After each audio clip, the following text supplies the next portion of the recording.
Welcome to the Batcolyte, everybody. Go ahead and tap the screen, share the live. We are just getting started, so make sure that you're tapping it. We're going to take a guest here fairly soon. I'd say probably 5,000 likes or more. But make sure that we keep tapping.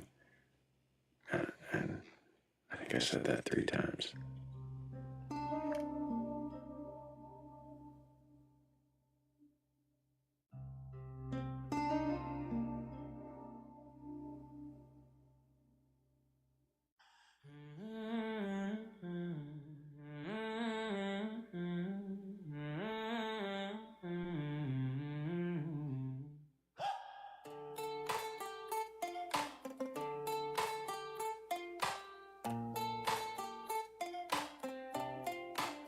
Grandma says we're chosen, teacher says we're dust, preacher shakes his finger, both of them want trust. Candles on the altar, charts up on the wall. Everybody's certain that they got God on call. I question everything, every halo, every ring, every story, polished clean about where we're from, where we're going, when we're gone. Sing along, but sing it wrong. If you're sure, then something's off. I question everything. Uncle swears by karma, friend swears it's just math. One hand holds a Bible, one hand holds a bread.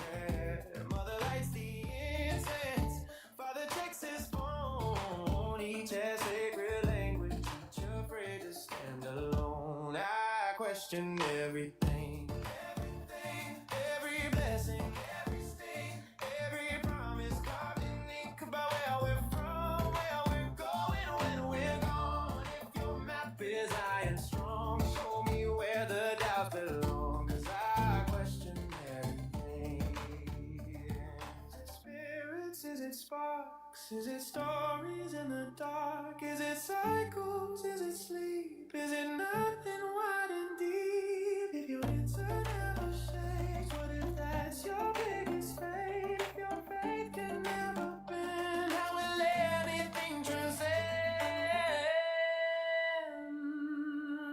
I question everything, every crown and every king, every final word they bring about where we're from, where we're going when we're gone. Love you still, but I'm along with the crooked, curious tongue.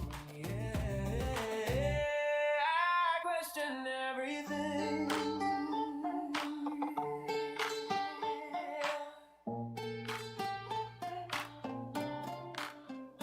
Pass the wine, pass the prayer, pass the torch, I'll meet you there. Not in certain rigid stone, but in maybe flesh and bone.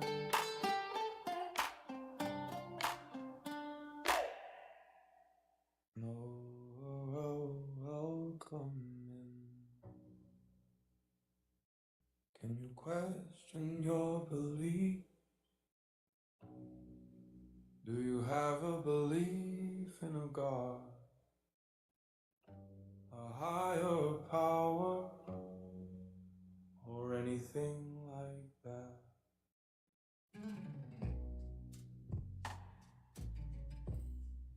Request on up, not here to debate or argue, or even burgle your God, but there's always room for one more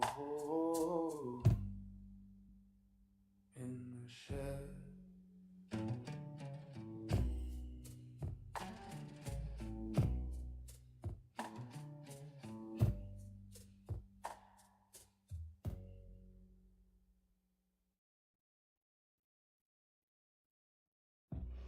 Welcome in, everybody. Of course, welcome to the Batcolyte. If you are just joining us, make sure you're tapping the screen and sharing the live. I will be taking guests very soon. If you do happen to have a belief in a God or anything like that, and you're curious enough or courageous enough to question your beliefs, well, go ahead and request on up.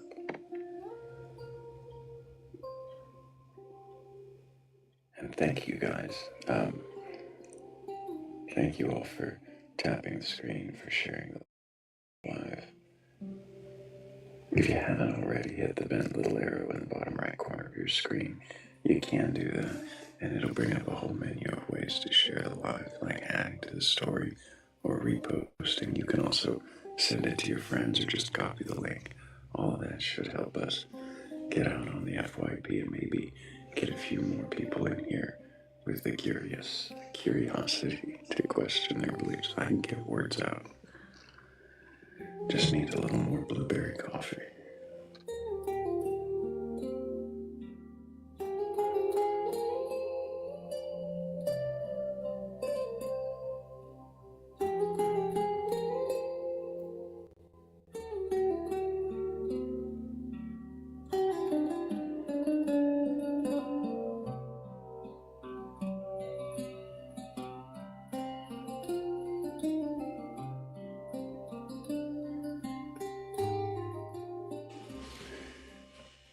And did I already say welcome to Both Sidesing? Because welcome, Both Sidesing. And also Michael V, thank you.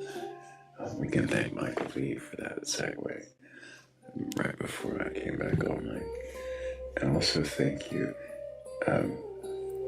welcome to 3 Pips. Welcome Alien Impact. Also welcome Birdies, Nishu, Brandy, Emmy, Danny Grex, LJ, and also Barfing Toaster. Welcome to all of you. And anybody else who's just joining us, welcome. We are here just to see if you can question your beliefs, not to debate. I'm not looking for one of those contentious shouting matches where we just trade insults and try to one-up each other in some verbal competition. That's not what this is at all. I'm really just interested in finding out if you can question your beliefs. Then what is it that you believe? And why do you believe it?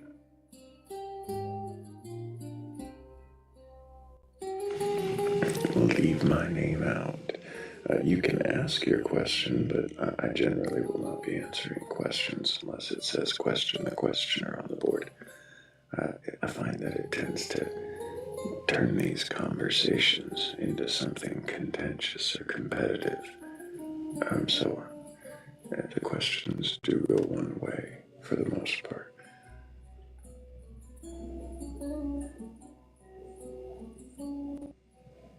It's just a matter of whether or not I'm going to answer.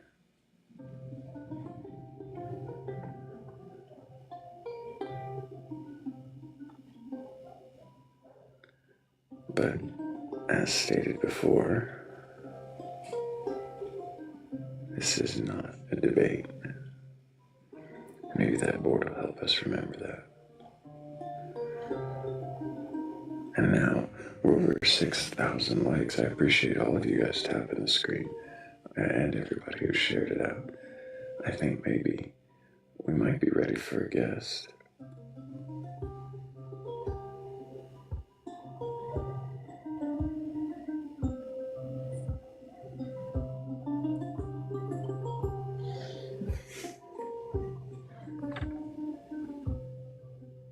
Oh, well, I thought we had a guest.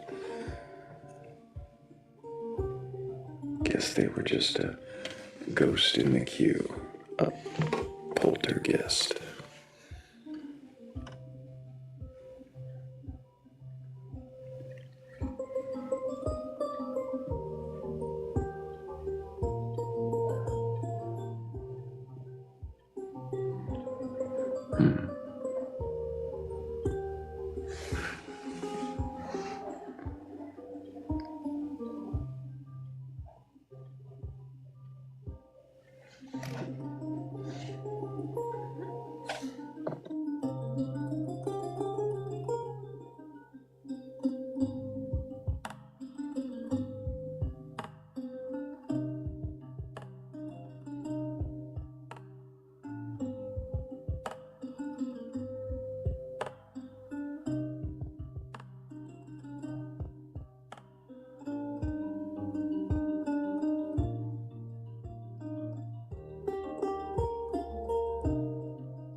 Welcome back, that guy again.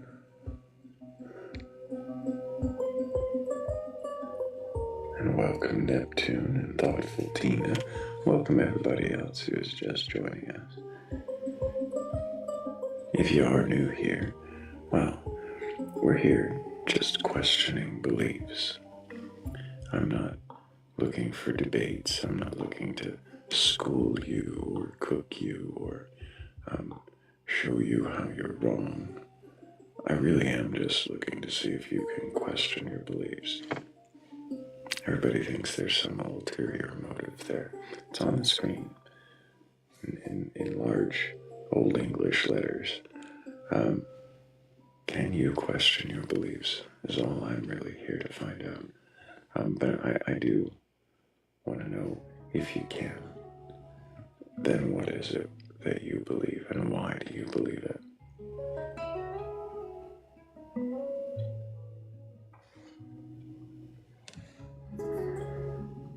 I know both sides. I usually don't put the percussive tracks on this list, but I somehow let that one slip through the cracks, and I'm not mad about it.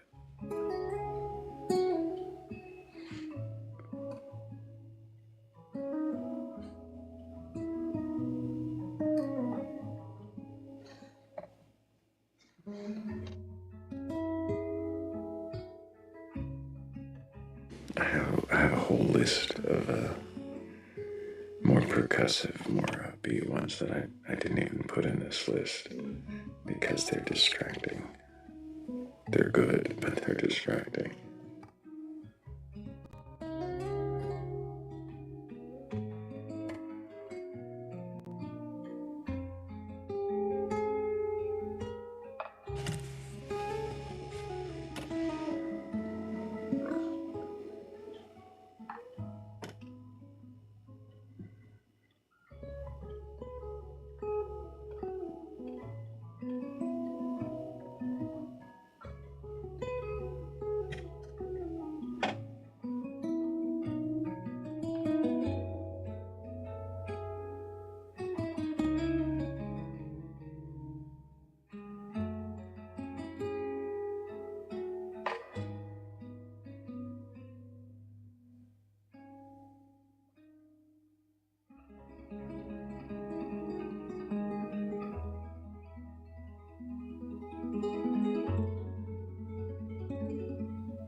Well, I hope everyone's doing well this evening or morning, wherever you are. I slept pretty well, surprisingly, for how late I went to sleep. And now I've got my blueberry coffee, which I really couldn't ask for too much more. Except maybe a believer with a belief in something godlike or supernatural. Maybe something like a alien chupacabra clown mermaid Jesus. Oh, if you can question that belief, then I would really like to know what it is and why you believe it. All you've got to do is click that request button down there at the bottom of the screen, or the two little pink and blue people next to your chat box. Either one will take you right up here, and I won't be burgling your god, or at least I won't be trying to. Although there is always room in this shed for one more. I really just want to see if you can question. But thank you both Sizing, Danny Grax, Paniac, 3 Pips, and Birdies for helping with that goal. You guys are amazing. Appreciate you.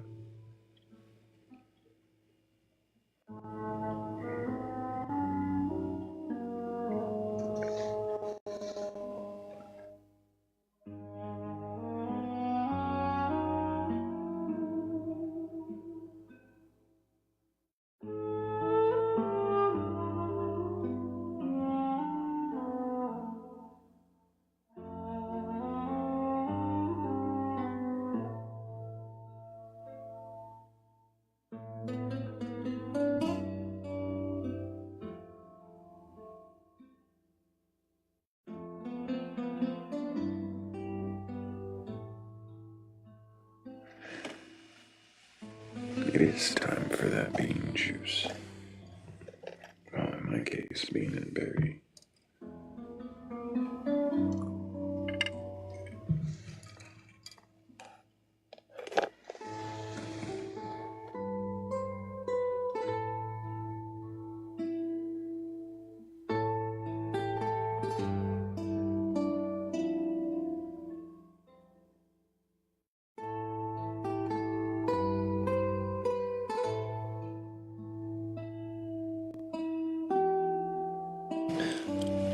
One of these days, it's not that fancy, I promise, both sides. It's the store brand.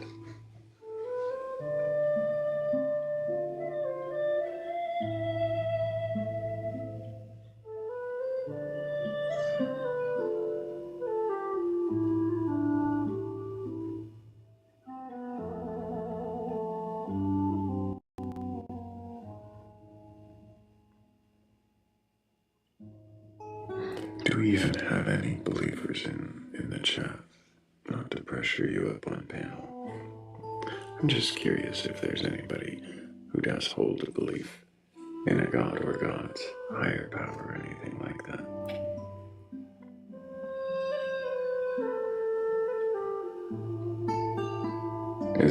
Is it something that you decided, or is it something that was given to you? Did you still decide even though it was given? You feel like it was your choice?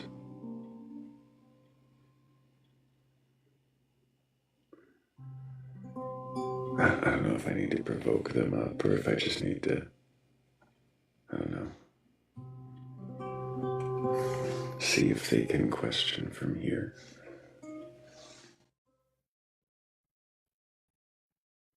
I mean, for all I know, everyone in here believes in a God and just likes the questions.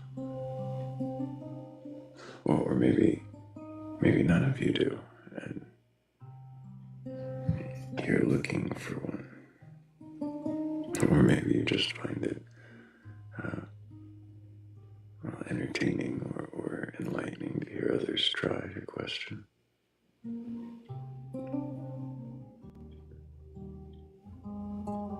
But if you do hold that belief in a god or something like it, I would wonder if it's your god. What I mean is it a god that you actually believe in? Or is it just the one from the stories that you were always told? And so you adopted it. But is that really your God?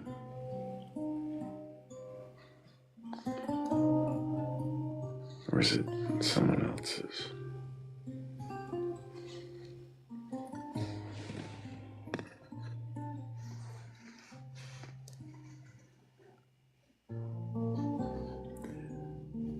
The music draws you, sonic wind.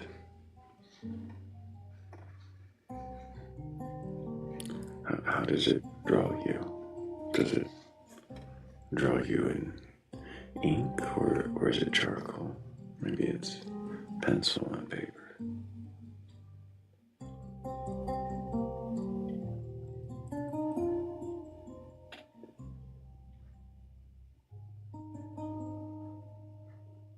I avoided making that joke 3 pips. I'm glad you didn't. Somebody had to do it.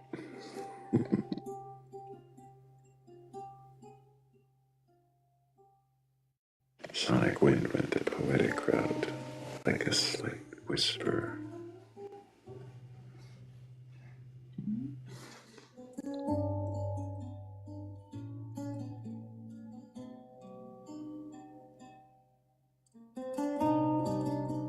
I know, Witty, I know. It was in my head the whole time I was asking. I was just trying not to say it.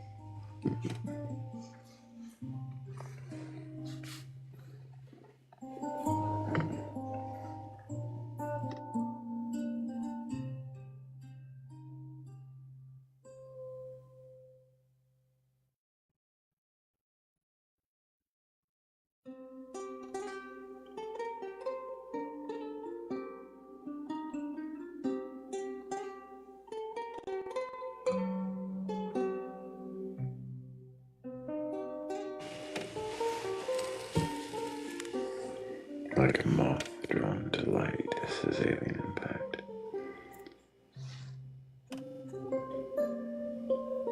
System 666 says, may I join you up there? Well, you may if you have a belief in a god or gods or a higher power or something like that, and you're capable of questioning that belief.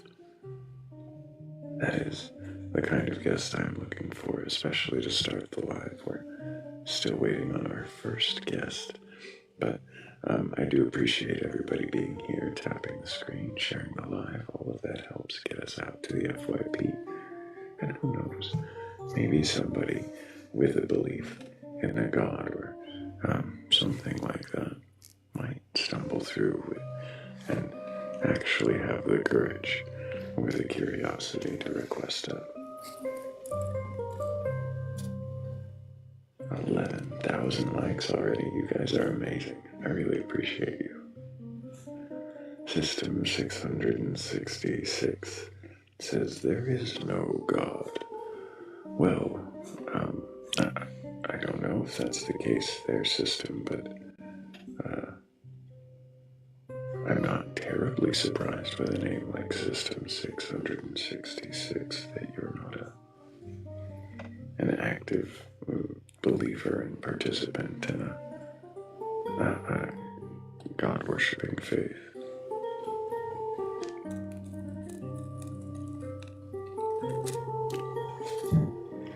So the only question I'd have for you, well, I guess the first one would be, why don't you believe?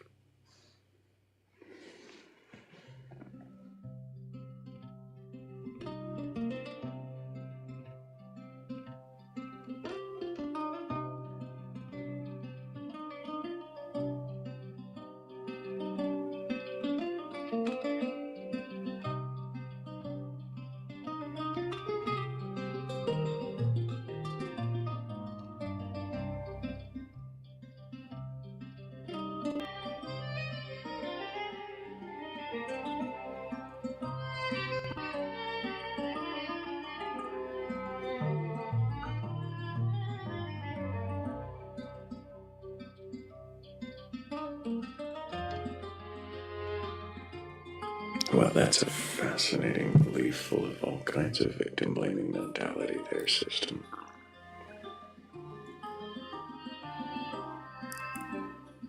Yeah, I'm gonna guess you're under the age of 25 and haven't really thought things through. But I could be wrong. Negative people go homeless and positive people get rich. I wonder, is that a viewpoint from naivete, or is it something you have actually based on some experiential understanding of the world?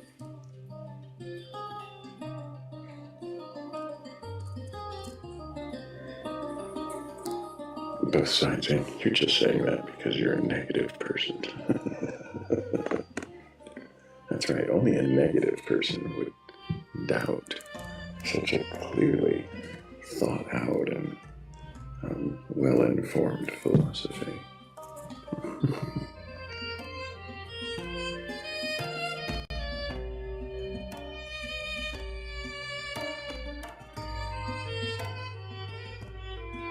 Well, Sonic Wind, guessing from another commenter's comment that it might be because of your negativity. Oh, that's low. Apologies.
Well, lovers and belief questioners alike, I appreciate all of you being here. Also, I appreciate all of you getting us to 12,000, nearly 13,000 likes. Really do appreciate that. So far, I haven't had a request from a believing believer. Had a couple of ghosts come through the queue and drop one accepted, but so far nobody with the courage or the curiosity to question what it is they believe.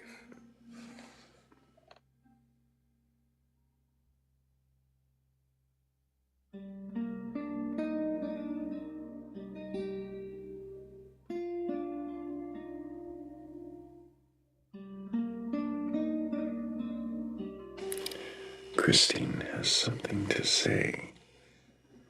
Well, Christine, I am here questioning beliefs. I have questioned you before. I wonder is what you have to say related to questioning your beliefs.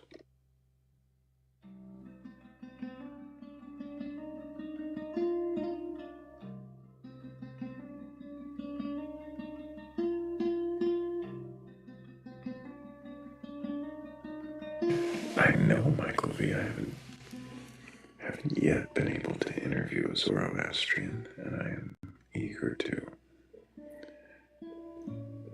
I worry that I say it often enough that somebody will just come through and troll as one, and that won't be very much fun.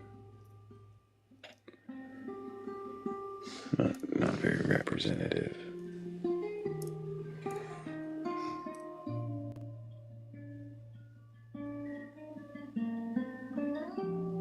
I'd asked you what you had to say if you had something related to questioning your beliefs, Christine. I'll go ahead and bring it up. But the screen, 13,000 likes is a lot, and I appreciate it. Of course, the more we do that, the more likely we get out to the FYP of some curious believer who might be able to question their beliefs. And if you do have a belief, go ahead and request on up. I'll bring you right up next. But let's see what Christine has to say. Hello, Christine.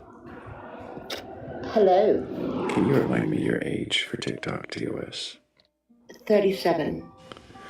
And do you have a belief in a god or gods, higher power, or anything like that? No. So the thing that I wanted to say was that I had 2 JWs at my front door only yesterday, which was, and I had at least a 20-minute conversation with these people.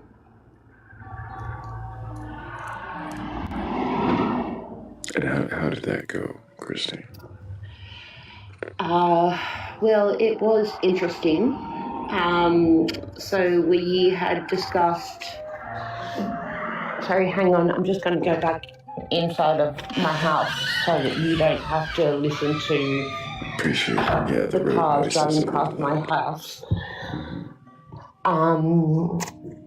So we had a discussion about the corporation of the JWs, which was, I had brought up the fact that the higher-ups of the JWs had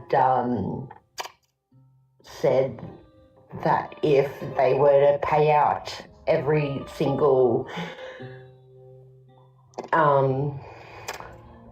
child abuse survivor, then they would go bankrupt, which they weren't happy about. And then we also discussed Adam and Eve. So the discussion we had about Adam and Eve was that. So it was in regards to Cain and Abel and their lineage.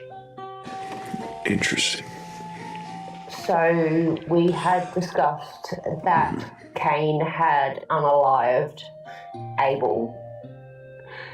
And then I had brought up the fact that Cain had children, and who did Cain have children with?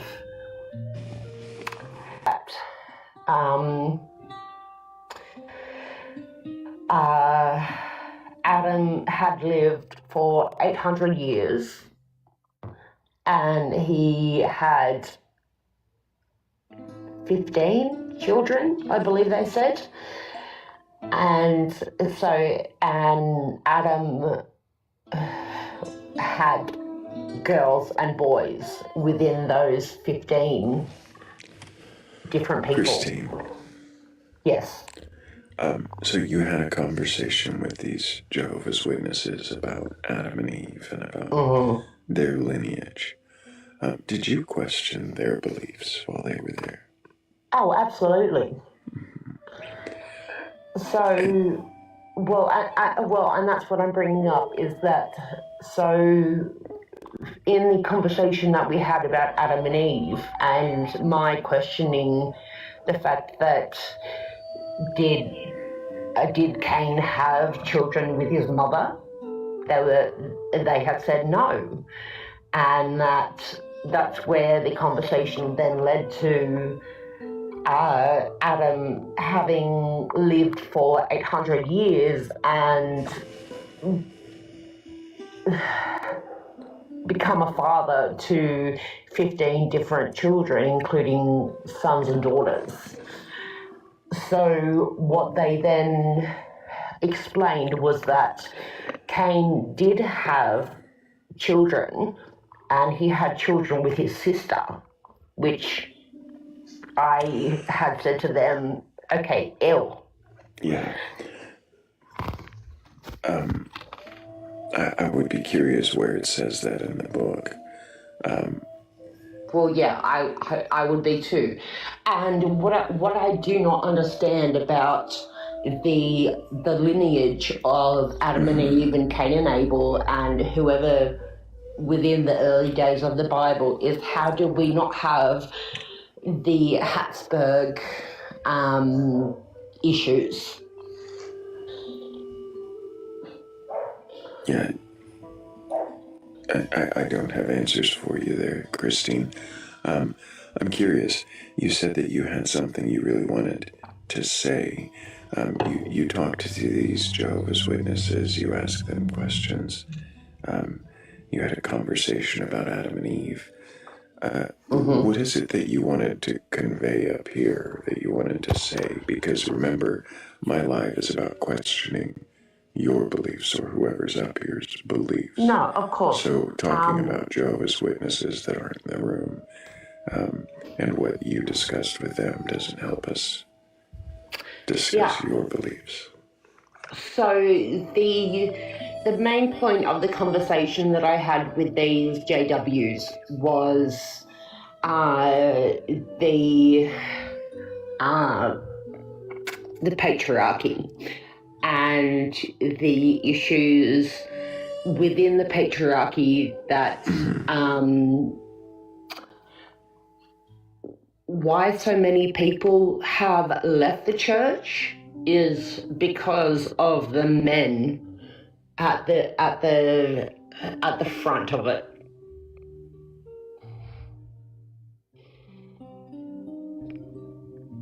Is that what you decided? Or what these Jehovah's Witnesses told you? No, that's something that I brought up to them. I see. So it was the opinion that you shared with them. Correct.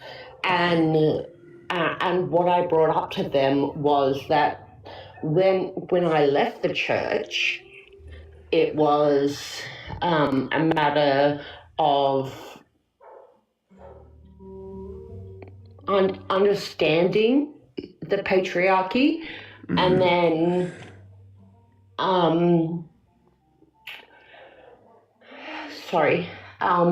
and then at the same time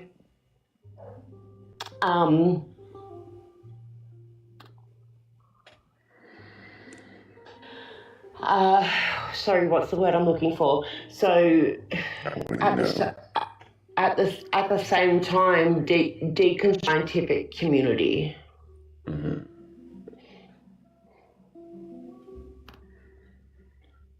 Okay. I'm not quite sure I'm following. So, and again, I'm not trying to be dismissive or rude here, Christine, but in what way does any of this relate to you questioning your beliefs? So it relates to my beliefs because when I was approximately 14 or 15 years old, that's the time that I started deconstructing my religious beliefs, and then started exploring the scientific community. And so, in your teens, you started exploring science. Correct. But you wanted to come up here today because I've questioned you on your lack of belief in your deconstruction before. You wanted to come up here today. Yeah, we have had conversations previously, of course. So you wanted to come up here today to say something related to this conversation with Jehovah's Witnesses. I'm curious what it is that you wanted to say, because, again, remember, I'm questioning beliefs. And so is there a belief that you've developed that you're looking to question in relation to this?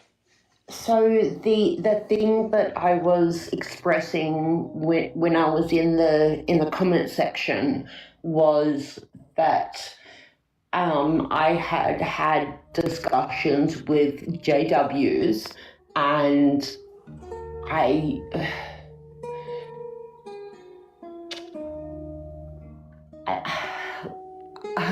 don't know how to explain this in a way that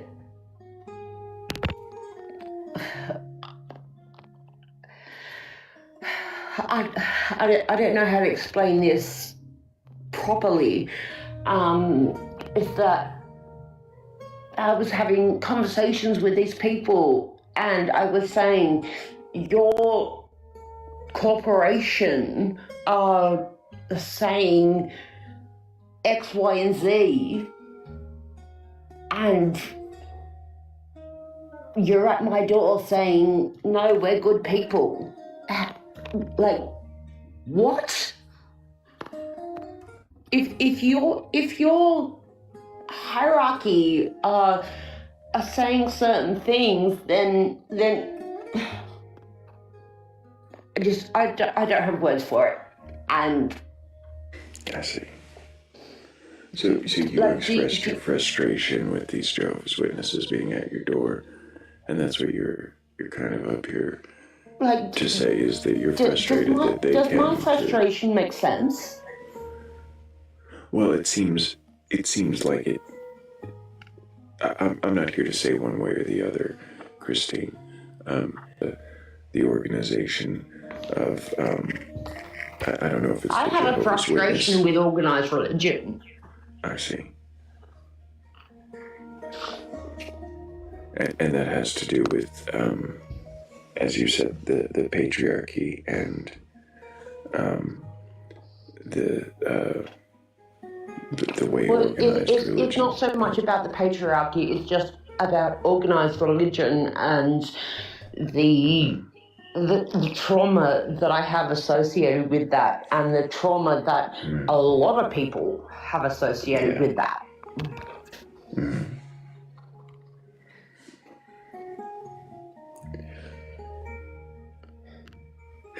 do you feel like you're holding a grudge against organized religion in general? Oh, 100%. Yeah, no, I do not have any disagreement with that statement that the majority of organized religion is male dominated. And so, for example, let's look at the E-Files, and that's a very male dominated system, and it's gross.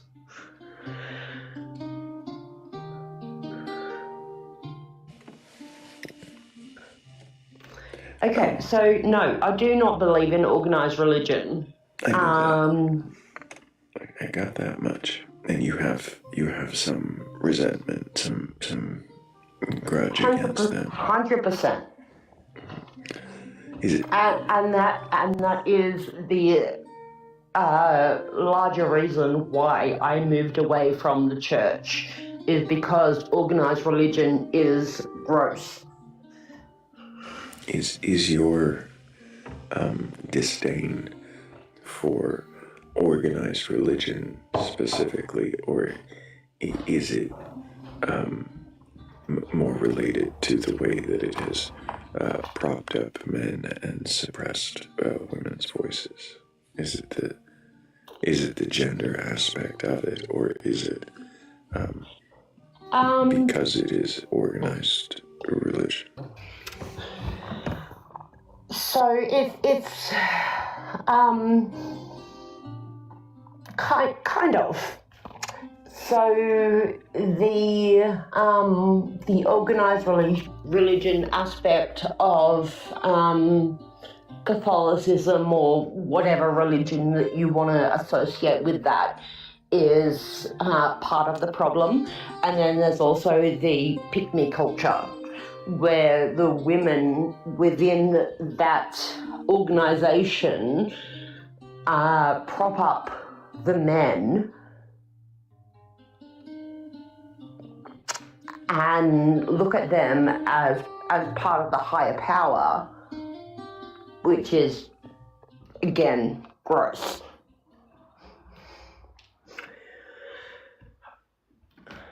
So the thing that I don't understand about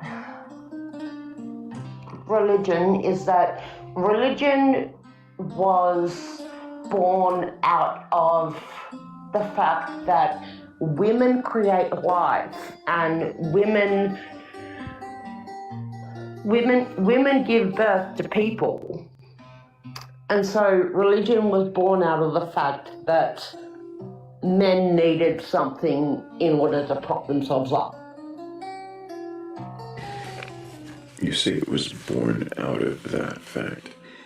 Yes. I'm not necessarily disagreeing with you, but what reason do you have to believe that that's why religion was So born? the reason I believe that is because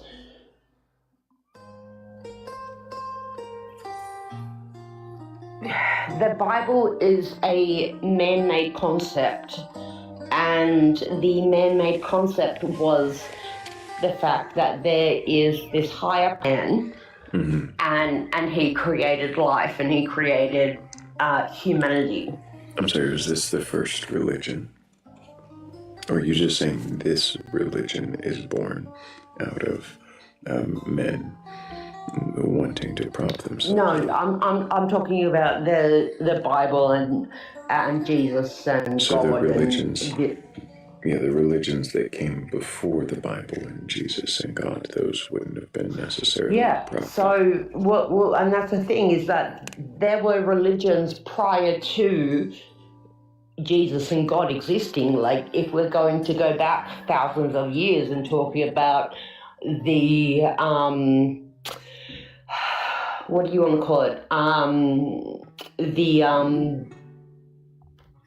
What's the word I'm looking for? Like the ancient Egyptians, for example. Okay.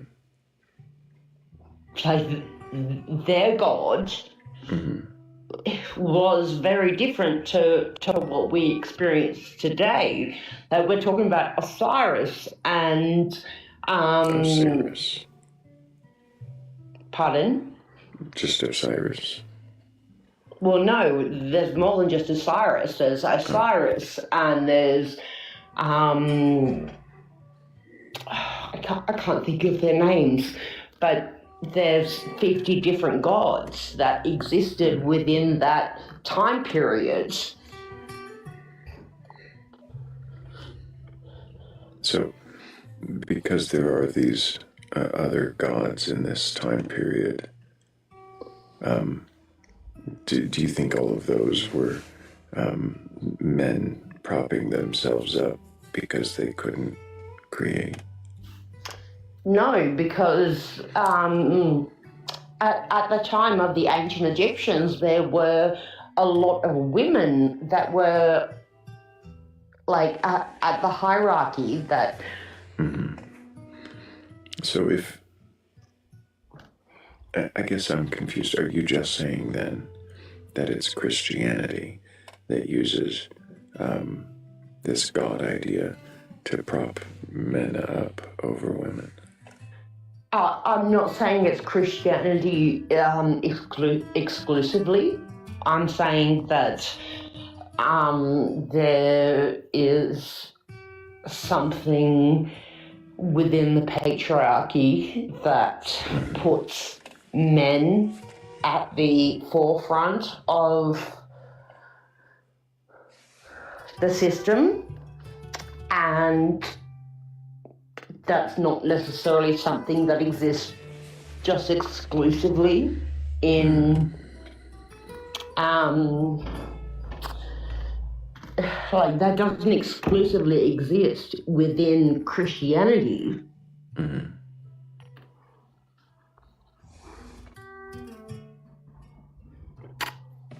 Does this exclude a God if we're from going existing? to go, so if we're going to go back to, Does this exclude a God from existing?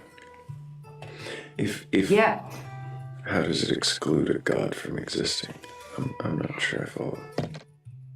Well, if we're going to go back to the Egyptian times and we're going to talk about the variety of different gods that they worshipped, then yes. I don't understand. What do you mean? Well, I'd have to drop and regarding the variety of different gods that the Egyptians worshipped. So they worshipped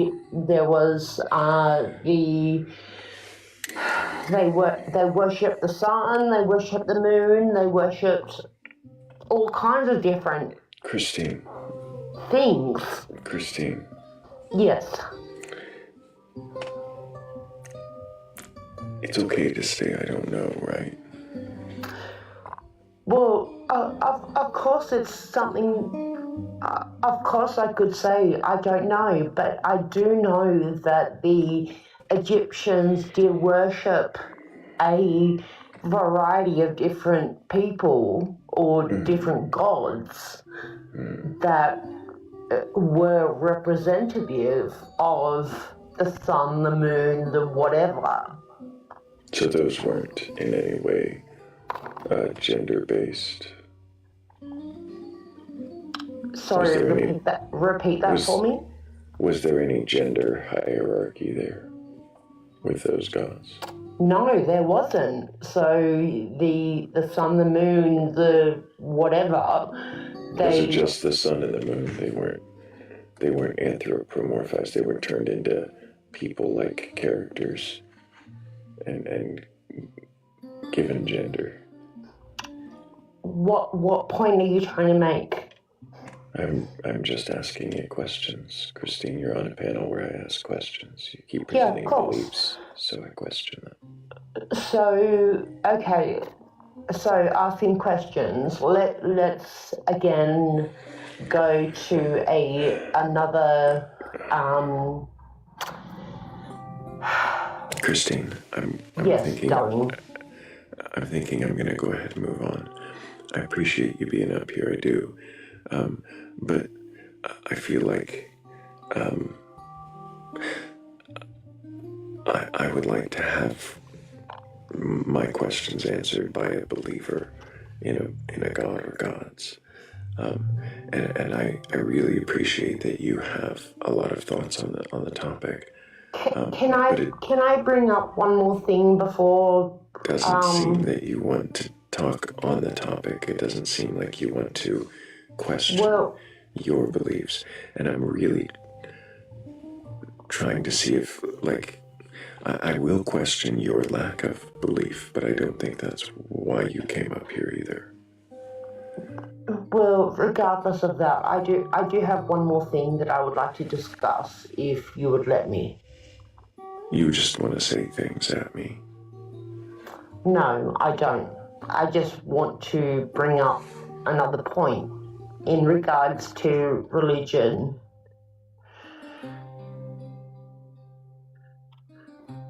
If I could. The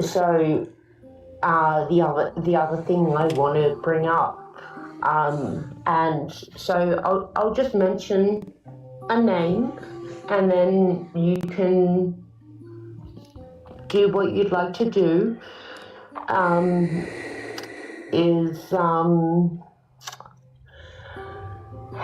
Is grief. I don't even know what name you were about to say, and I don't care at this point. I don't feel like you're respecting my panel. I don't feel like you're respecting my life. I don't think you're interested in questioning your belief or lack of belief, and I don't want to be rude, so I would like to just move on and see if anybody does have a belief in a god or gods, a higher power, or anything like that, and are capable of questioning that belief. And I don't mind sitting here listening to that if you're not actually interested in questioning.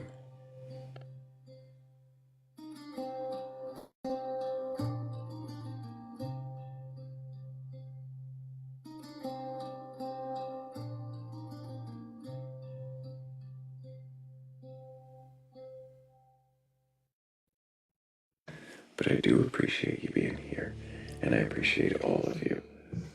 Appreciate all the tapping, all the sharing. I appreciate all the questions and respectful comments.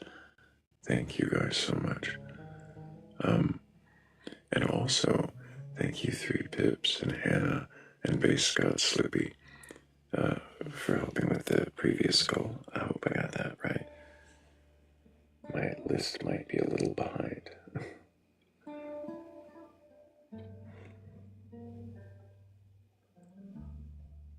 Yep, thank you guys so much. We're up to 18,000 likes. That's a lot of tapping, and I really appreciate all of that. Thank you guys for all of the engagement.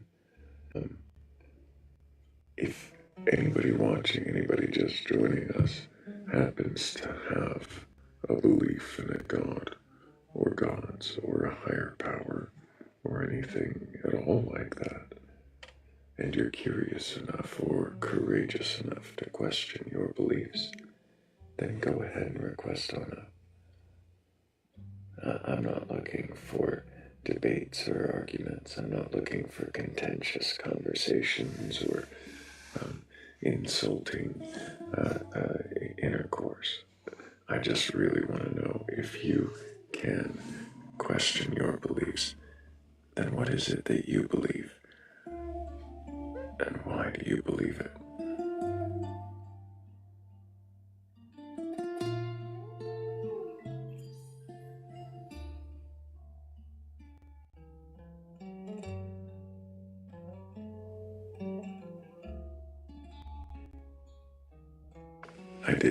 I did use that word.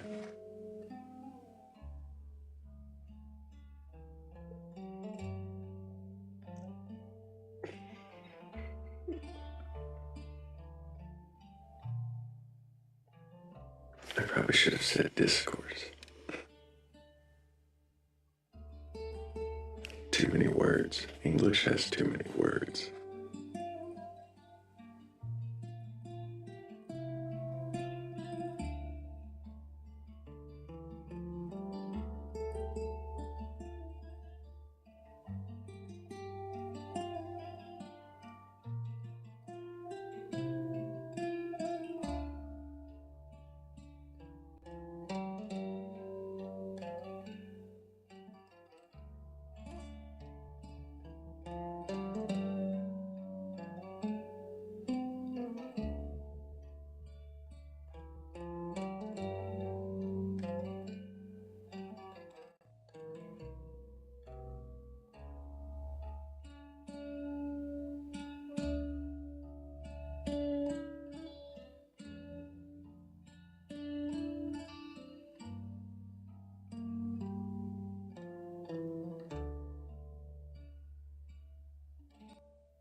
Yesterday's live was lively, Sebastian. We had some pretty good discussions. Quite a few guests that had beliefs that were actually able to question them, which is always a positive thing, I think. Makes my day when we get to hear people genuinely introspect and consider the possibilities.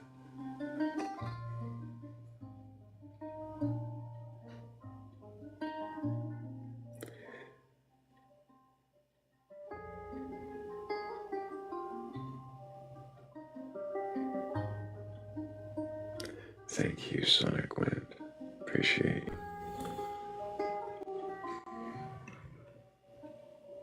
Oh.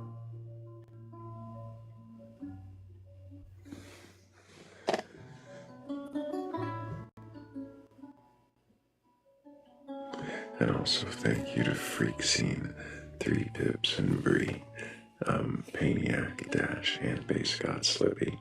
Thank you guys so much.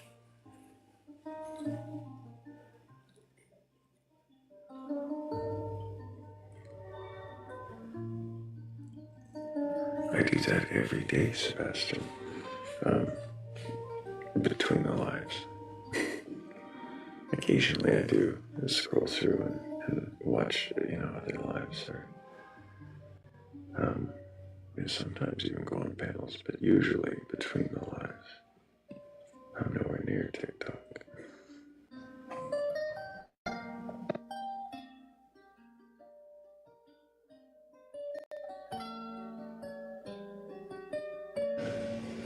But if you do want to know where I am between the lives, usually you can find me in the Discord, link tree in my bio, or the Batcolyte's bio. Either one can take you there. You just gotta make sure you read the rules when you get there, otherwise it might look a little lonely.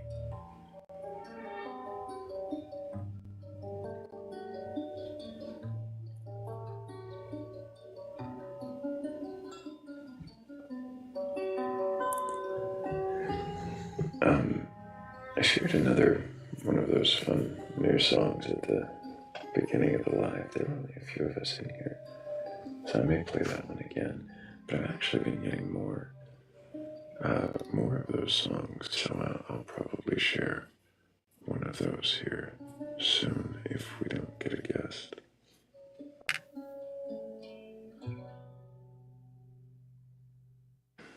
Brian says, on board, what's the topic? Well, Brian, the topic is what it is.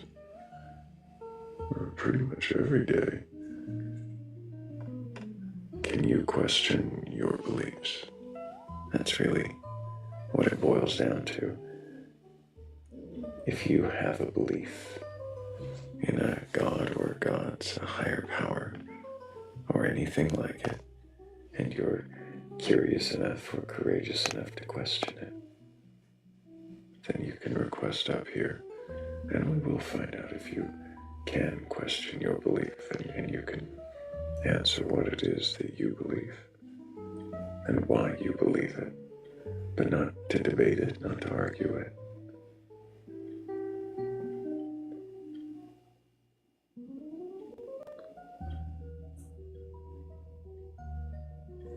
Brian says, hey, not you, stop. Batcolyte. I don't know who you think you're talking to, Brian, but welcome to the room. Pay attention. It is a critical thinking live.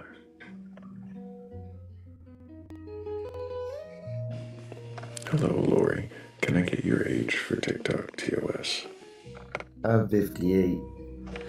And do you have a belief in a god or gods, higher power, or anything like that? Yes, I do. And which god is it that you believe in? I believe in the one God. There is only one God. You say that, but I talk to dozens of people a night who all believe in different gods, so it seems Jesus like Christ. Jesus Christ. Okay, so you believe in Jesus. Have you read your Bible from beginning to end? Yes. And do you believe the stories within the Bible to be true and literal? I believe them to be true. Some things in the Bible you can't take literally. You have to interpret them. Mm-hmm. So some things are true and some things are not true. No, that's not what I'm saying. That's not what I'm saying. They are true, but sometimes it's worded to where you have to understand what they're talking about. I'm not saying that's not true. Everything in the Bible is true. Everything is true.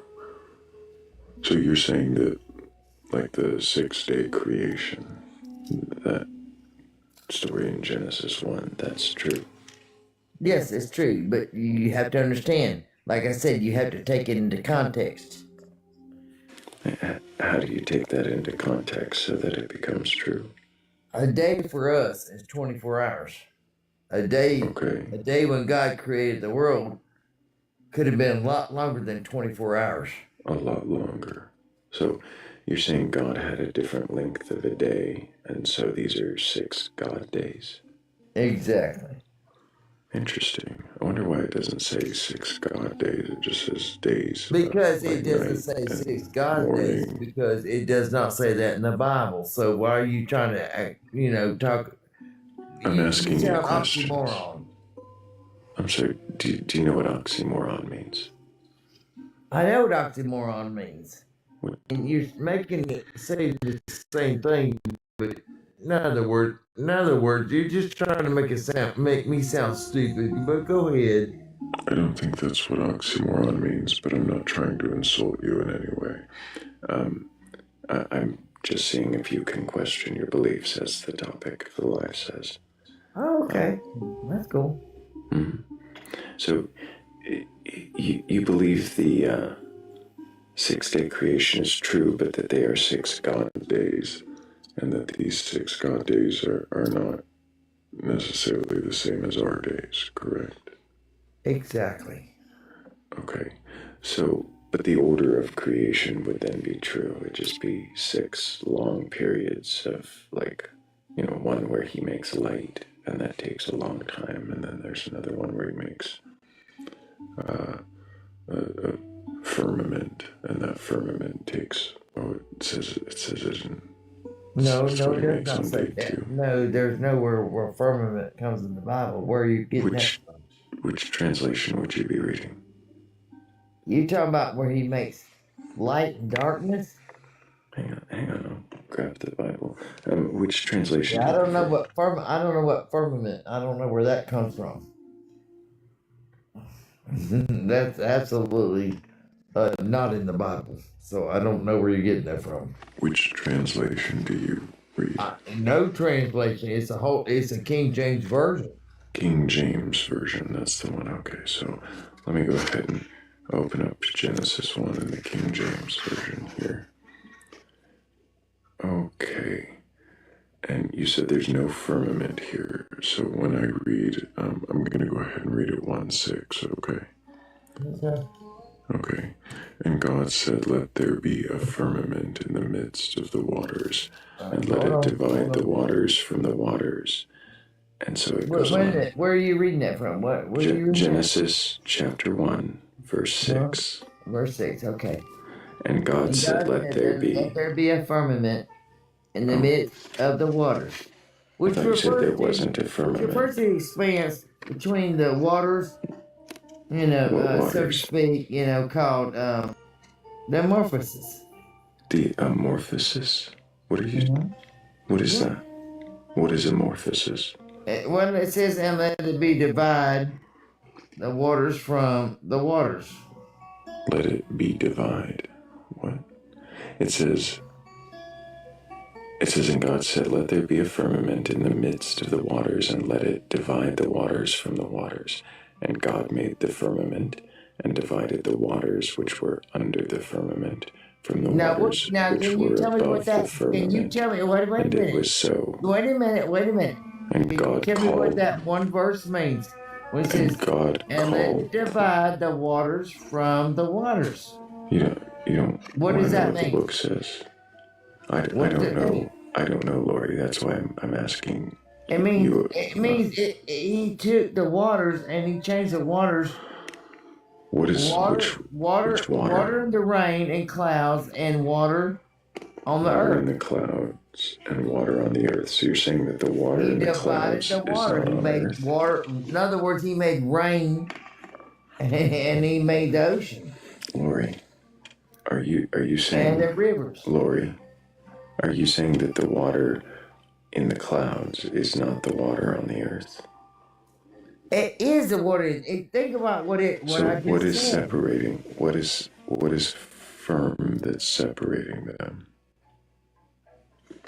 Well, the water obviously gets brought up from the earth into the clouds with the cloud rain. So what's separating the waters from the waters if it's getting brought up? I don't know exactly what you're asking. Nothing. Nothing is separating the nature. waters. So there's nothing separating the water from the water if they're getting brought up to the clouds. Then I would ask you, what is the firmament? It says that something is separating water from water. So what's doing that? Well, it keeps the heavy water. Science here. You got heavy water, then you got moisture. Moisture goes up into the clouds, which is lightweight. And the moisture goes up into the clouds, which there's where the rain comes from. So moisture goes in the clouds, and that's where the rain comes from. You're not answering my question, though, Lori. What is separating the water in the clouds from the water on the ground? What's actually separating them? God does, I guess. I don't know. I'm not a scientist. I'm not a scientist. I'm not a scientist. I mean, I'm just an everyday woman, so. So, Lori, when you say that God separates the waters above from the waters below, but the Bible says that he made a firmament to do that, what is the firmament? Well, if you want to put it into a scientific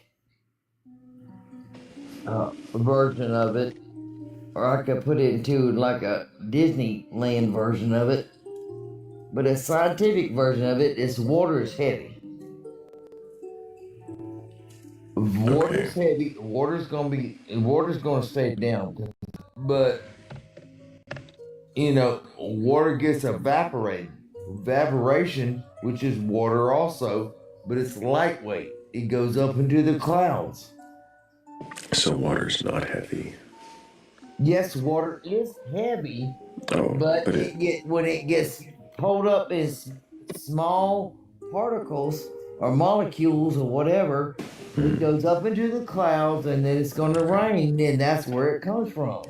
So what's separating the water from the water? Nothing's separating the water from the water except, So, I mean, you're making this crazy. Lori, I didn't intend when you came up to ask you anything about firmament. I was simply asking you about the order of creation, but you told me there was no firmament. And so now we found it. No. What is the firmament? You Well, told me it wasn't even now, in the let me ask you a Bible, and question. then we found it. You tell me what the firmament is, and I'm not here to. then I can go along with that. And But I you can understand, Lori. what you're wanting to say. You explain it to me. Okay, Lori. I'm not here to teach you what the firmament is. I'm not. Then why are you asking here. me about it? I'm not here to tell you anything. I'm asking you questions. And the questions I'm asking you are to see if you can question your beliefs. And you brought up, well, I did mention firmament. That's true. I was mentioning the order because it said on day one he made the light. And I On want day you to two, explain that to me. I'm not here to explain it to you, Lori. I'm Okay. here to ask Then I you. don't need to explain to you then. Okay, Lori, why did you request that? I requested it because I was very, I like what you had on here. Mm-hmm. You know, what is your belief? Why do you believe? The other question I think is a little more important. Maybe it kind of blends in. Can you question your beliefs? Mm-hmm. Yes, I always question my beliefs. But there's one thing I can always fall back on. What does it mean to question your something, I can beliefs? always fall back on it. That's my faith. Mm-hmm. I had a feeling you might say that. What does it mean to question your beliefs? When I start doubting myself, when I start going, God, why is this happening? I get my butt planted in my chair because I'm getting told, Lori, shut up and listen. And I'm going, what? To myself. And I'm talking to myself. But something in me tells me, just do what you need to do.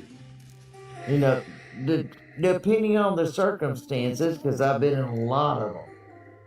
You know, and so when I say do what you have to do, I'm just using that as a broad spectrum. But I'm like, I have to stand up and I'm like, look, this is the way it's going to be, whatever the situation is. And The question that I asked you. Without going into detail, it's hard to explain. But Can you be wrong about your beliefs? Yeah, it always comes out right. I don't know what you mean by that. Is it possible for you to believe in something and be mistaken? Oh, absolutely. Absolutely. Is it possible that you could be mistaken about your beliefs in God or Jesus or the Bible? No, not at all.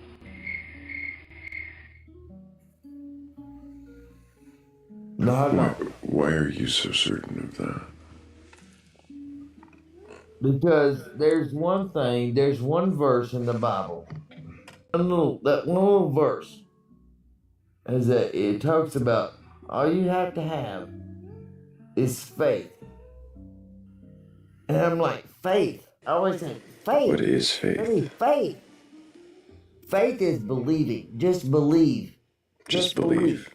So as long as you just believe, then you'll be okay. Just believe and you'll believe, and then believing will and I sat there and all the let me believing tell you, that I you went need. through a hard time, very hard time. Lori, And I said, God, Lori, how am I supposed to believe? Lori, I don't think that. I don't think that you're here to question your beliefs. I'm not quite sure that you can. I don't want to be rude, but I really don't know if are you drunk, Lori? My son's name is Sean, and he is a spinal bifida warrior. Well, okay, No, Forrest. that's not cool.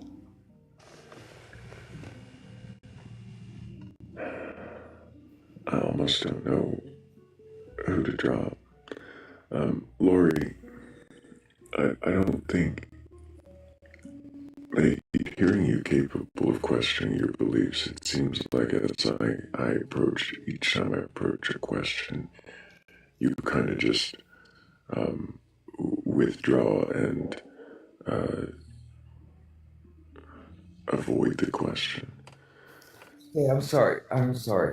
But maybe I'm like that because Yeah. I'm so tight within what I believe. But okay, all right. But Ask me do something. you see? I will honestly answer you. Don't know, and I'm so brought up in certain beliefs. Like Lori, this is the let way me you're ask you. supposed to Let think. me ask you this question: Is it possible for the Bible to be mistaken or have contradictions? Yes, absolutely. So, if something is contradictory within the Bible, could that mean the Bible is wrong?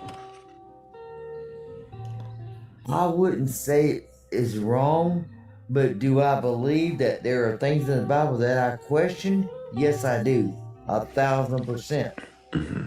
Because I've brought that up to other people. I'm like, look, What's an example of why is something this? you So question yes, from the Bible? I don't believe the Bible was 100% because the Bible is man-made.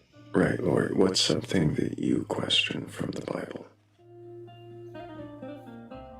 Well, it's a very simple thing. It's like, well, it starts at the beginning of the Bible with Genesis. God created the world in 7 days, blah, blah, blah. He made Adam and Eve, blah, blah, blah, like in 7 days. But yet there's scientific proof that there were dinosaurs that lived on this earth for millions of years. So, it's simple things like that I question, like, wait a minute. That's why I say our day when God created the world in 6 days, and the seventh day He rested. That Right. his one day might have been 5 million years compared to ours. So, well, let me see if I understand that, because this is where we got off on the firmament, and it seemed to kind of derail us. But you would be saying then, or however long a day is, created light, and then for 5 million years, or however long a god day is, created a firmament that we still haven't figured out what that is. And then for another 5 million years, or however long a day is, he created plants. And then for another 5 million years, or however long a day is, he created the sun and the moon. And then another 5 million, he created the sea creatures and the birds. And then another 5 million years, he created the land animals and the humans. And then, so it was that kind of what you're envisioning. Yes, except for Then he would have the left fact us that alone the for sun had to be 5 million there years. first. The sun had to be there first to give birth to the earth. He couldn't bring the light in after. But But the I mean, book I don't says, know. right. I see what you're saying, but And then the book says that this sun is on the fourth day, so it's after the plants. It's kind of hard for the plants to grow. when you talk so soft, your voice is killing me. Yeah, making me sound stupid, but I'm not trying to make you sound stupid. Honestly, Lori, I'm trying to make you think. That's all. Whether or not you Yeah, think it you're makes sense. right or It makes wrong at the sense. end doesn't matter. You're starting to. Well,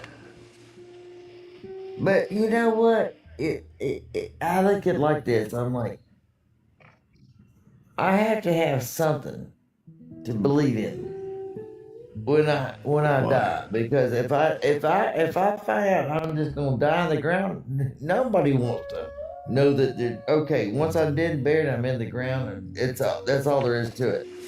You gotta have something to look forward to, Why? because it gives you something to look forward to.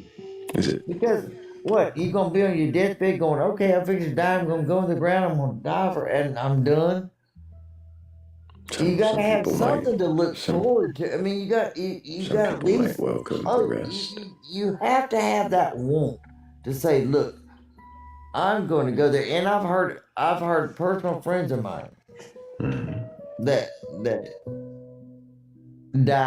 basically died, and came back, and she told me some stories like, and so I do know there is something there. Have you ever spoken to someone who went through that same kind of experience and saw nothing? Experienced nothing.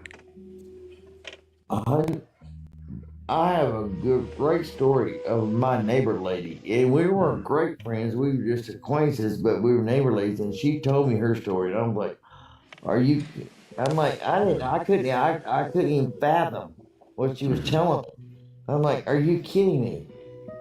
Right. She knew she was dying. So You've heard from somebody who's seen something on another side, or claims to have. yes, Have you ever spoken to someone who didn't see something? no, I have I not. see. That have experienced unalivement, and well, I say unalivement, clinical unalivement, right? Their heart stops, and then they experience nothing.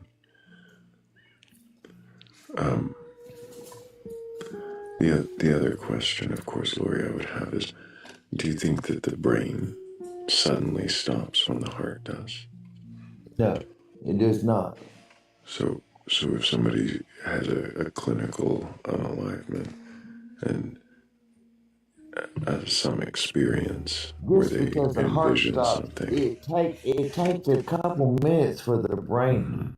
and they experience something where they see, like relatives or a tunnel or some other kind of otherworldly thing. Is there any reason to believe that's not happening in their brain? No, I think it's true. I think it happens. But what would you think though if you saw, say your great great grandma or whatever, somebody that had passed on, your grandmother, your grandfather, your great grandma or whatever, and you saw that and you came back, what would you say? Lori, I don't know what I would say, but I would definitely have questions, and among those questions would be, how likely is it that what just happened was in my brain, like part of my imagining? Well, that How might much be of true. that? But How think much about of that that. would have to be? Yeah, but think about it. If your brain was processing that, would not that would that was processing that and you were dying and you're gonna be down in the soil where you'll never remember anything else. Would not that not be a nice way to go? Right, Lori. I think I wonder if maybe that's not why our brains do that, and why people claim to have these afterlife experiences, if that's not just what our brains do to comfort us Well, as we think go. about it. After death, and they get brought back, and you hear these people say, Look, I was there about it. Mm-hmm. I mean, it's like, would you not want to? And they say, man, they didn't. And you hear all these people talk about their experiences after death, and they come back and they're like, I didn't want to come back. How many of they all sit there and say, I did not want to come back. They did not want to come back I hear because they some wanted to people stay say there, that, but they Lori. were told this is not your time. This is not your time. I hear some people say that, Lori. I hear other people say that they, couldn't wait to get back, and I hear others. Yeah, who- those are who- the ones I've heard those Lori, stories too. The ones I that are sitting hear- there looking at hell. They're looking at hell. That's not what I'm talking about either. I'm talking about those people that just wanted to keep living, and those people that also had no experience whatsoever.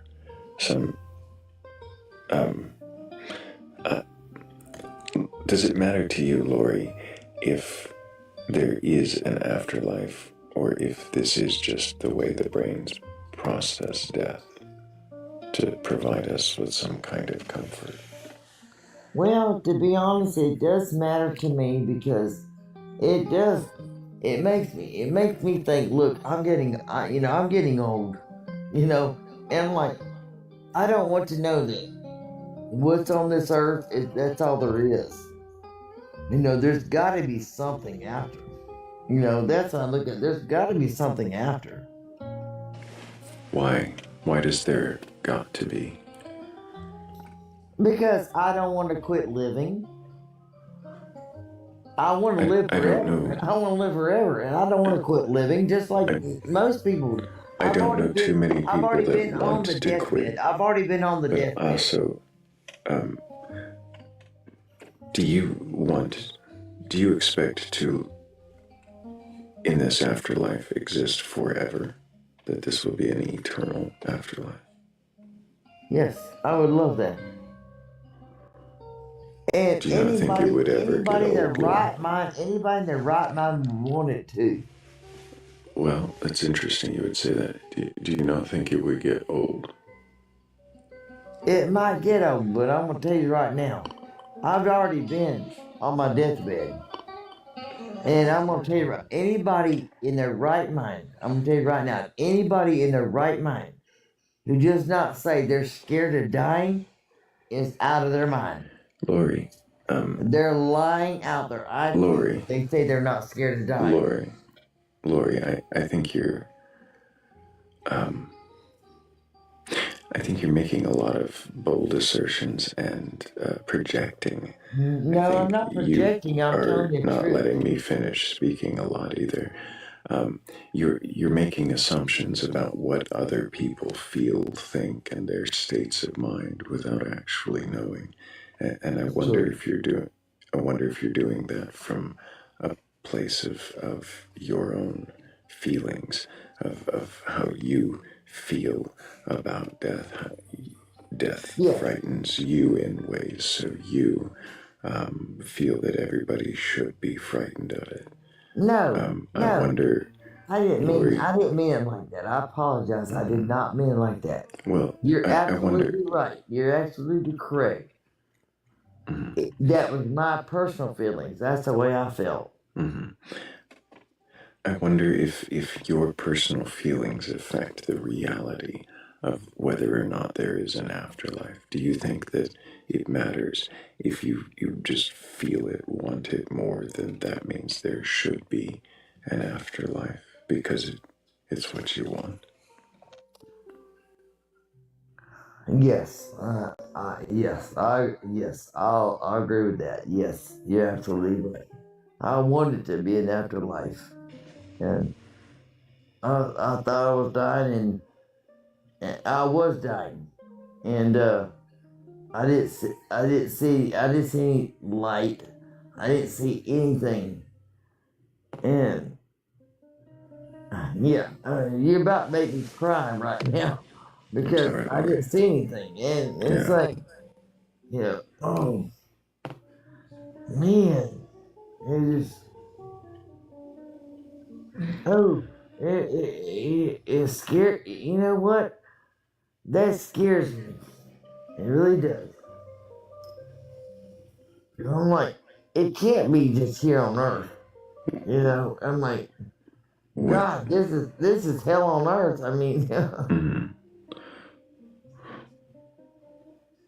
but I can hear you, Lori, and I'm trying to be cautious about the questions. I don't want to push you into no, an go ahead and ask emotional me. place. Go ahead and ask me. It's not gonna hurt my feelings. It's not gonna make me mad. Mhm. I promise I'll answer it honestly. You've done great, Lori. Um, I want to know. Do you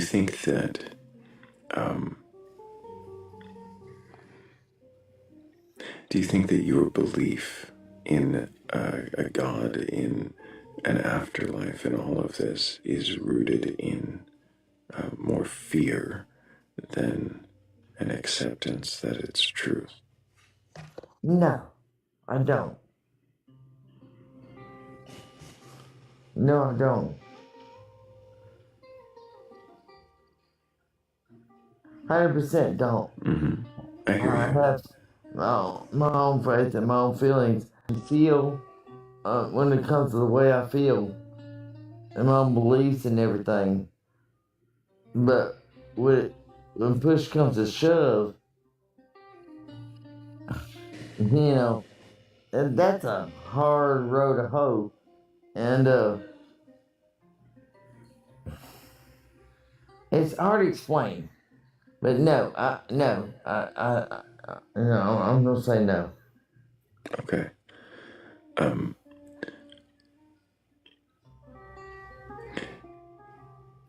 what makes you think that there is an afterlife? Is it My just the faith. Bible? No, it's not just the Bible. It's just no. The Bible has nothing. Well, the Bible has a lot to do with it because that's the way I was, you know, You raised and expect a whatever. biblical But think afterlife? about this. I took the Bible and I basically told my family where they could shove it. Mm-hmm. Yeah, I'm like, look, y'all can think the way y'all want to think. I'm gonna think the way I want to think. You know, this is the way I feel. And just, you can't go to some church, like say the Methodist, which is I was raised Methodist. I'm like, look, just because you're Methodist doesn't mean you're the cream of the crop. I'm like, look, But my mother tried to force me to join the Methodist church, be right. baptized in Christian, or baptized or Christian or whatever they want to call it. And I'm like, no. When I was 15 years old, she goes, Lord, Lord, you need to be christened into the church. I said, no. My brother did, but I didn't do it. And she goes, why won't you do it? I said, because when I get pulled into the church and I get christened, that means I do everything God wants me to do. And I'm 15 years old, and I'm gonna do things I shouldn't do, and I'm not stupid enough to fall into that. So I just wasn't, and um, I need to rein us back to the question. So I'm gonna ask a slightly different question here. Do you have a good reason outside of the Bible, or the teachings that you've been, well, or if it is the teachings, I'd like to know. But do you have a good reason outside of the Bible to believe that there is an afterlife?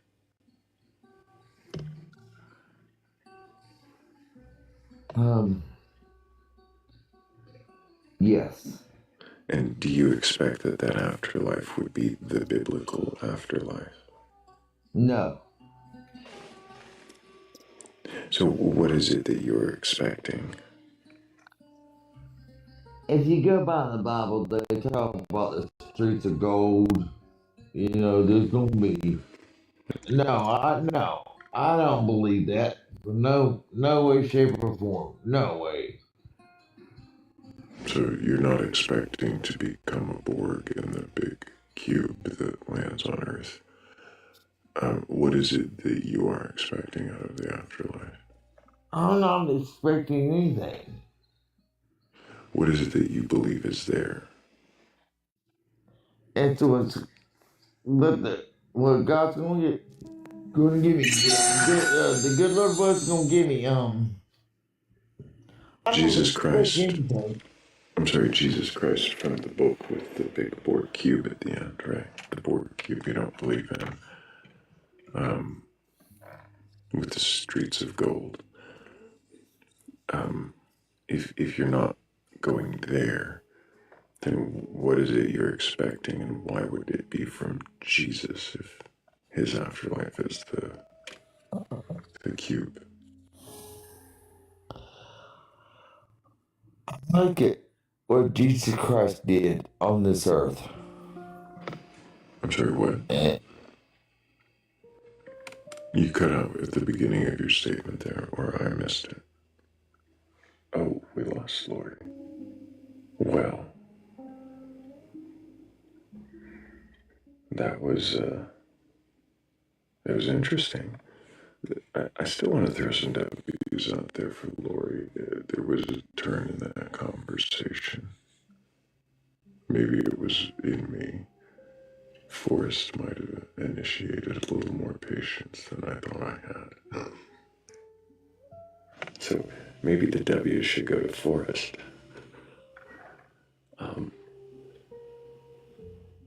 But W's for Lori, really, for showing a sign that there is some questioning there. There's some room.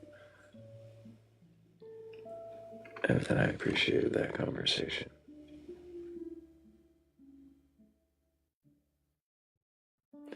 And if anybody else does have a belief in a God or gods, a higher power, or anything like that, and you're capable of questioning your beliefs, go ahead and request on up. I'm not here to debate or argue. I'm not here to tear you down. Just want to know if you can question it. And what is it that you believe? And why do you believe it?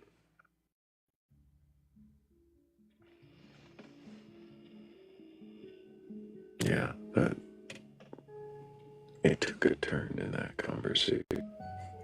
I'm still, even though it ended abruptly, I'm still quite pleased with the way that went.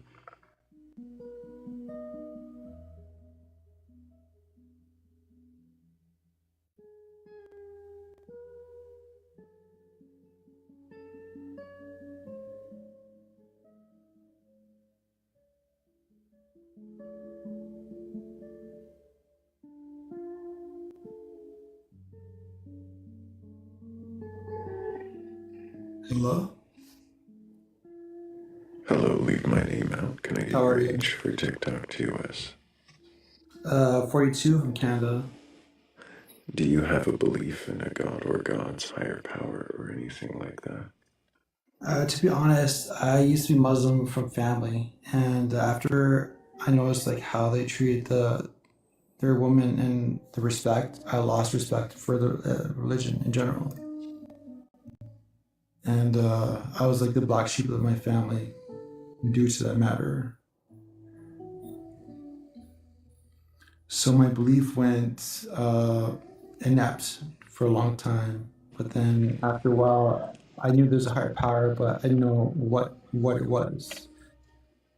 So now you know I think that that I higher think power, yeah, go ahead. Sorry. the higher power that you claim to know is there is not Allah or the God of the Bible.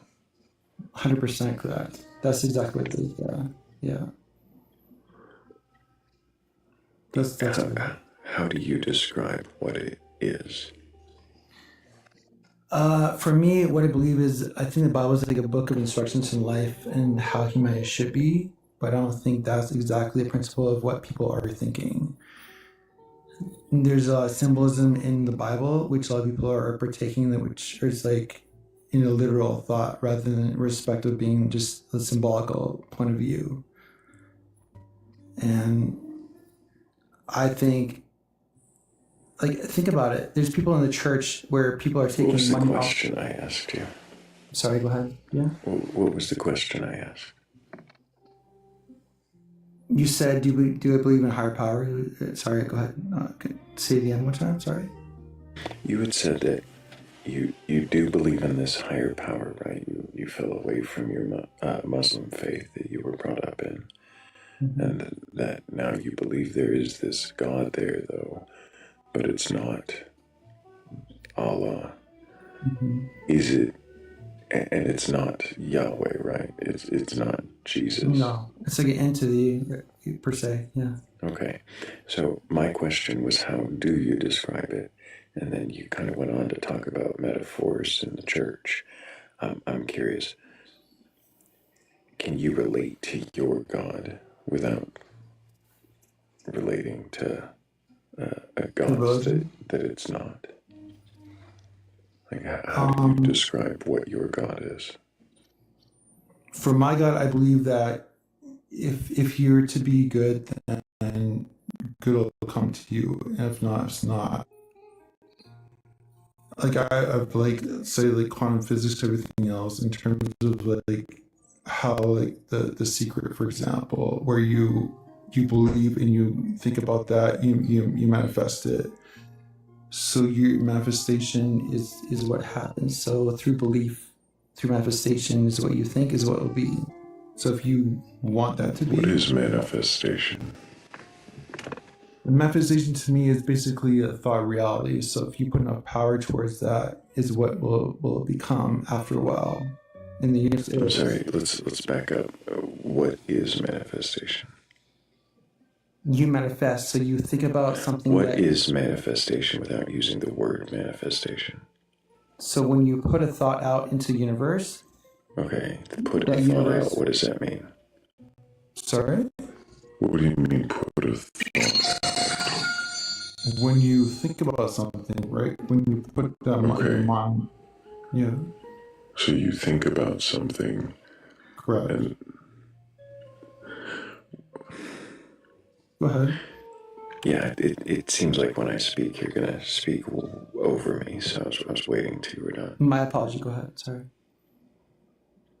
So just by thinking it.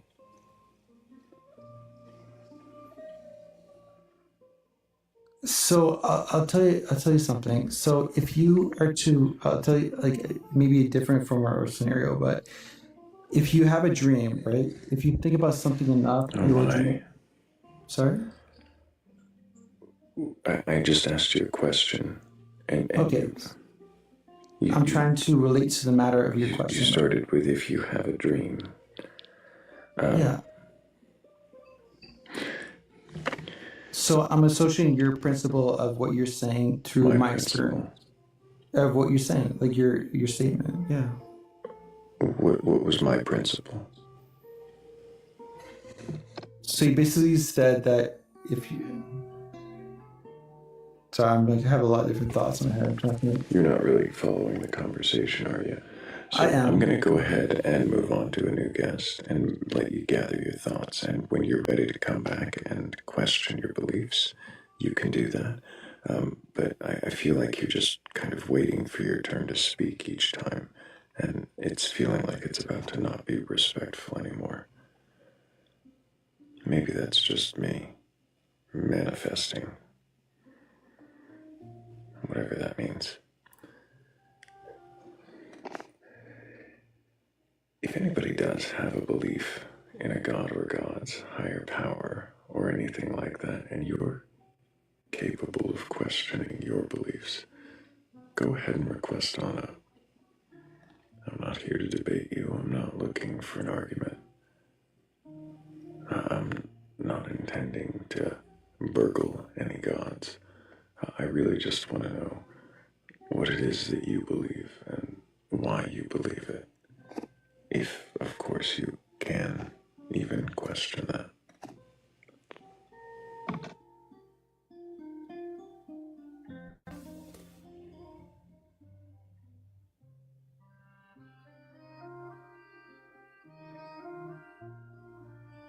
And thank you so much to Heretical Apothecary, Insomnia, Jazz, Danny Grax, Paniac, and Freak Scene. Thank you guys so much. I really do appreciate you helping with the goal. And leave my name out. You are welcome to come back up again another time. I just feel like maybe you were coming at this from the wrong direction, and right or wrong, it wouldn't hurt to have a fresh start. So,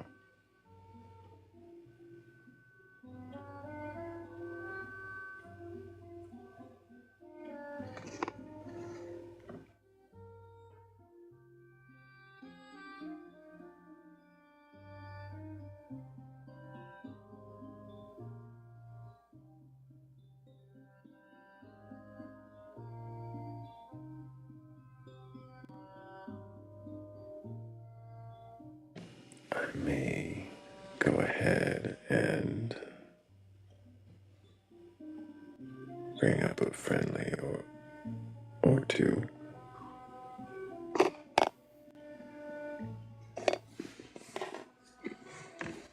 Oh, it's going pretty good.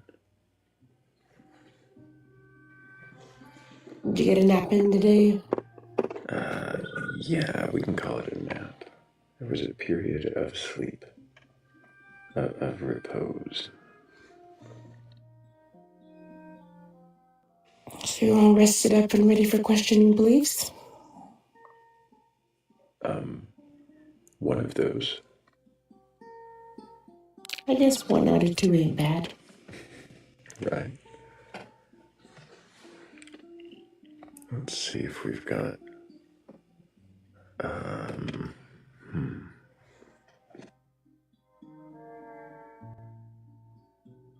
have a feeling. I know where this will go, but I could be wrong. I've been wrong before. It happens sometimes. Hello, Y2K. Thank you for bringing me back. Can you remind me your age for TikTok TOS? 36. And do you have a belief in a god or God's higher power or anything like that? I believe in the God of the Bible. Which God of the Bible? God from Genesis, the one who created everything. Which God from Genesis that created everything? As quoted from the Bible in Romans, I will call him the unknown God. The unknown God. Yeah. Oh, so not one of the ones that's named as creating things in Genesis. No, I believe that those are two different people, two different entities. Different entities creating things in Genesis. You are kind of muffled. It is a little hard to hear you. Sorry about that. Is that better? For the moment. So you were saying there are different entities creating things in Genesis. I believe that people ascribe the works of one entity to a separate entity that did not do the work. So you're saying that there is a God unwritten about, unknown, unincluded in the text of the Bible that created things in the way the Bible describes. Of a sort, yes. He was only mentioned once, and that was when he created everything. And then the name that people give that God after creation is not the same entity.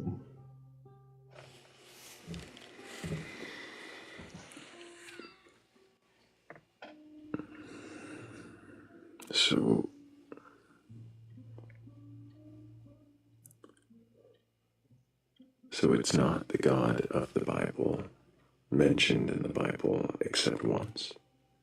It is not the, okay, so the Bible, the message of the Bible is the prophecy of how to reach his presence. What I prophecy? believe the prophecy of the Messiah.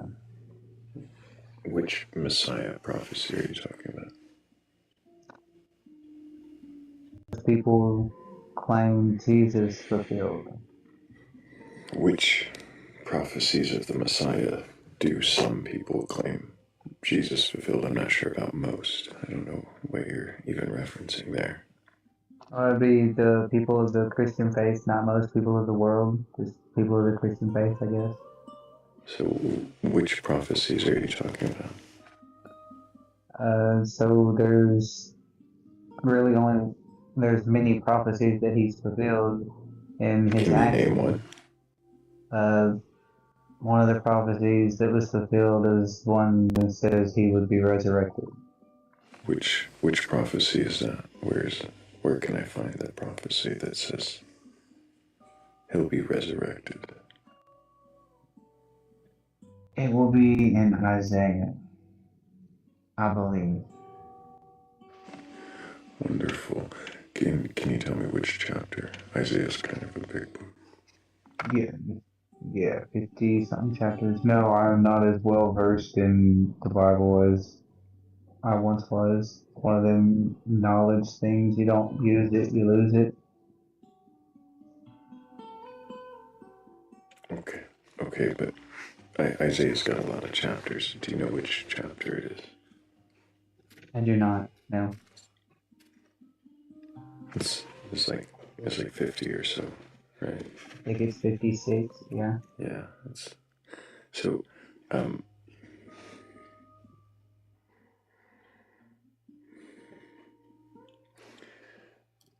So, in Isaiah somewhere it says he'll be resurrected. Who does it say will be resurrected? There is a man. I'd love to see this prophecy. And I think, just to clarify, I think it was more than 56.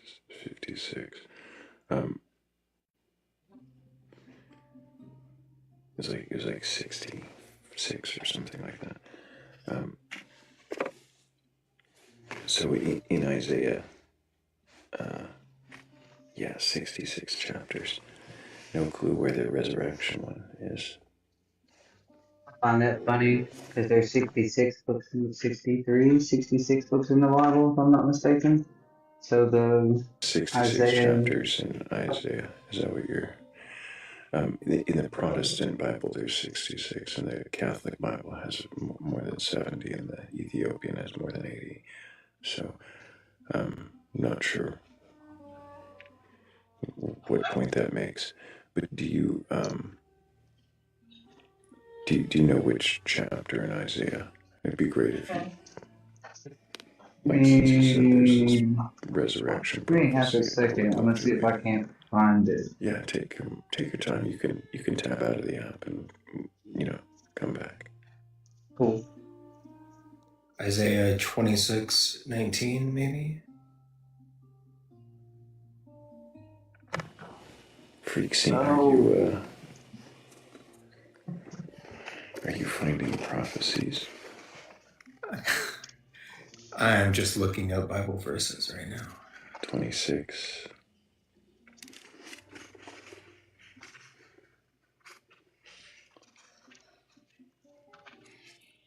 We'd have to make sure this is Y2K's prophecy, though, because... Y2K? What? Well, that is for the resurrection of the people. It is not his resurrection, no, but yes. But we live through his resurrection, yes. Hold on, let me see if I can't find it. Hold on.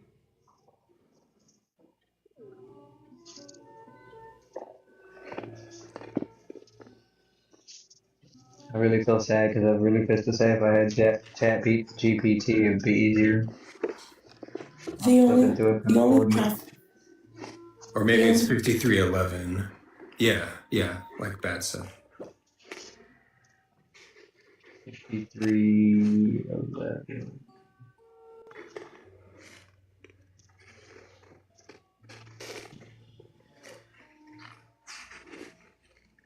Or 10 and 11. Yeah.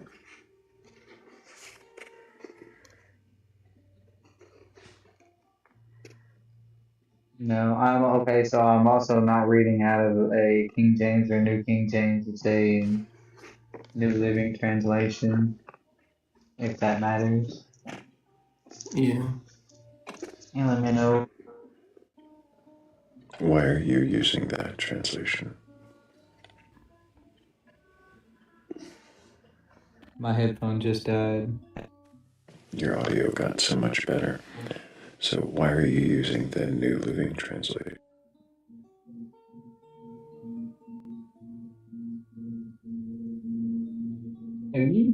I think Gordon says there's no mention of resurrection in the Old Testament. You're saying there's no mention of resurrection. So then there isn't a prophecy being fulfilled.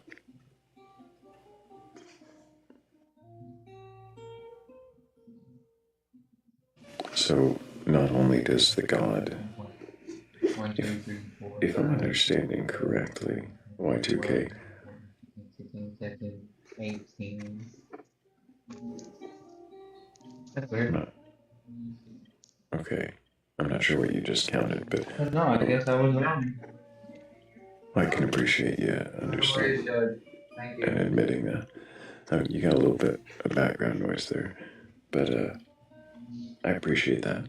So there isn't this resurrection prophecy. You also said that the God that created things isn't the one written about. And so I'm curious, if it's not the one written about, and these prophecies aren't the prophecies, at least that you thought, being fulfilled, what is it that has you believing in the Bible at all? So I go with Newton's first law. It says matter cannot be created nor destroyed. It can only I'm be sorry, changed. stop for a moment. Okay. Newton's first law says what? Wrong person. But yes, the first law of physics is matter cannot be I'm created nor sorry, the destroyed. first law of physics. Yes, I may be off. Is the first law of physics, Matter cannot be created nor destroyed. It can only be changed. where's that law? I would have to Google that one. And I forget who, Einstein or somebody. What does that say about like Adam and Eve? Okay, so that's where the belief in the God of creation comes from. So it's backed by science that matter cannot be created nor destroyed, it can only be changed. So You're saying it's backed by science that matter cannot be, doesn't make sense.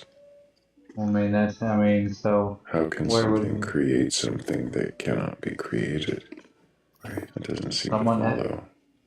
It would be, so the laws of physics are set. Someone had to set those laws. Why? Why do you say someone had to set those laws? Because as I was raised, that's just how it is. There's nothing Because that as you were comes. raised, what does that have to do with someone had to set laws of physics? That doesn't follow because you were raised. Well, I mean, it's the way I was taught. Yes. So It's the way you were taught. Yes. You think it's possible that you were taught wrong? Always. Yes. So why would you assume then that somebody had to create the laws of physics?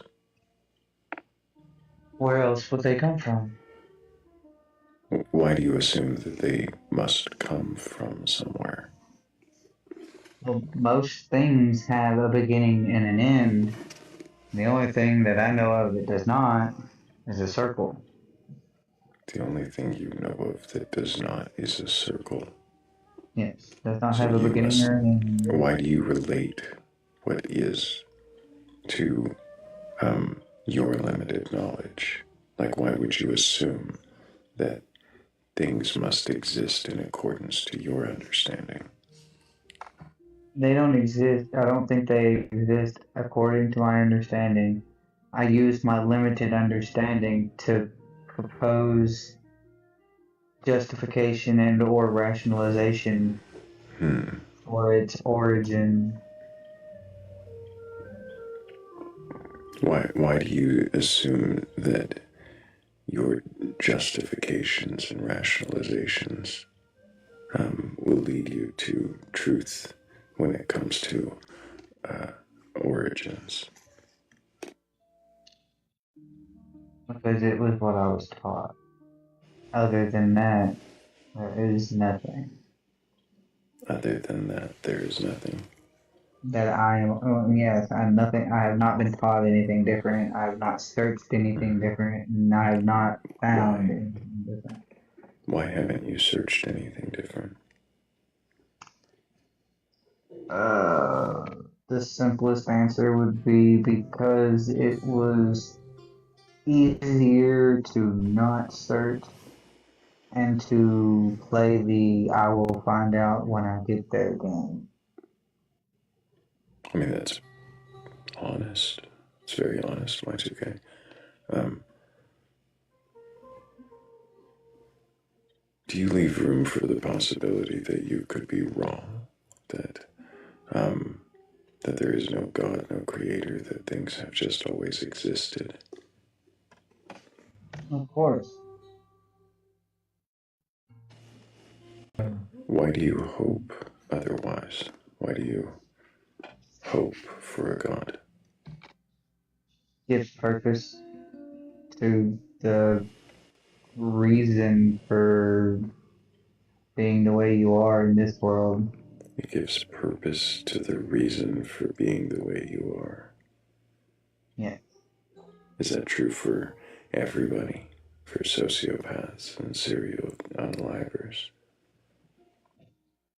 It gives them purpose for being the way they are.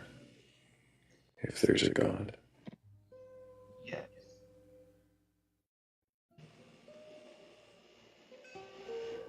So, the, as I understood it, as I was taught, so the purpose of the God is to determine whether or not your actions were the best that they could be in the situation you was in, not necessarily objective or subjective morality, but based on the ability of your brain knowledge and function, did you do the best you could do with the hand you were dealt, give or take minus certain scenarios. It seems like a very nuanced view that doesn't require a God in the equation. I'm curious what purpose the God is actually providing you. To hope that what I did was good enough or worthy to not be condemned to darkness. So the God is providing you hope that the God won't hurt you or punish you or abandon you. That it won't punish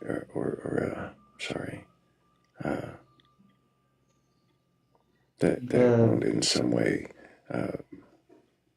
harm you. cast me aside. Abandon Why? would be the best way Mm, to, I so, think.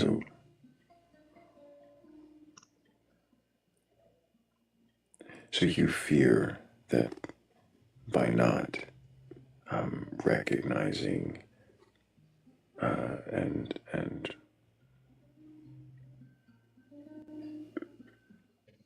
worshiping, I'm questioning that word, but worshiping this God, that by not doing it, you will be left to be abandoned by it, if it exists. Is this sort of hedging your bet based on fear of Abandon. missing out? Yes. Oh no.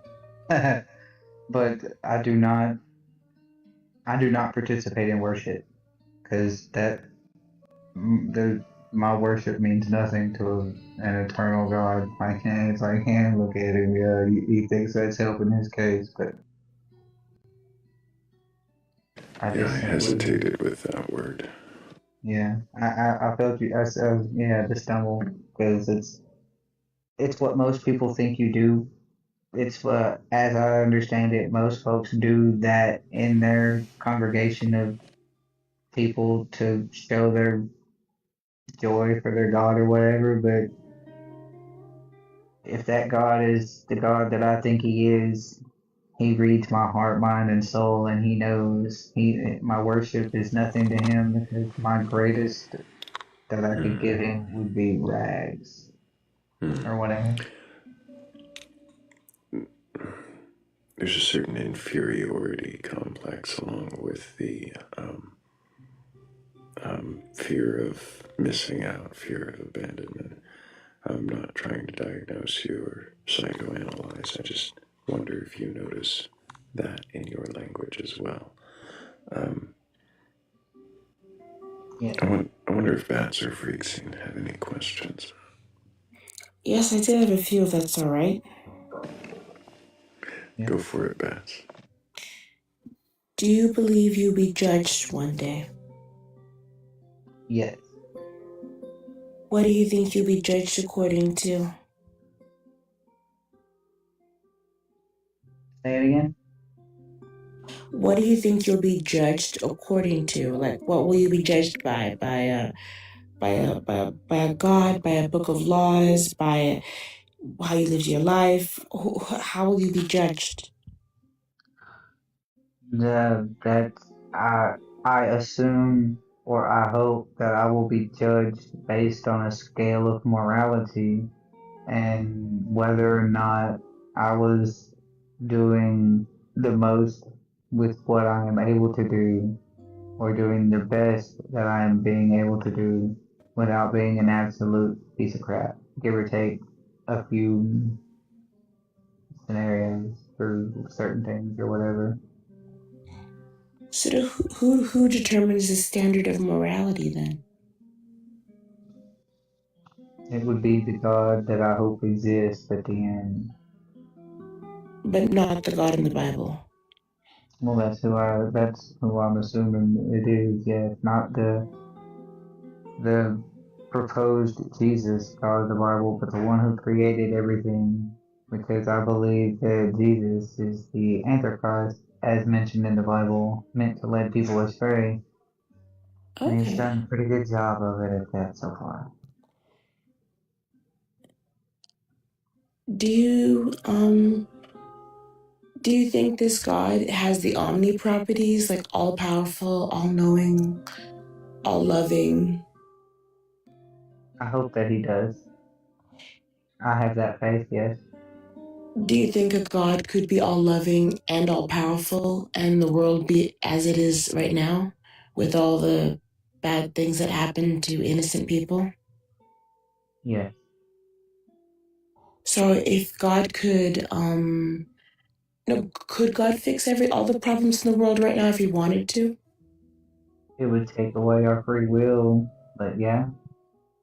So he has the ability to make our lives better and the innocents' lives better. And he has this all powerful love for us, but he chooses not to make our lives better. Yes. There's a pre-exist. I assume he bound himself by a deal so that he could not. And where do you get this deal from? What scriptures do you get it from? None. I made it up myself. It's the only thing that it's what sets apart from the rest because if he is omni and all that, why would he not? There would only have to be there's only one explanation, and it would be because there was a challenge. And as it is from the Bible, the angels are his children. Lucifer took us from him, and then as the Bible goes back and forth, So if that's the case, it would is be a father-son debate on who could be the better God. So God can't do anything until the time is right, so forth and so on. this is the only way you could rationalize the God existing with what exists, with what you see. If he was omni, yes.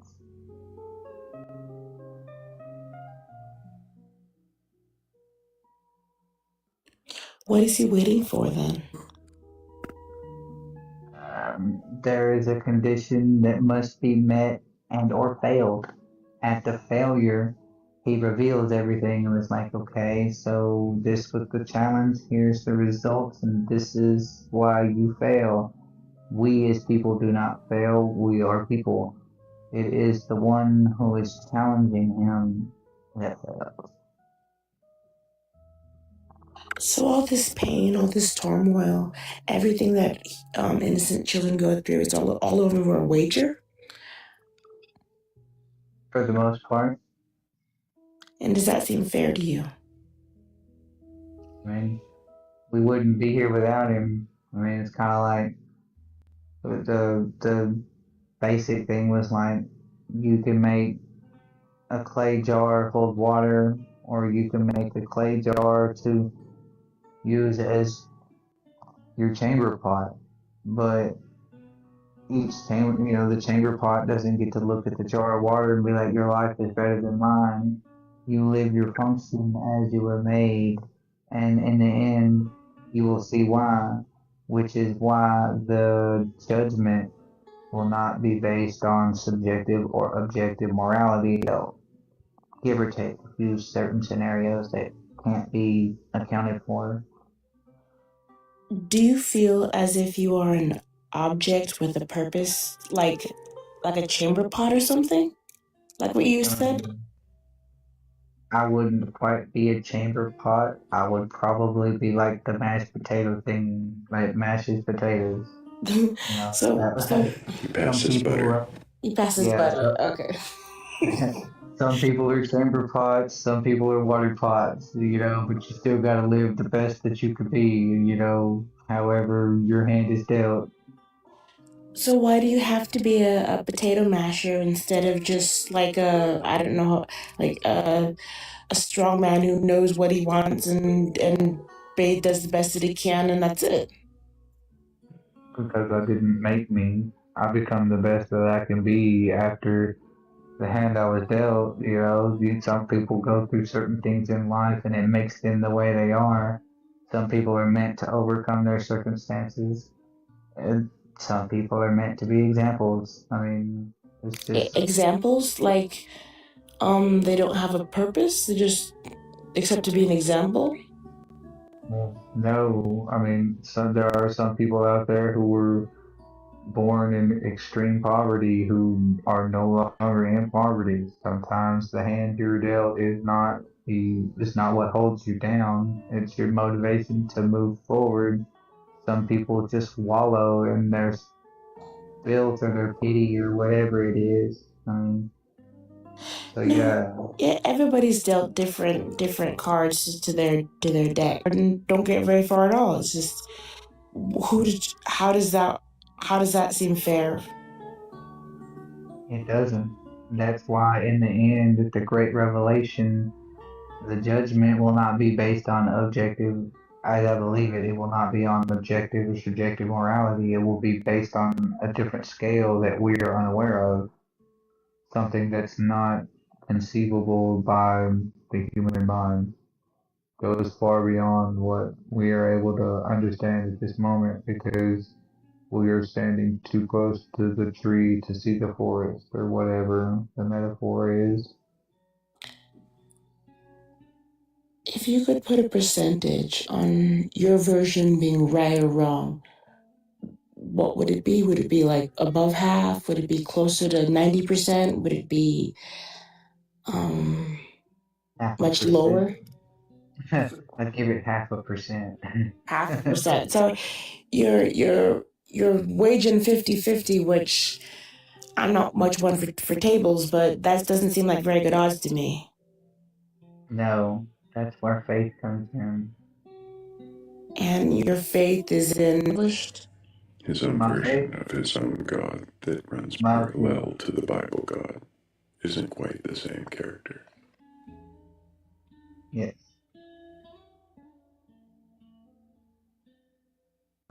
So if this belief is only 50-50 right, what's the purpose of it?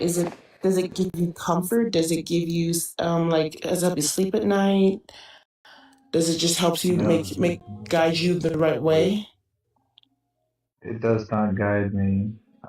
It's just what I have hope in because I know that one day I'm going to die. And Matter cannot be created nor destroyed. It can only be changed.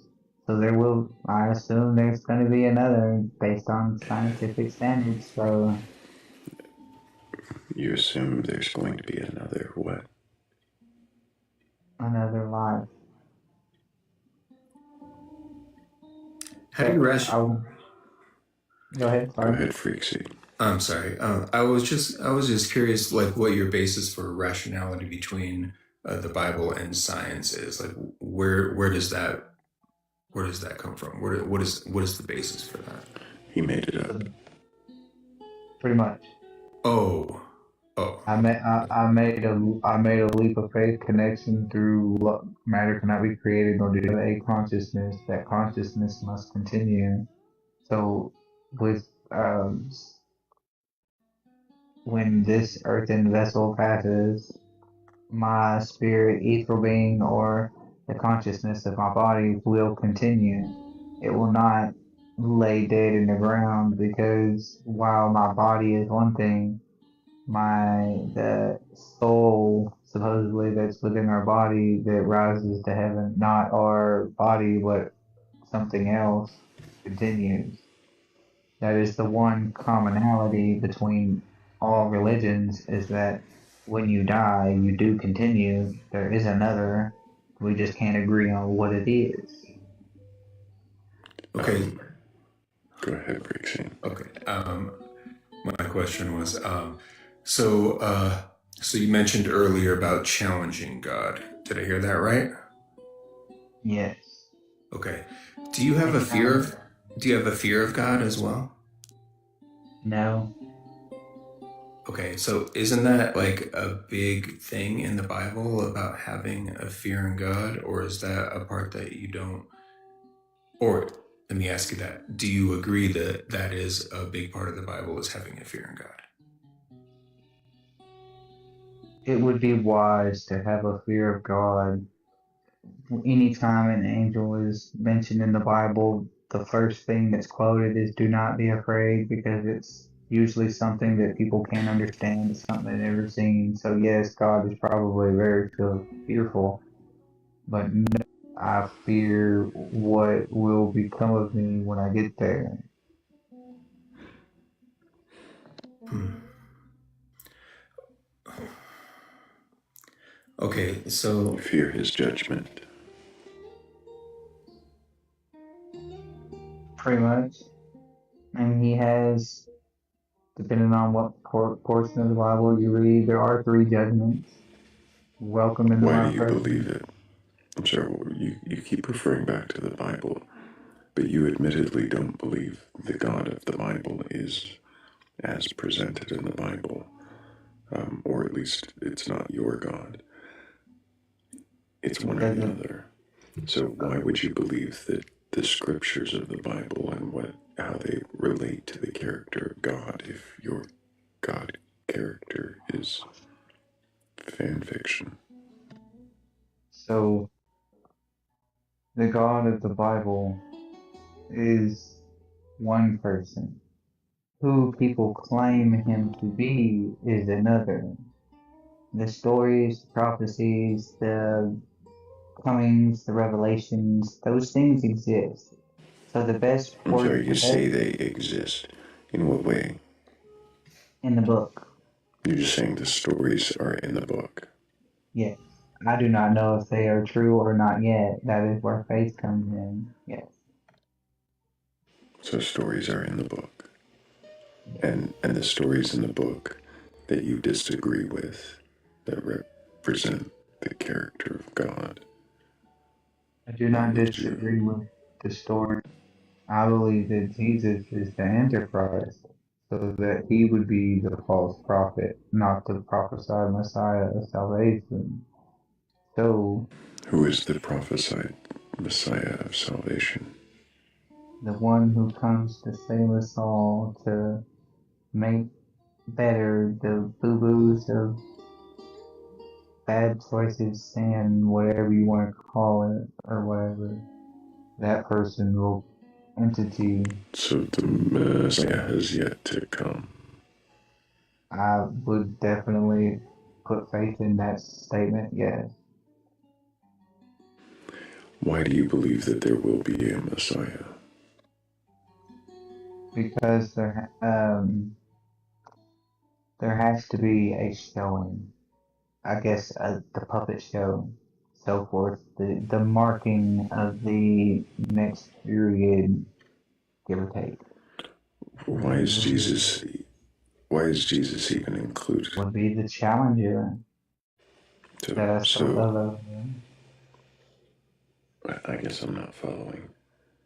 So I originally said that the reason that God, being omni, does not step in and help those suffering is because there is a challenge. There's a challenge, and the challenge is to see if you can get past Jesus to find the real God.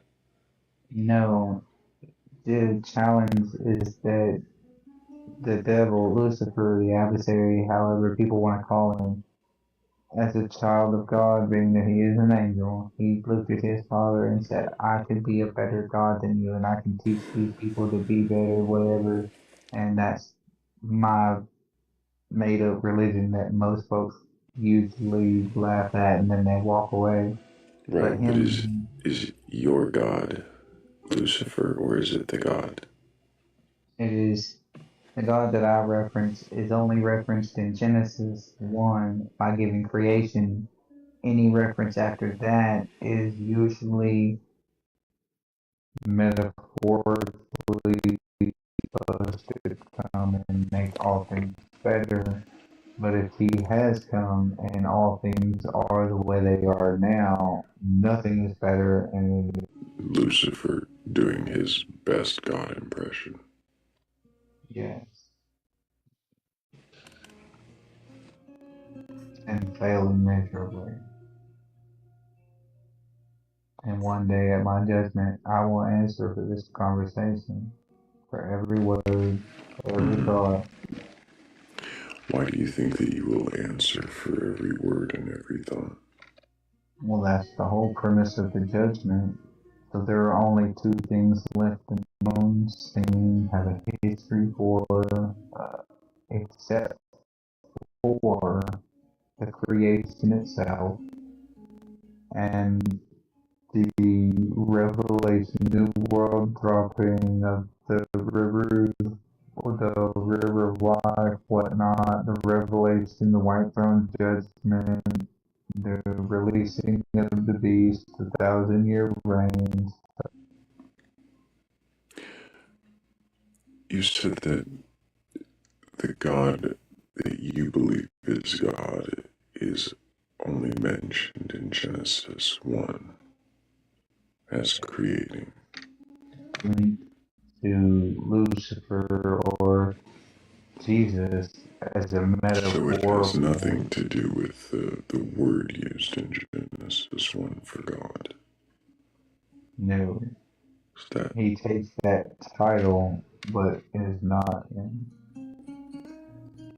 so? Other men, those are Lucifer. Yeah,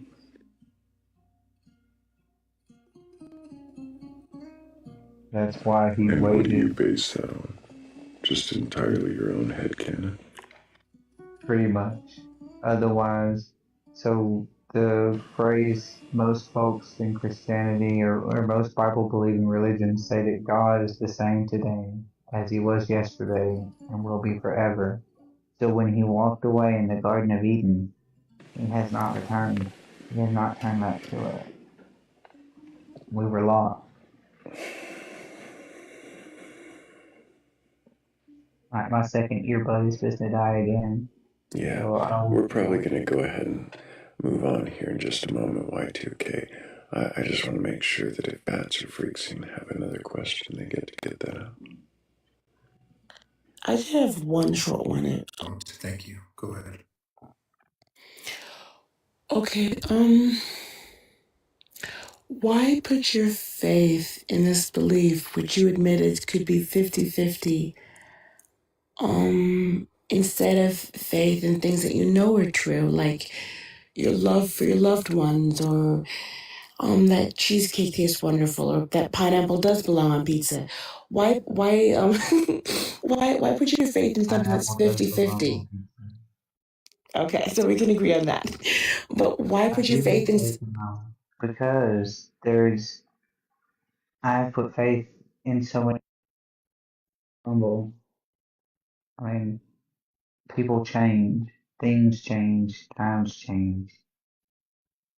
God does not. If there is an eternal God, He does not change. He will be the same today as He was yesterday, and will be forever. but that's in a Bible that you don't necessarily believe is entirely accurate. Nope. There's a lot of things that people believe in that aren't entirely accurate, but we still believe in them anyway. That's what makes it faith. It's the one difference that I have from most Christians. Most Christians are arrogant, not faithful.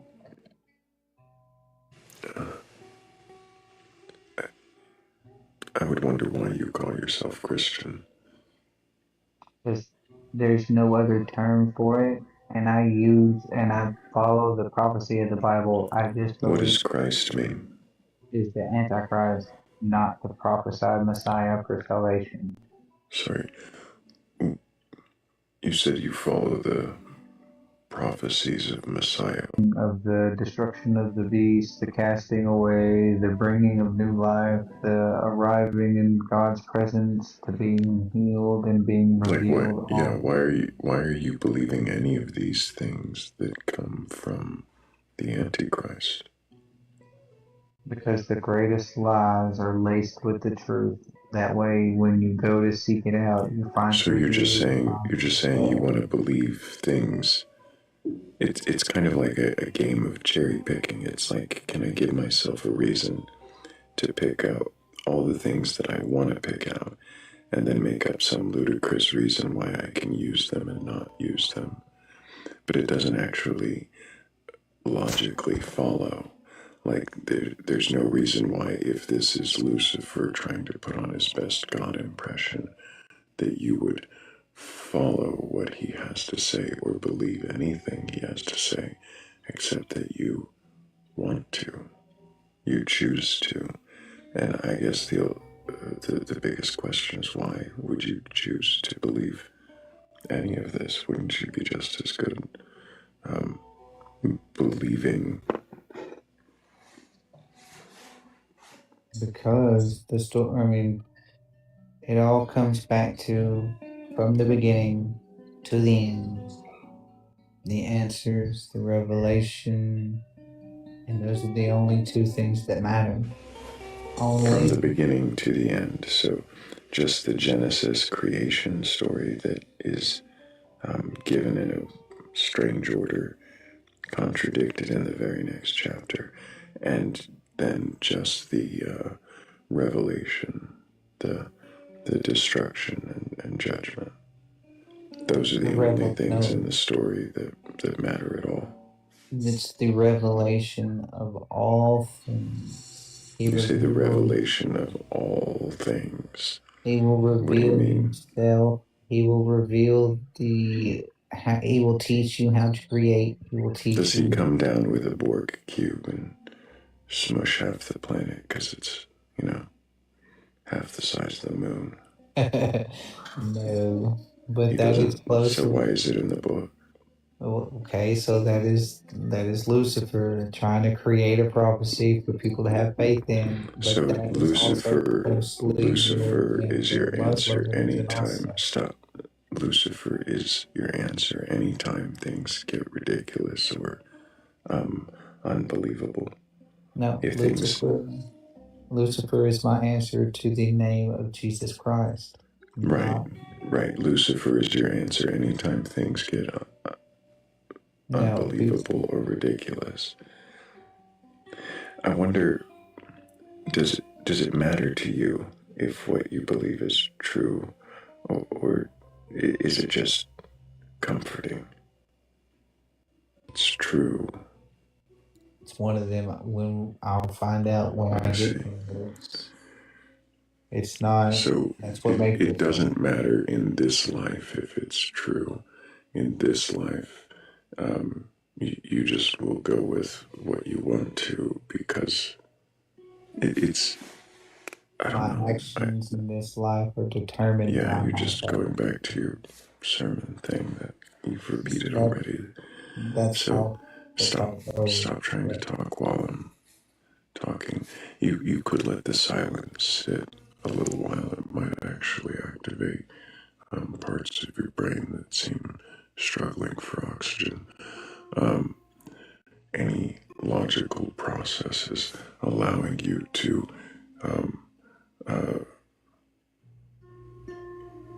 verify, to confirm, to in any way validate this, validate, sorry, this belief.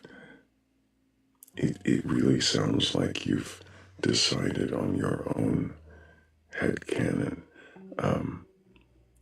and created a fan fiction around Christianity and decided this must be true because you want to. That's what makes it faith, not knowledge.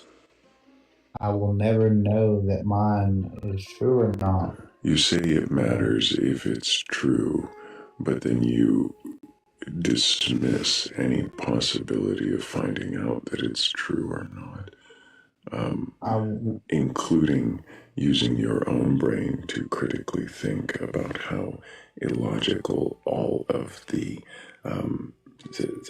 traps you have put yourself in are. I don't have any more questions for you, Y2K, and it sounds like it's probably time we move on. But maybe another time you'll find yourself more capable, more honest exchange than our previous. Thank you.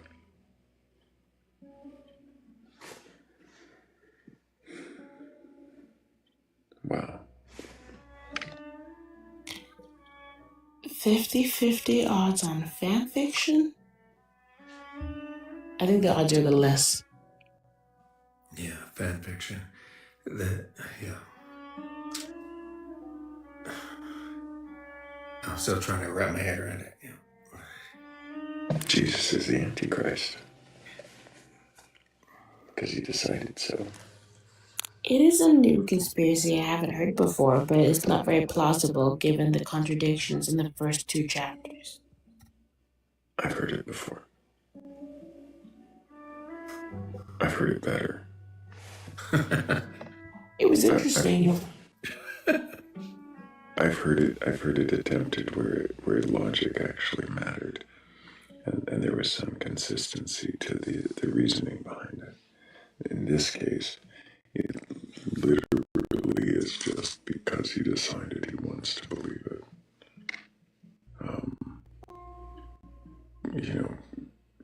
Way of making inconsistencies more consistent. It's kind of the other way around. It's just this is the conclusion, and he will make it fit. Yeah, and that's why I shouldn't probably try to understand it. That's exactly the narrative.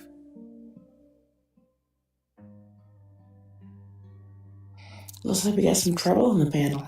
We do have some trouble. How's it going? Yes, trouble indeed. Pretty good. How are you guys doing? Doing all right. Doing good. My cat got neutered today, so I've been dealing with that. It's been fun. Exciting. He's got a cone on his poor little head, and he One who had to deal with it all day. definitely. Well, he was like probably high for like half of it, so from all the mugs they gave him. But he's starting to wake up now, getting more lively.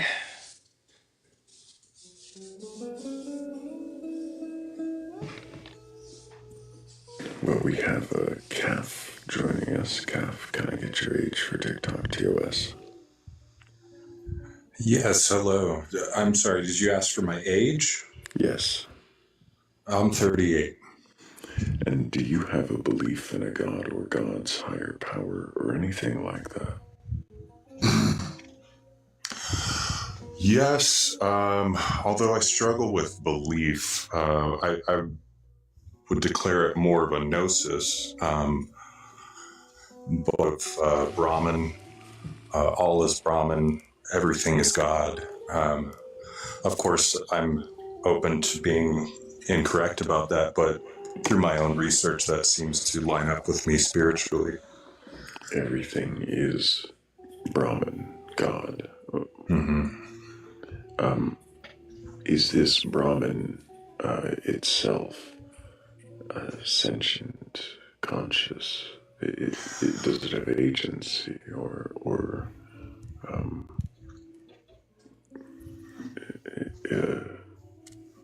will?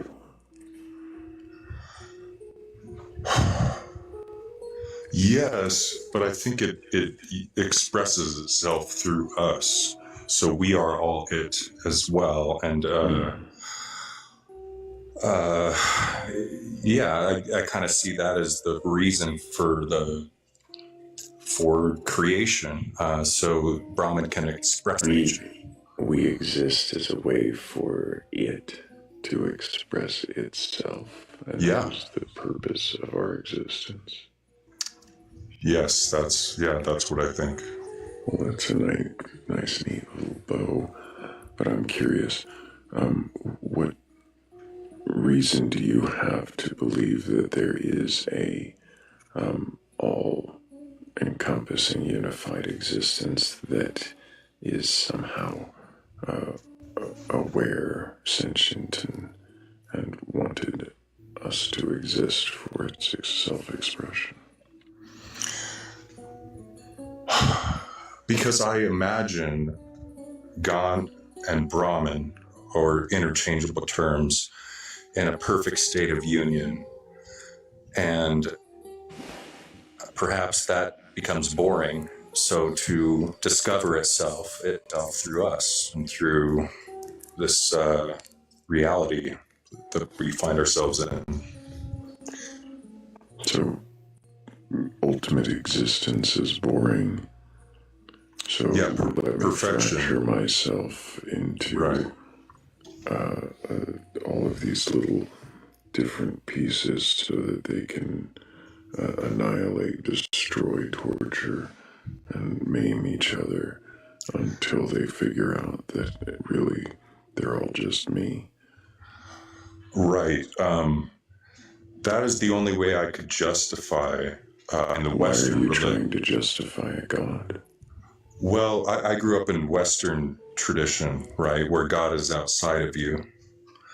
And there's clearly torture and suffering and evil in this world. And if he is outside of that, then he's just allowing it to happen. Whereas in my view, he is the one being murdered and also the murderer at the same time. So Right. it's But fair. Why do you need to justify a God? Because there's torture and suffering in this world, but there's also beauty and goodness and love. And why does beauty and goodness and love exist if there isn't force behind that? So, because things exist, you need to justify a God? I'm not following. There's beauty, there's ugliness, there's pleasure, there's torture, there's all of these things that exist, and some of them are pleasant, some of them are not, some of them are mundane and completely unaffected by our opinion of it, or don't affect our opinion. Some of things just exist. So in what way does any of that indicate that there is a God or a need to defend? Well, there's not much of a need to defend its existence. I just find, as opposed to nihilism, for example, why is there love in this world? Why is there seemingly just a lack of belief and any inherent meaning behind all of this? So a lack of belief in inherent meaning. What is inherent meaning? Just to say that I guess I would define nihilism as just there's no meaning to reality Right, but at all. what does that mean? Meaning? No purpose, no. It's aimless. It just is. Aimless. So you're saying that the universe has a purpose and an aim? I think so. I would throw my hat in that ring. Why do you assume there's a purpose or an aim? My own personal experience. There's just been synchronicities that have been hard to deny. The absolute. What is a synchronicity? Some would call it coincidence, but I don't. I think there's such intelligence behind this creation. You're not telling me. You're self-affirming. You're kind of in a cycle of just confirming your own belief over and over without any of it. Do you hear what I mean? Like, why do you conclude that there is purpose? Because I don't see my perspective is that I don't see it as random. I see intelligence behind it. You don't see it as random. You see intelligence behind what? Reality itself. What do you mean you see intelligence behind reality? What does that mean? The sacred geometry of reality, how things are put together. What is sacred geometry now? The mathematics of how things work. What mathematics? Well, just the geometry of a flower. Geometry of. Are you kind of relying now on like pop spirituality videos? This sacred geometry thing. Like, do you know what you're saying? Or are you just kind of repeating things? Yeah, I'll acknowledge, that's a term that could be like a new age term, but I could just say geometry. For me, Squares exist, so therefore things must be intelligent. Sure, that's my conclusion. There's an intelligence behind this, so I don't see it as random or meaningless. Wait, did you hear what Thrayle just said? Yeah, he didn't. He didn't listen. I'm trying to. I'm not trying to defend myself. If I said it more poetically and I don't know, maybe then it would. Go ahead, Kat. Well, so we've kind of gotten away from where I was. You know where I was. I was at why is nihilism the foil opposite? Why is it the alternative? Why are those the two options? I feel like there are many options. Sure. What are some other options? I mean, there's absurdism, and there's any multitude of philosophical stances one could take that do not involve a god or a meaningless existence, right? Like, no god figure does not equal meaningless existence. Well, I'm looking for an explanation behind why love exists and beauty and goodness. Well, I would say that what is goodness? Let's start there. What is goodness? Kindness, sacrifice, selflessness. Would you say that these things are pro-social? You know what I mean by pro-social? Meaning like advantageous for the common good? Yeah, well, advantageous for the continuation of the species, really, is what I mean. We see these things probably because we are pack creatures, we are social creatures, and in order to continue to exist, we need to engage in those type of behaviors. We could not um, so that's a good reason for that.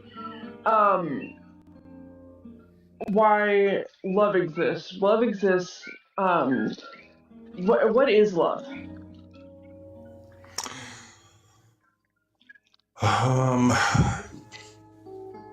Well, there's, romantic love, which could be just like pair bonding. What is pair bonding?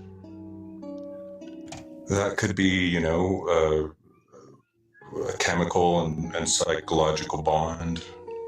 Do you know the mechanism by which humans pair bond, quote unquote? The mechanism behind it? No. Yeah, like it's oxytocin generally for the most part. It's mostly oxytocin, which is just a neurotransmitter. It's a chemical that your brain releases during certain things like childbirth. To help, it helps. The reason this is associated with pair bonding is because it does. So this seems to be a neurochemical occurrence. Mm-hmm. So that's why it exists, right?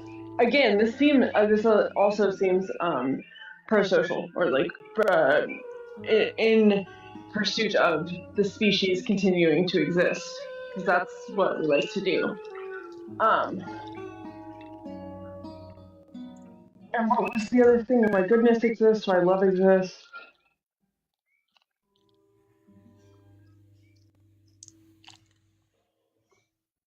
What was the last one? Truth. Even if that's possible to arrive at, that could be a very ambiguous term. Truth. How do you determine what the truth is? Does truth exist? Well, I can't. To claim it, I think would be disingenuous, but yeah, I guess that's my belief that truth exists, that there is an ultimate truth. I believe that... what does that mean, an ultimate truth?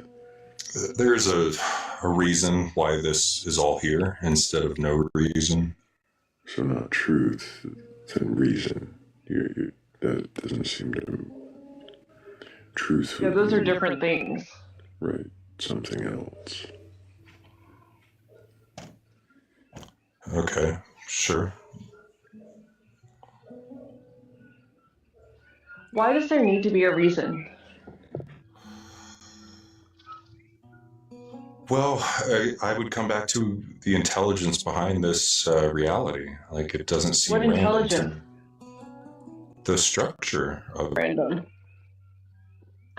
And also not intelligently designed. Have you considered that as an option? Yes, but to me, it seems like there is. Like, if it's between those options, I would say there is intelligent design. Wait, okay. So why are you ruling out not random, but not designed? Like, why is that being ruled out? How is that being ruled out? How is no design being ruled out versus design? Yeah, because it doesn't have... No design doesn't have to equal random, does it?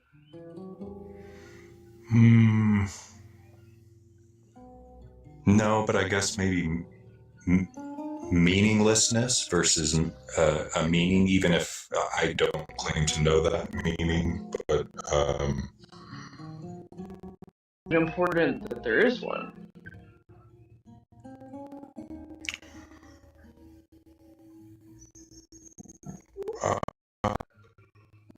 I guess I would just throw, if those were the options, I would just choose meaning over non-meaning, because...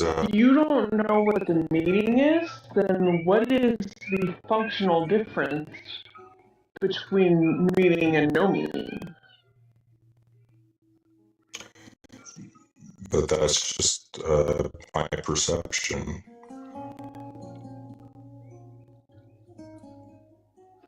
Can you question your beliefs? Oh, yeah, we're doing that right now. You're answering them, but are you questioning them? Although you are answering the questions. I appreciate that, I do. I'm open to, I think that's why I joined the line. I don't. I can tell that you appreciate the challenge, but I don't think that you are open to re-examining. Well, if there's a better explanation, then I'm open to it. Why does there have to be an explanation?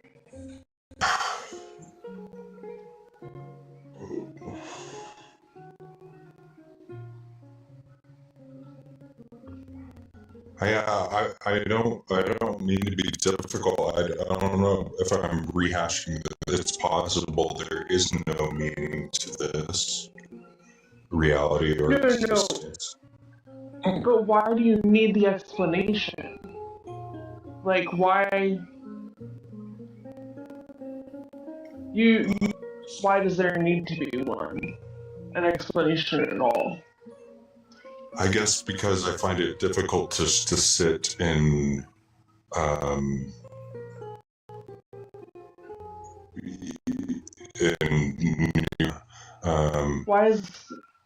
Why is I don't know uncomfortable?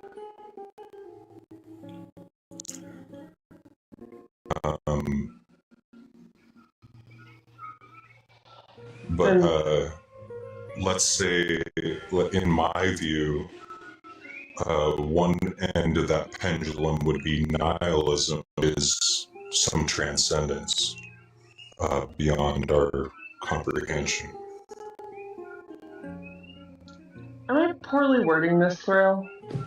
No, he's still trying to turn it into a contrast with him hearing the questions without. Right. I just wanted to make sure that I wasn't the problem, No, you know? Yeah. I have a question. Go ahead. How confident are you that your worldview is correct? Are you speaking to me? Mm-hmm.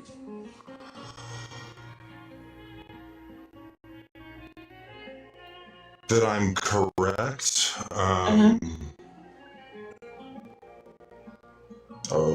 Over 50. I know. What gives you that 50% push the most? Experience. I find transcendence in my own life. You're finding transcendence in anecdotes? No, my own personal experience, and it's just my How perception reliable of is that reality. experience? Else's word for reality. I'm just looking at it through my own lens. I'm open to being incorrect. How reliable is your lens? How reliable is your perception of reality?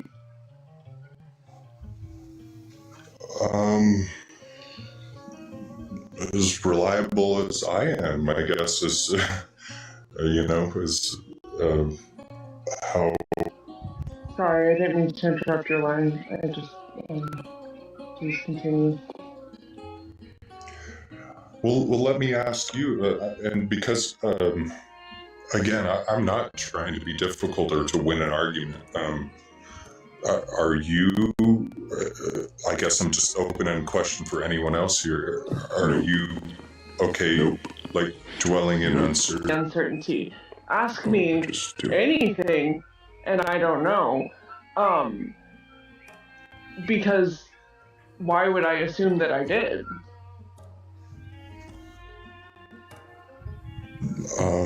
What? Go ahead. Why is uncertainty uncomfortable for you?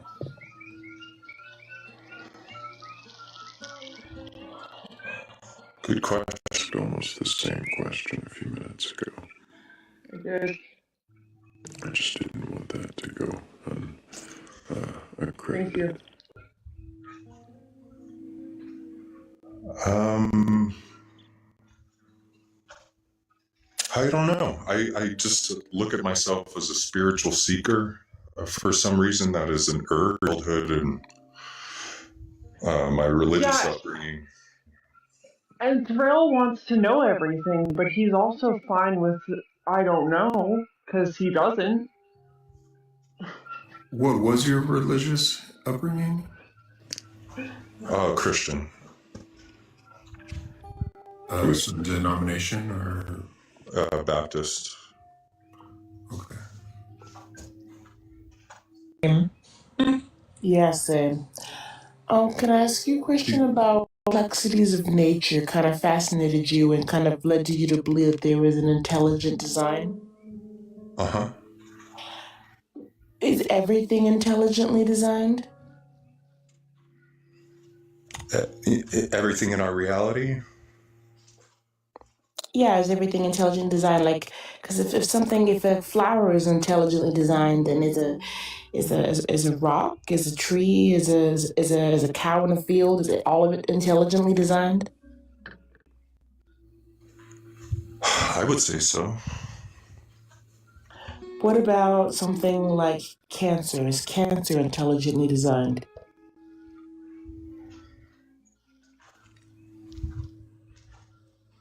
Yeah. Yeah, Why? like it breaks down the structure of cancer, for example, breaks down the structure of our reality, but it is It breaks down the structure of our reality? Well, like, just taking life from something. But sure, yeah, disease, everything. If it's just intelligent design, like we could just make our own vitamin C, but the gene is broken. That's why we don't. That's why we get scurvy and have to eat oranges. Yeah, there's flaws here. Absolutely. If Why this would we have a nerve go from our larynx to our brain by way of our heart?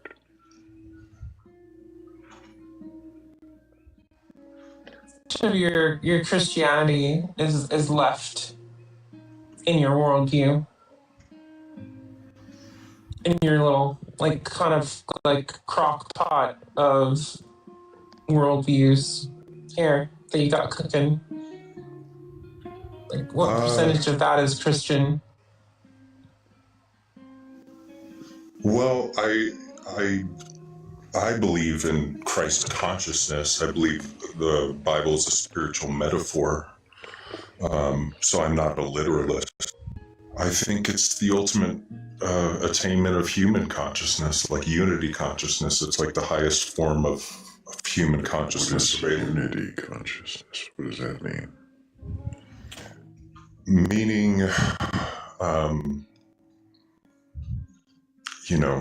like the yogis in India, like just the yogis. What does that do to accomplish explaining anything?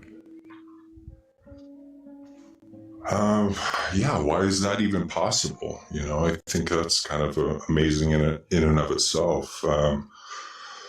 That these the highest spiritual humans can achieve a peace and balance and seemingly unconditional love for all things.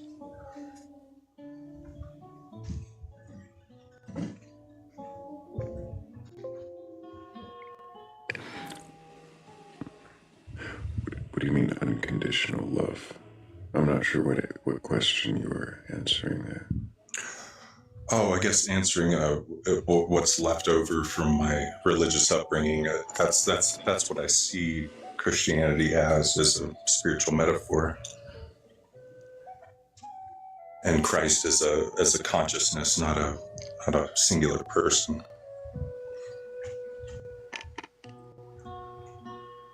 What is consciousness? Great question. I think that is through human avatar. Sorry, can you explain what consciousness is in a more relatable sense? Because I don't know what you mean, God expressing itself in a human avatar. Just possess. Consciousness is the highest level of sentience a human being can possess. So people don't typically have consciousness. No, there's levels to it. I think there's... What is consciousness? What is the thing that has awareness to it? So awareness. And you're saying there's higher levels to the awareness? I think so, yeah. What delineates a level of awareness?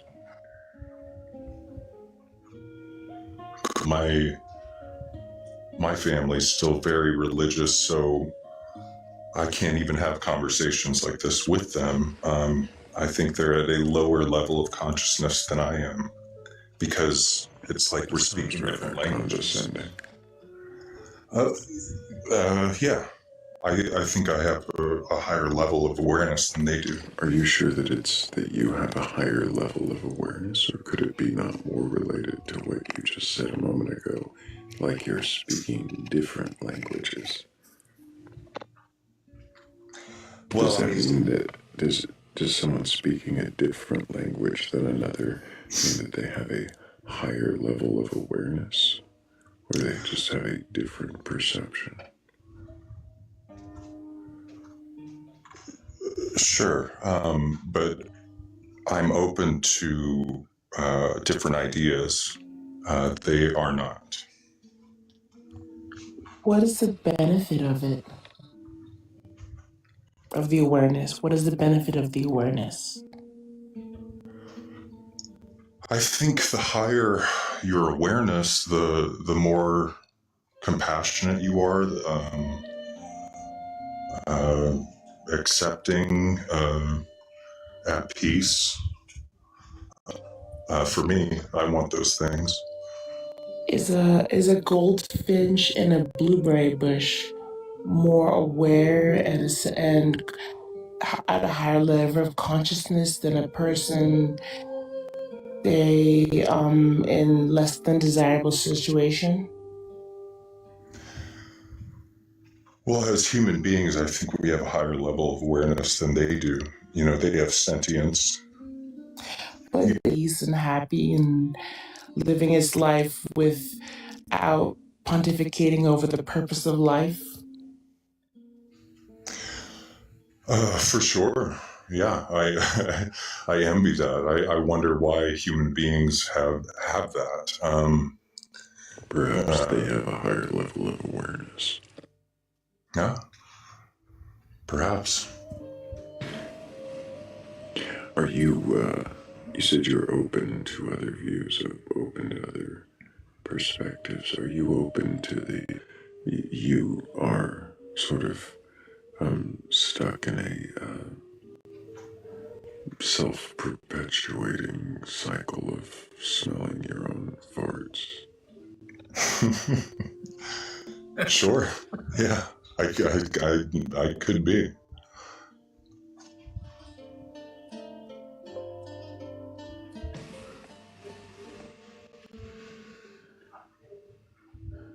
But yeah, I guess I would want to look at my current perception. What happens when we die?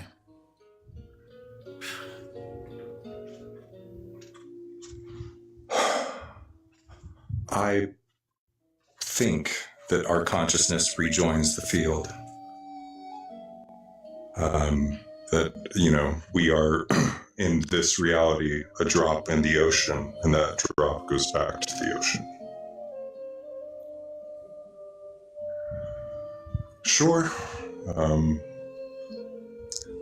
But I have no hard hard and fast views on that. But I think that's certainly a possibility. I lean more towards an Eastern perspective, so I think that's possible.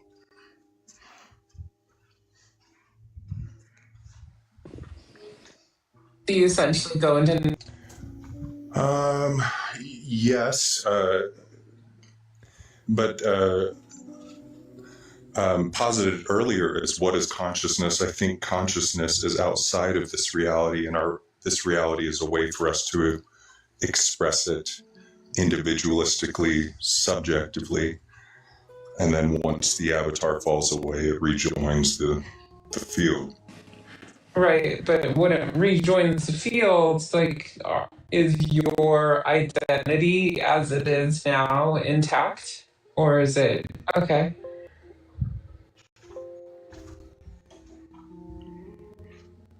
Because you just kind of get annihilated. There's nothing that happens.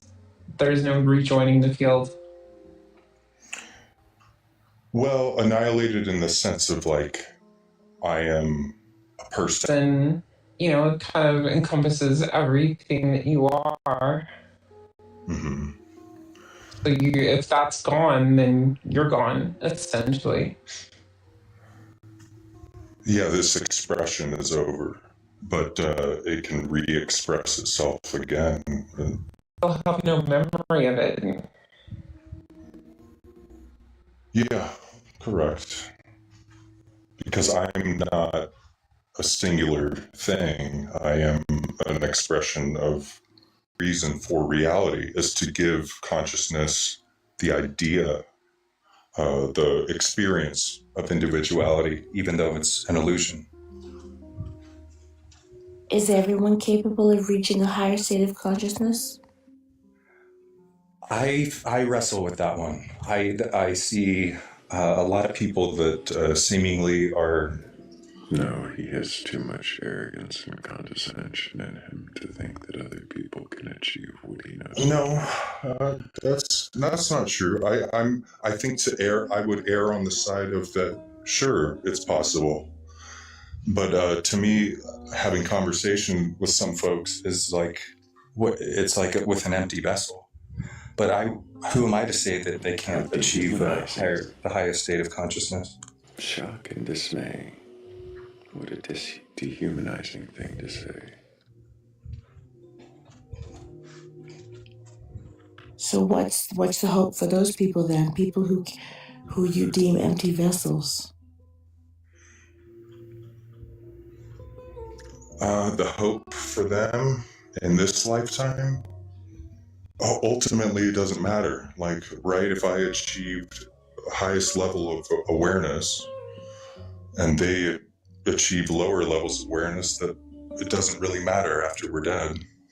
But within this lifetime, it could be to your value to climb that ladder and understand as much as you possibly can. To what end? To the best expression of this avatar and this reality. Why not? Why not want? I want to grow. I want to expand within this form. So are you not just working really hard to be the smartest you can be? Is that the end goal? Just most, as wise as I can be, as compassionate as I can be, as loving as I can be. I'm compelled towards those things I don't know why. I'm not compelled the other way towards hatred or selfishness, even though we all have selfishness, but it's... And does that make you better than the next person who may not have as a conscious level of empathy as you have? Oh, not better at all. Just more advanced, wiser. But ultimately, I am them and they are me. If more advanced and wiser isn't better, what is it?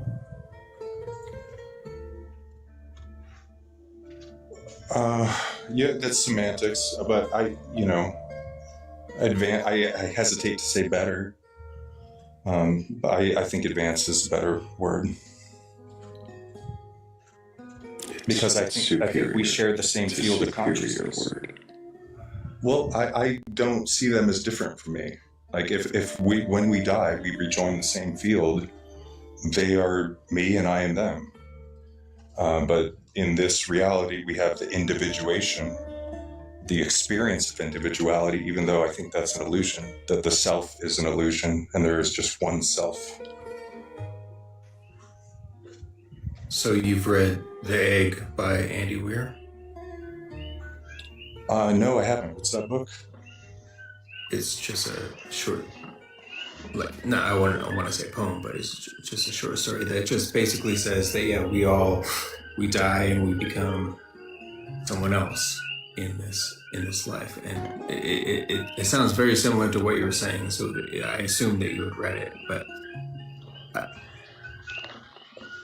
I haven't. Like what you're trying to say. It's similar to what you're trying to say. What's it called? Saying. The Egg. By Andy Weir? Yes. Short story by Andy Weir. Yeah. What is this, where do you draw this sense of spiritual elitism from?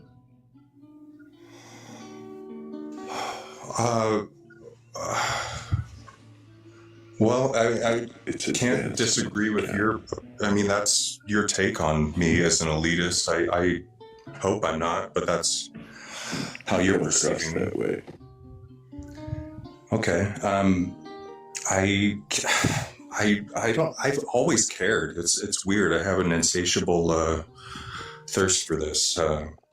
I majored in philosophy and religion on a whim because I found it extremely compelling. So What compelling? Philosophy and religion. What about it? Well, I was given a very limited view growing up. So when I majored in it in college, I got the chance to read all the holy books, understand esotericism, the occult, get different perspectives. So it is the one thing I can say I'm very well read on, just world religions and philosophy in general. When you say holy books, do you mean the Bible and the Torah? Yeah, and the Quran and the Bhagavad Gita, Tao Te Ching. Right, okay. But have you read the Tao of Pooh? Have I read what? The Tao of Pooh? No, I can't say I have. Sorry, excuse me. It's a good one.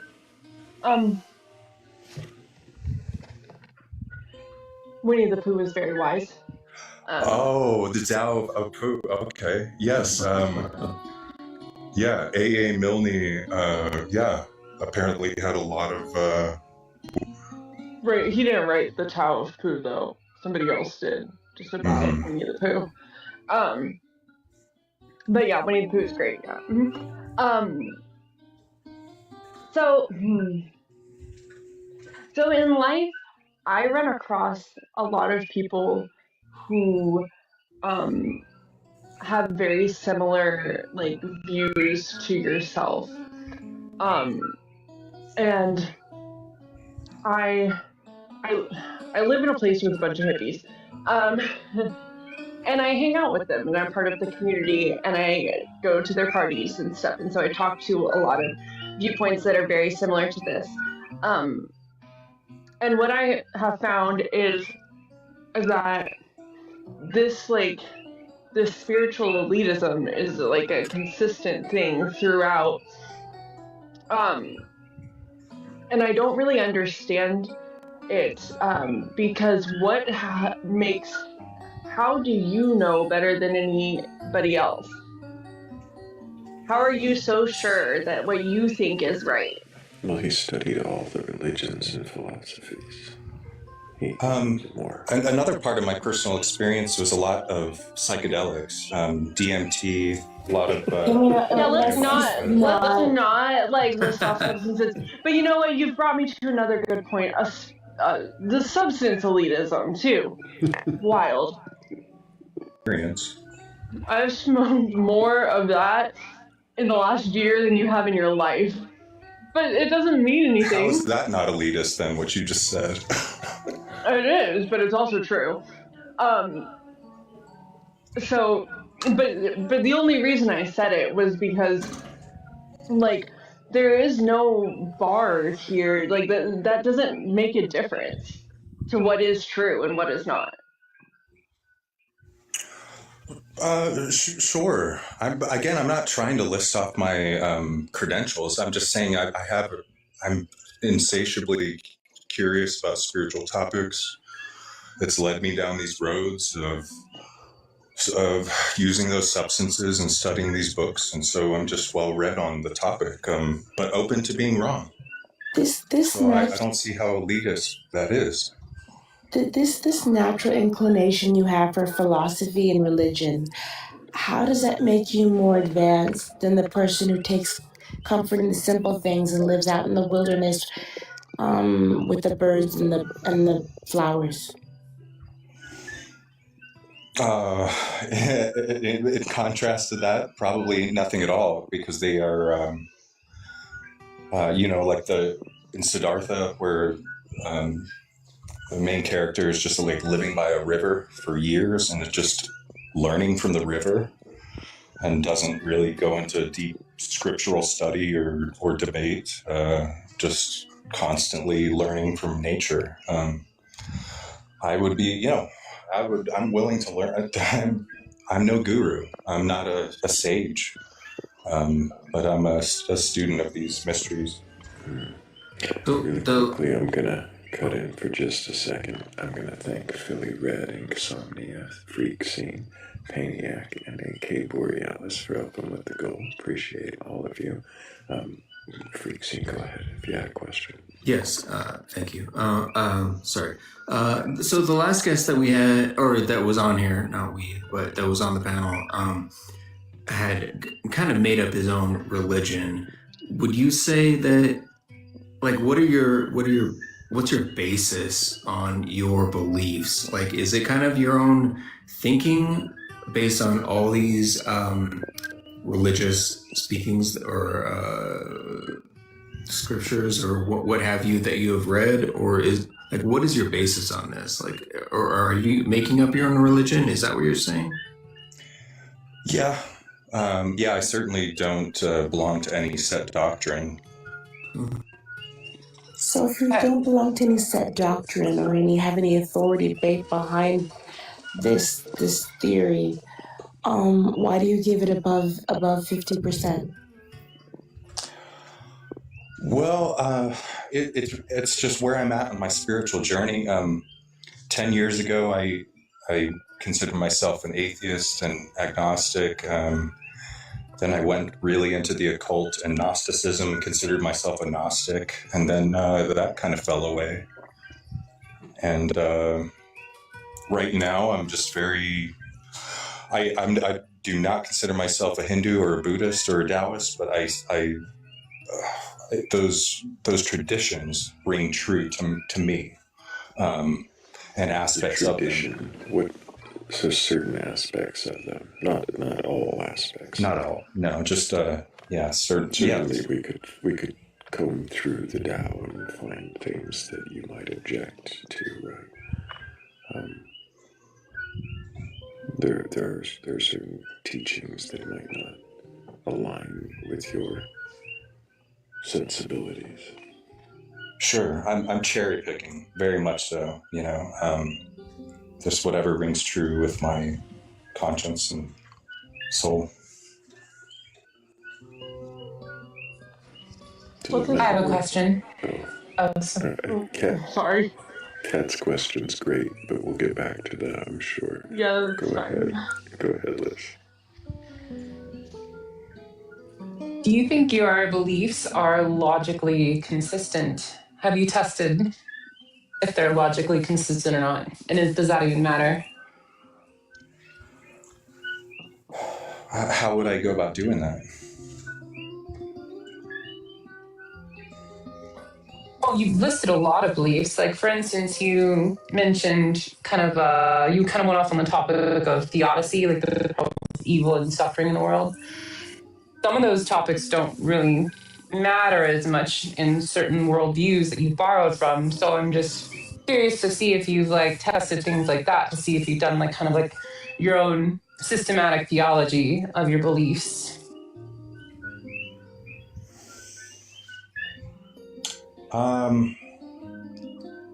This may sound really basic, but all I can do is kind of go out into the world and lead with the highest values that I think exist, which are compassion and love and kindness. That's very broad, but that's what I try to live by.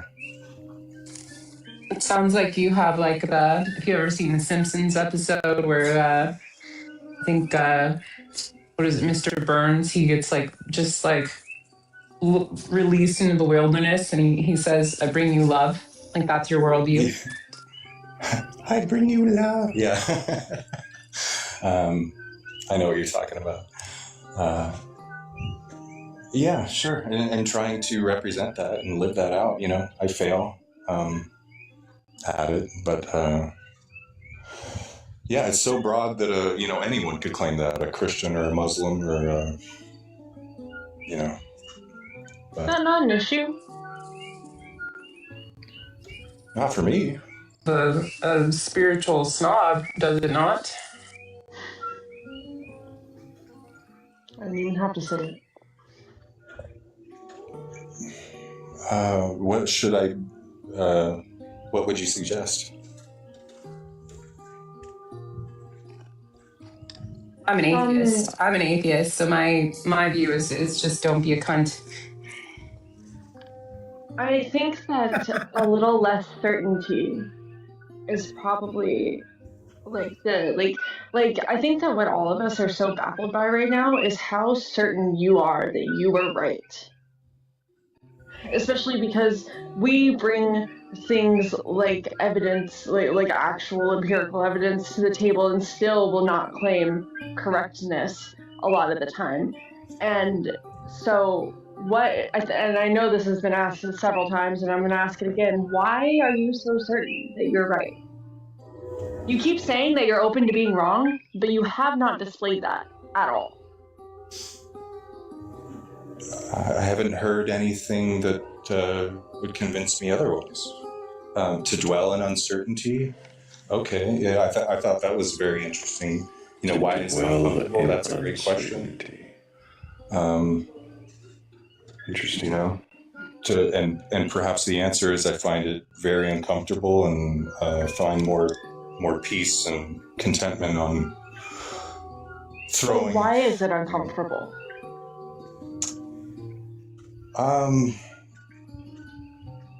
Yeah, I don't know. That's a good question. Good job.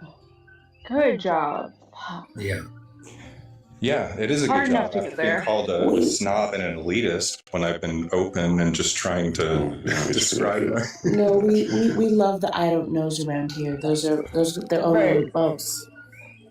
And you've been honest and you've answered the questions. Yeah, and you've been that's getting great. a lot of heat, and you handled it. Right. Well. But also, nobody called you that to be rude or just to like poke at you. We said that because it's how you come off. So maybe some reflection would be wise. Because if you come off like that to us, we're probably not the only people you come off like that to. Hi, I've only been here about 5 minutes, but I had a question for, is it Kat? Yeah. The way that you come off, just from in the 5 minutes that I've been listening, it seems like it's almost like a competition, and like, do you feel like having this different, like it's a competition, like you have to have all of this different types of knowledge and then you can cherry pick the different ones, but when you're in a conversation with somebody, it's like it's almost like you give like I'm competing to show that I have this much spirituality versus you Did you because come I up to do. question your beliefs or No, I was on the questioning panel? him. I was wondering that because that's the panel. Freaks it. AK's asking Kath a question. Okay. The question was, like, do you feel like it's a competition? Like, do you feel like spirituality is a competition? no. And if I come off that way, it's probably because I'm used to debating. Yeah, I'm open to that. I can't disagree with your assessment of me. That's how I'm coming off to you. I'm not here to say that's incorrect, because that's how I'm being perceived. Well, I was just curious if like, are you a competitive person? No, by nature? no, I'm not a competitive person by nature. Okay, I was just curious. Yeah. And it's my bad. I thought you were asking cat, not calf. My bad. You're good. Thrayle knows me. I fight with Cat. I did, yes. Look, in Freaksine's defense, it wouldn't be the first time that somebody has come up just to pick a fight with me for no reason. Well, that's what I thought was happening, so it's my bad. You're fine. Thank you, Freaksine. I was like so caught off guard. I'm like, what? I'm what sorry. I apologize. About, dude? I apologize. I misheard you. You're good. You're good.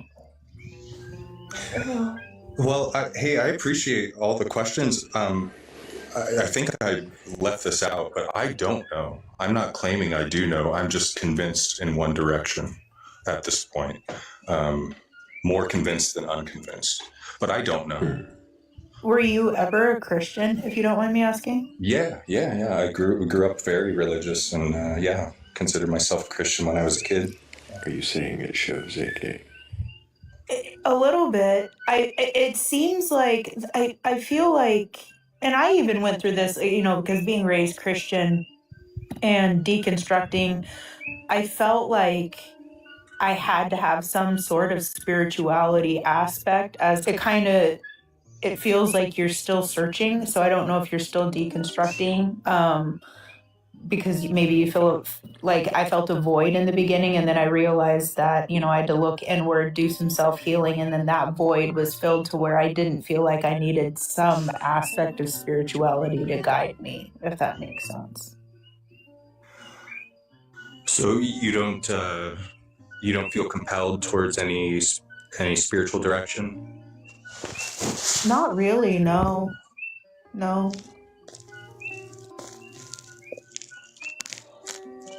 I have one question, and this subject often turns into a whole discussion, and it's not a whole discussion. I just, for curiosity's sake, is morality subjective or objective?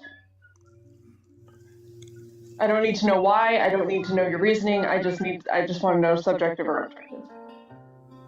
I would say subjective. Okay, I'm surprised.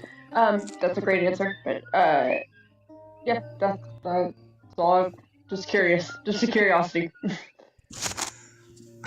But I appreciate the mirroring back, because I don't think of myself as snobby that way, and I guess I'm coming off that way, but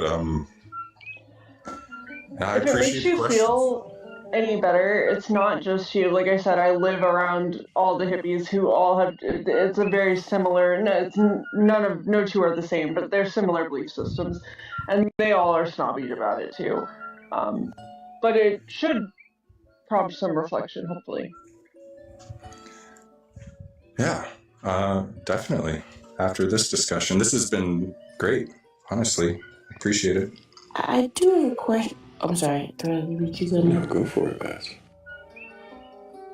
I was wondering, you have read the Bible, the Quran, a few other holy books, and you've come to this conclusion, and you give it a above 50% possibility for being accurate.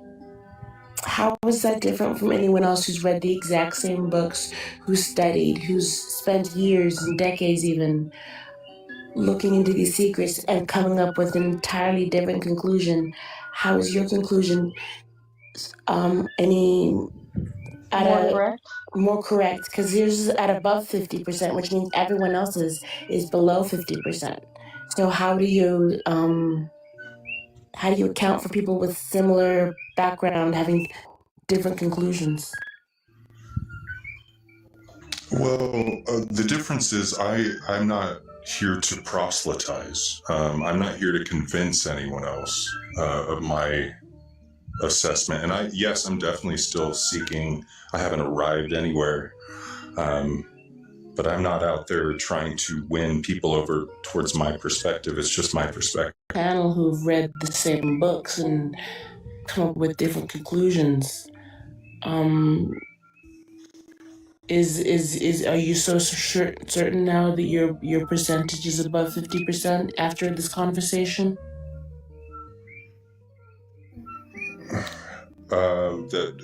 That all is Brahman and oneness, basically. Yeah, that's over 50%. Yeah, and again, that's due to my personal experience. But I after this conversation certainly have a lot to reflect on.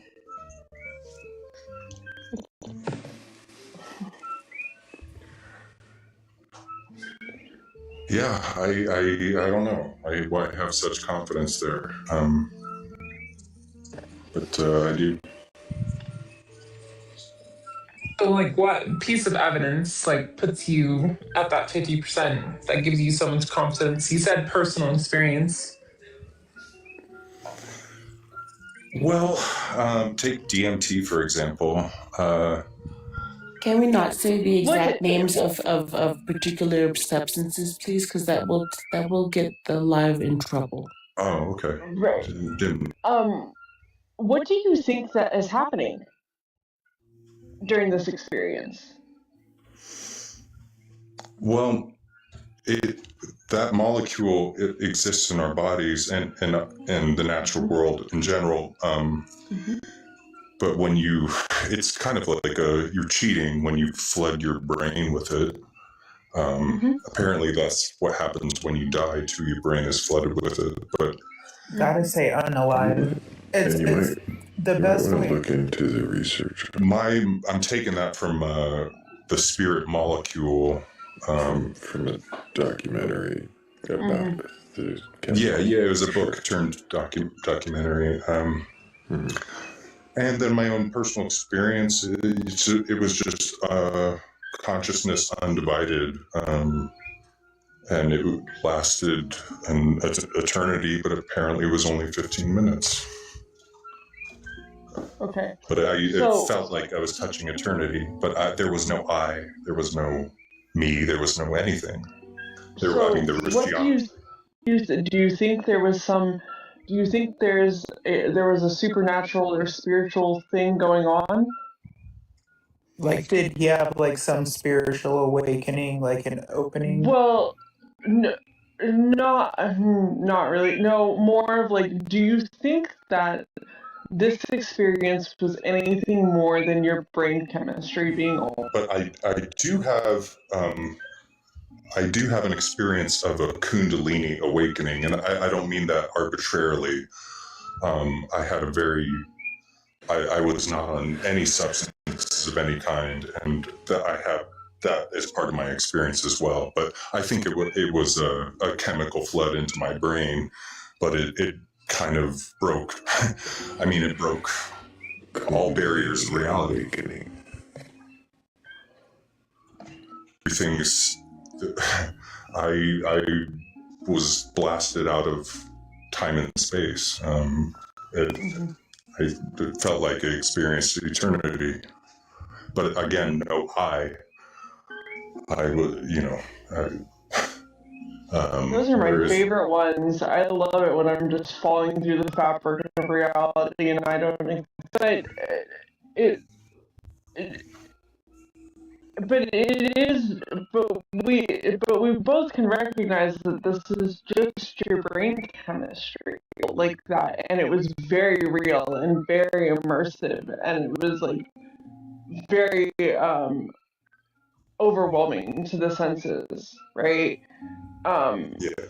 But at the end of the day, it was still just your brain chemistry. The Kundalini awakening was not. I was completely sober, and that What do you knocked. mean?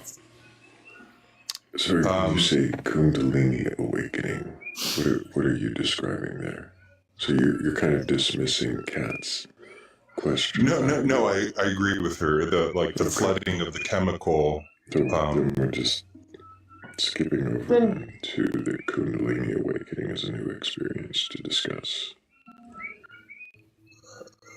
Or you being like, why, if we can agree that this is just your brain chemistry, how is it evidence that you're right in believing the, like, how are those two things connected then? Oh, they're not now, but he'll jump to the Kundalini awakening. He wants to talk about that. Reiki during it? Was it like a Reiki session? No. I was completely sober and experienced a lot of tension. I'm sure you're familiar with the expression, I was physically knocked to the ground, and my face on the floor. I felt like I could not even bring my head up off the ground, and it felt like there was just lightning bolts going from the top of my head to my asshole and circulating around. And I thought. What was the setting? The setting was I was completely alone in an apartment by myself. There was no breath work or intention behind it or trying to get it, or I didn't know.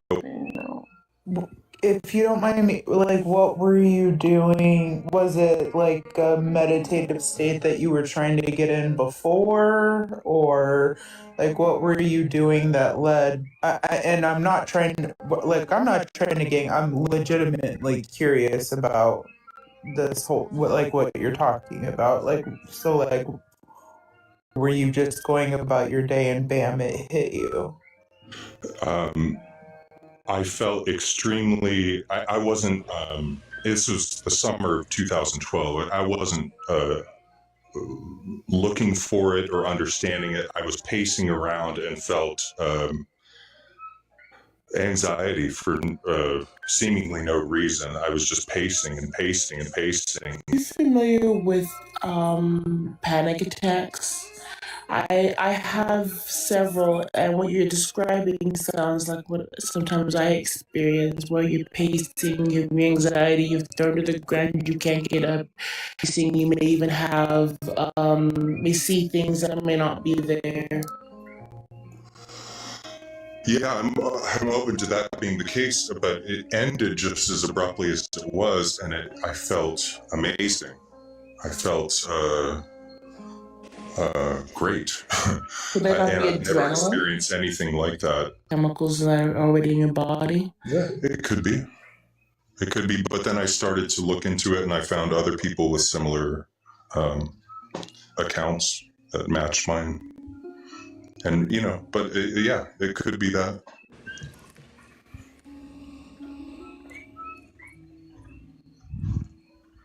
So it was like a real. I'm sorry. I'm trying to process. I apologize. So it was like or was it like? Did it happen for a prolonged period of time and then just stop abruptly? Not more than 90 seconds. Free trial.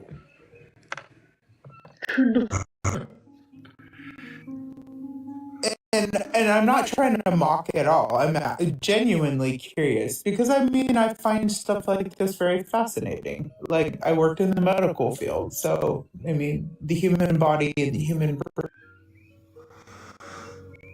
Yeah, it could. Curious. if I felt intense pleasure. Yes, I did. I see someone, Bat, wrote about that. Well, I was about to ask you a question. Oh, okay. Yeah, I mean, I had enough awareness to be like, I could not move. Again, my face was on the floor and I couldn't lift my head. I was like pinned down. To rule out any medical situation that could have happened? No, I've never spoken to a doctor about this at all. And again, nothing like that has happened since. This is over 12 years ago. Certain situations that I've had in the past. So I just wanted to maybe suggest that maybe talking to a medical professional might be helpful to prevent any future negative experiences. Inclined to that if it was like a recurring thing. Has not been the case so far. Could you still see? Yeah. I was just like, Oh, okay. No, breathing heavy, very heavy.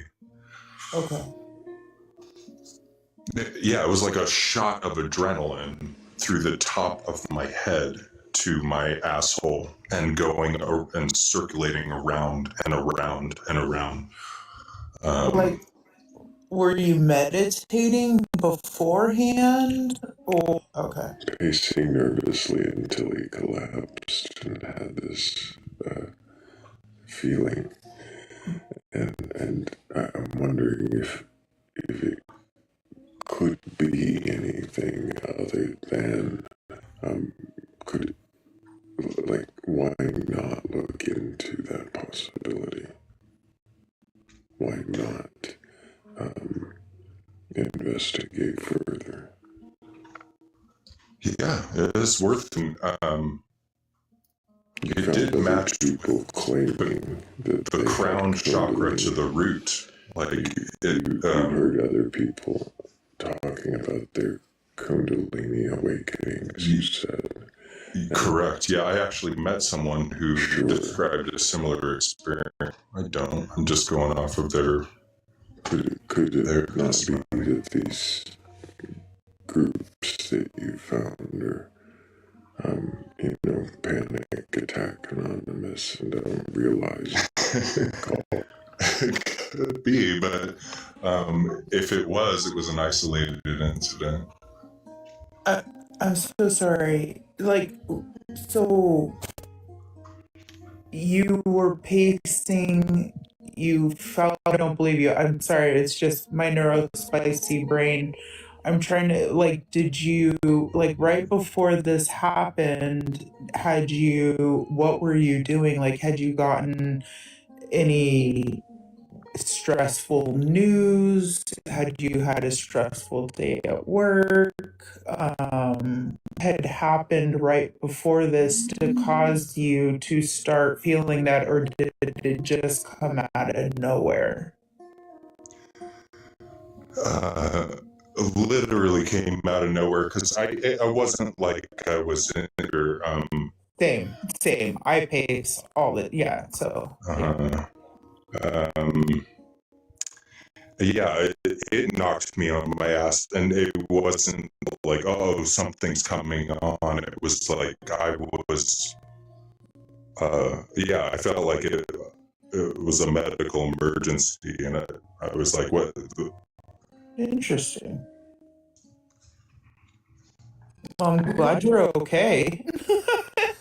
Thank you.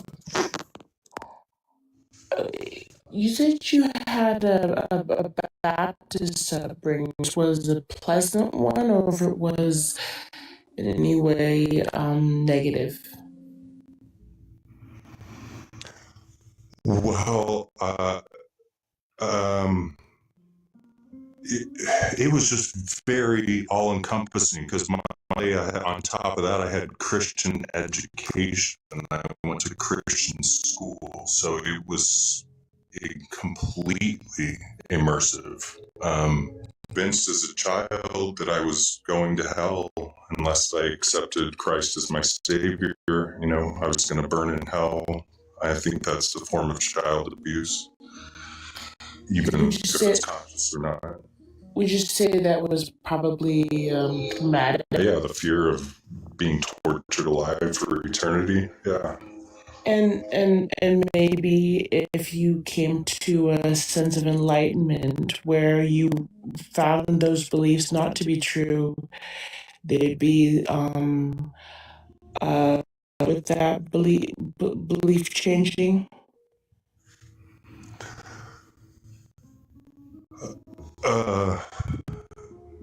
Yeah, I rejected that belief. I'm and began a spiritual quest after that.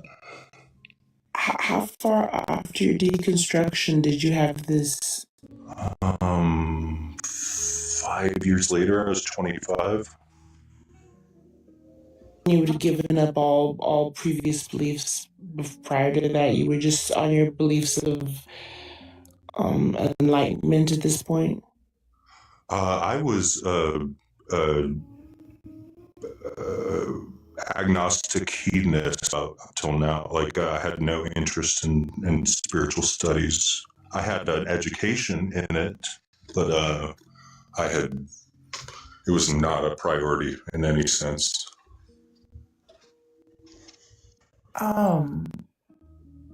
During that time, because you had said that I had caught like the kind of hallucinogenics. Mm-hmm. Is that correct? Yeah. Was that, and so when was this a time when you were dabbling with that also? It was, yeah. So Yeah. so whatsoever. The only thing I would just say is if you look into what the brain does when you use substances like that, sometimes the brain can just randomly do like these random like of dumps kind of just out of nowhere. And it's a really weird phenomenon that the brain does that. And so I would possibly maybe look into that possibly being a cause. I actually know a couple people who really dabble in that a lot, and they've actually talked about how they've been just sitting there one day and all of a sudden it's like bam, out of nowhere they get hit again. And they're like, from what I have read, and I can pull up sources if you need me to, but a lot of times things get stored in your spinal fluid. Yes.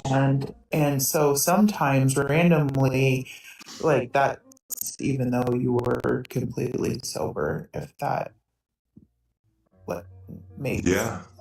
Yeah, it could be.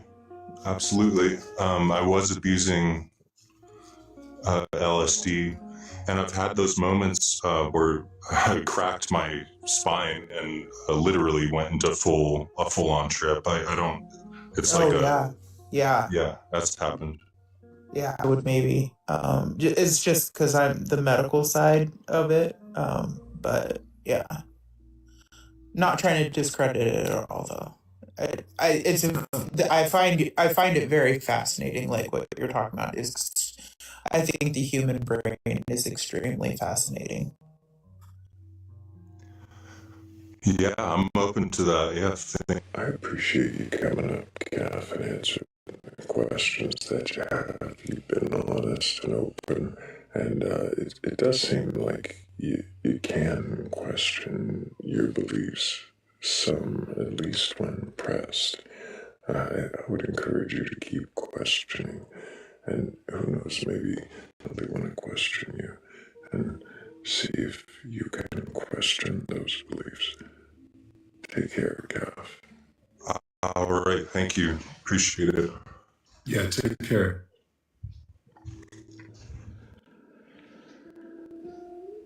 But I didn't want it to be like a contentious thing, I think. Well, I think Cat's shirt said enough. That's hilarious. Maybe we too one day will be enlightened. What does that hoodie say, Cat? I can't read it. God's favorite. What? Just that. Oh, just God's favorite. That's it. Okay. Just God's favorite.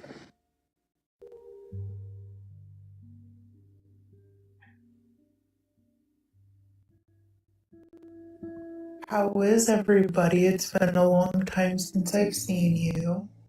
Thrayle, forever. Yeah, Just it's been wanted a to say while. hello. Hello, I hope you're doing well. I don't know if you saw I had knee surgery December 15th, and a week later I developed a large DVT, a deep vein thrombosis, which is a blood clot in my surgery leg, and then I ended up getting two pulmonary embolisms, aka blood clots in my lungs. So I ended up getting hospitalized, but I am doing very well now. It is still in place. It's finally back down where it should be. I'm glad to hear that your patella has descended. It's finally back in its normal, it's somewhat normal area code. For those of you who don't know, I wrecked my motorcycle and I descended, and I had two failed patellar reconstructions, and I went in for my third one in 12 months, and was literally in my thigh. Like, it was up super high. So it's back now. Hooray! Wow. Congratulations on the return of the kneecap. Well, Thank my you. wife says that you were you were the reason that she came onto this live, and Thank you, and thank your wife. I appreciate you. I'm sorry that happened. That sounds awful. I'm glad you're kind of like on the tail end of your ordeal. I appreciate motorcycles, guys. I've never been on one ever. There, we're I will still ride. I just got to be a lot more careful. Riding in Alaska is hard because we have a lot of gravel roads. And so when, people pull up on a motorcycle. Oh, yeah. But I don't know if you guys have seen, but Helga the moose, she had twins. So she had, That's awesome. yeah, and she brought them by. That is super cool that she trusts you enough to do that. Yeah. I've seen quite a few of your videos with Helga. She's got twins now. Yes. She's a mom. I'm a moo mom. You're a mama.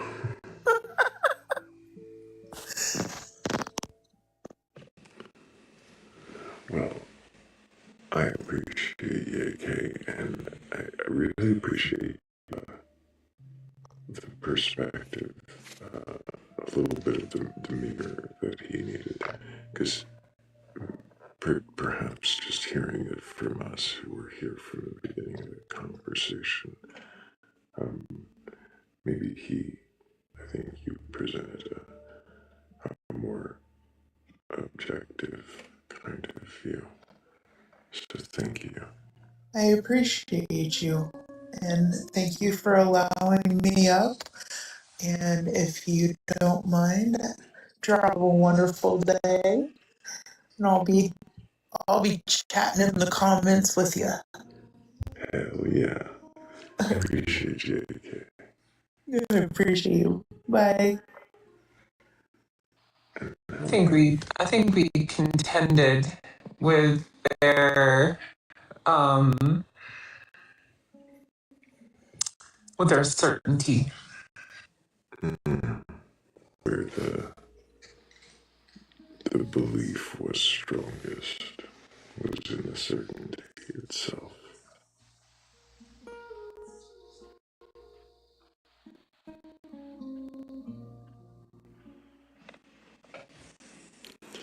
That sounds kind of redundant. It really gets, every single one. It was argumentative with doubting and why be so afraid of questioning? Oh, hi, Morgan. Ooh. Have you We Oh, can what all one? see it.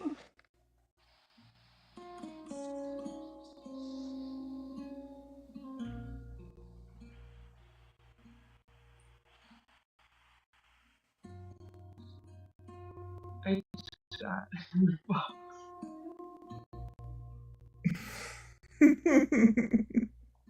Perfect.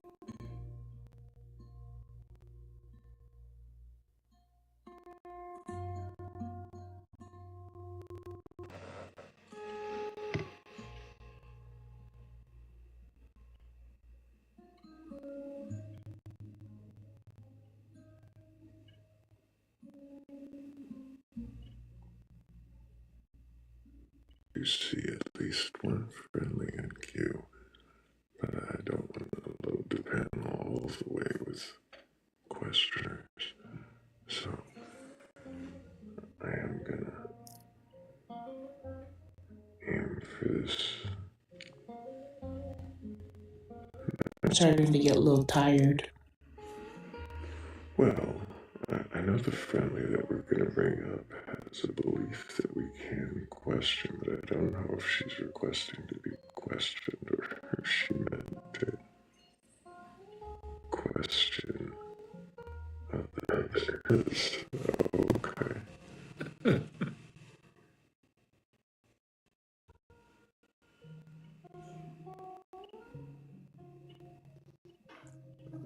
Still want to go bats, so I'll let you down, but if you want to stick around and questions, you can.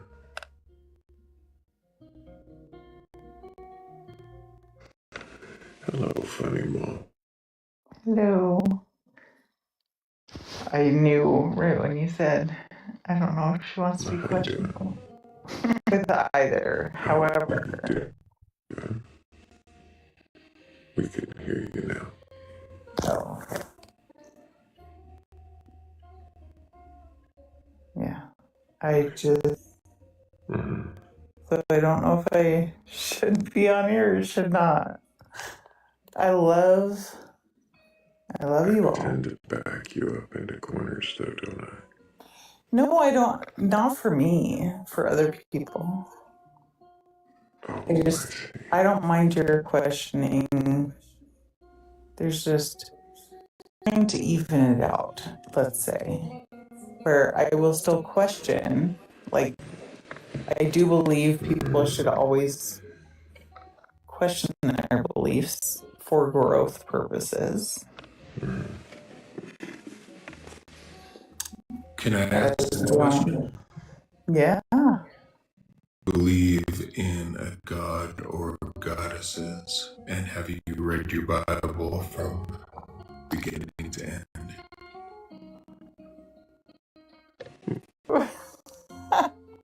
Is this practice that you're allowing him to do? No, I am curious. Are we pretending right now? No, I am curious. Here, let's formalize it. Okay. Funny Mama, can I Thank get you. your age for TikTok? Oh, TOS. 41. Or God's Thank you. higher power, or anything like that. What is your God?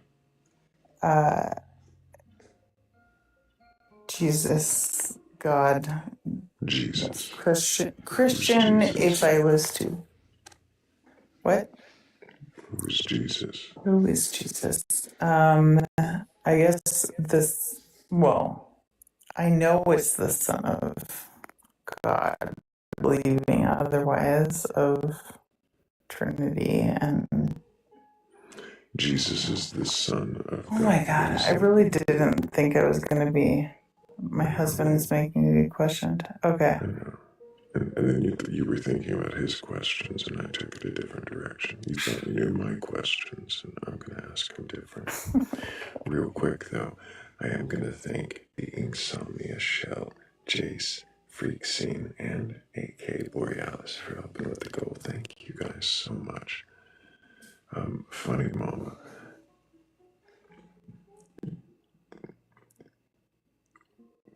When you say you believe Jesus is the Son of God, do you believe that Jesus is a person who actually existed? So, well, yes. I believe he came in appearance like. Was he named Jesus? Good questions. Good questions. See, this will, instead of the Bible. So, or religion, which I do. Surprised where we end up. Yeah. So I have read the Bible. I know your questions. So yes, I've read the Bible. I know, but so I'm asking you now about Jesus. Yes, I believe he was human flesh. I believe Old Testament, New Testament. I believe he was human flesh. I guess I think of my own life and what I had imagined for my life. Sure, what does that have to do with it? Person named Jesus being. Well, it is.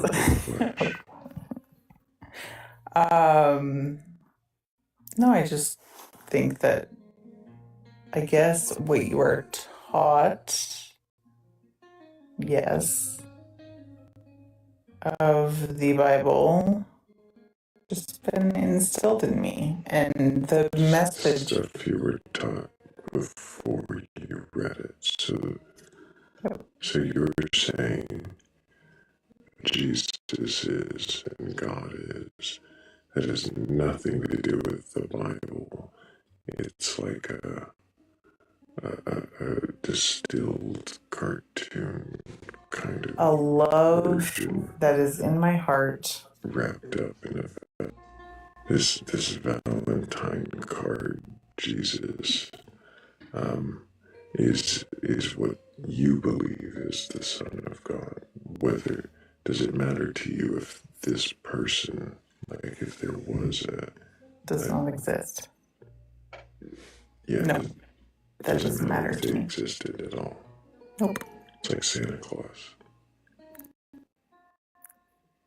It wouldn't matter.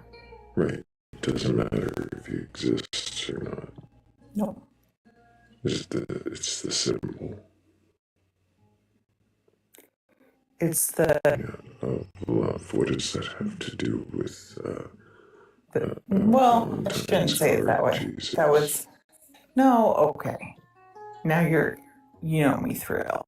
Don't mix my words here. Now I sound like an idiot. It's not a Valentine's Day card. It's not love. Do I need God in order to do that? Jesus? Any of those things? No. You do the right thing, regardless of who is watching. So do the right thing. You're on the naughty Are you trying to list. say? Are you trying to say that people are predisposed to believe in a higher being, like when you're born? Like you just have that innate feeling that there is someone that created us. I wouldn't be able to tell you whether. Oh no, I was just. It's a I think everyone on this panel has like a kind heart, hopefully, that wants to give back and love one another and accept them as who they are. But I guess I'm asking you: do you feel like that you were born with go ahead. The death of Jesus.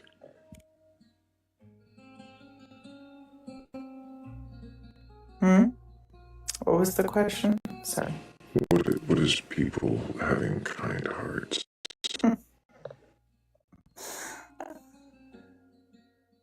I'm gonna withhold my laughs unless I hear your laugh, Thrayle. I mute my laughs usually. Do you?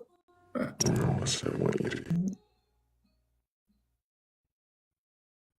Yeah, the cartoon character is just literally that. It's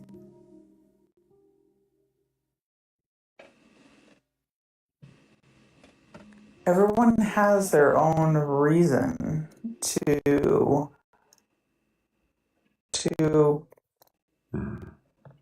we can talk about the Bible if you want to. I don't know if your Jesus has anything to do with the Bible at all. Okay. Does it?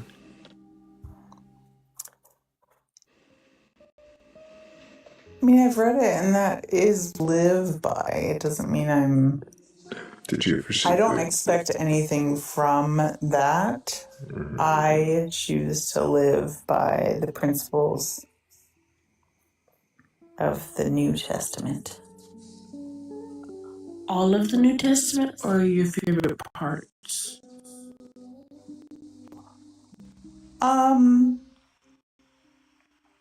All of it, unless you're picking and choosing as you'll.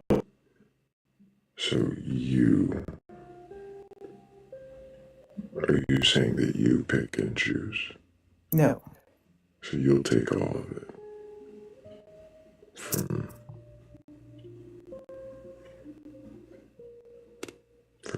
Matthew to Revelation, all of that.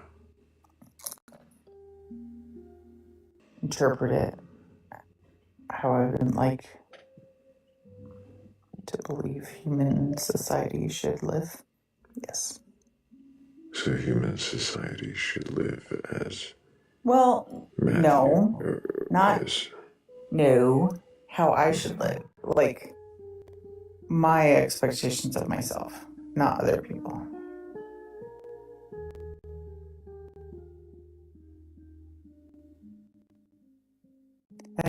Pushing yourself to the limit,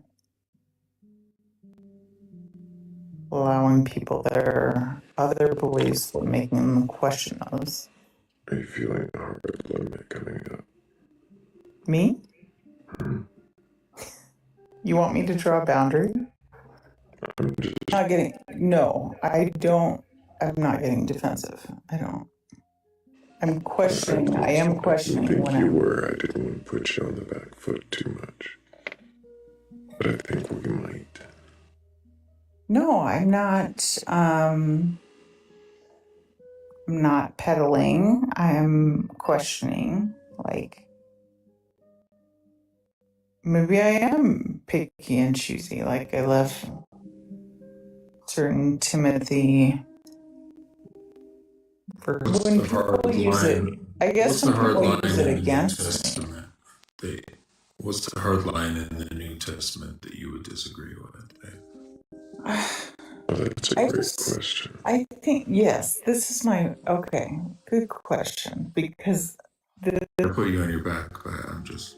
No, you guys don't have to protect me. It's okay. I'm not getting. I think it's more of people using religion or the Bible to speak their way. No, like I'm a not telling scripture you. in Okay. the New Testament that like there's a hard line, like I will not do this, but I will do that. Like you said, you believe in the New Testament, which I do as well. I mean, certain things, I guess. Never mind. But Members yeah. for a religion, like they will point out Revelations, I think it is. I'd have to look. I've been told it is otherwise. I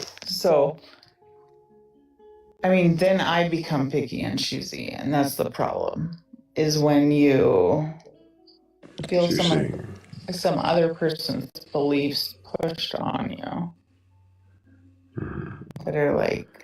so are you saying that these aren't your beliefs?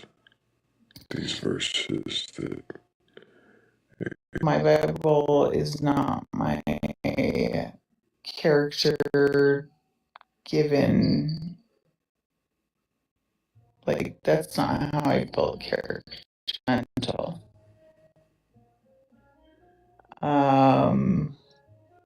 Hmm.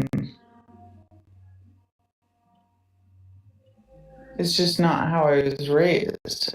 I was raised in the overall, I guess, and that is what I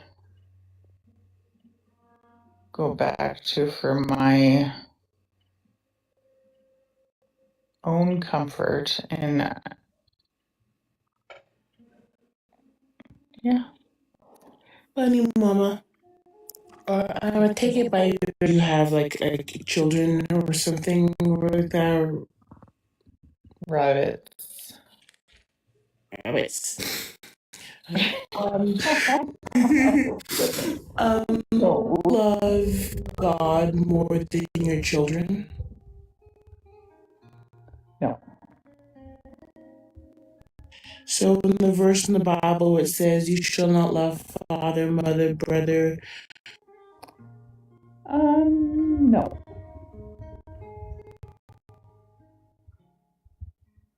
I mean, I know he's not there day to day.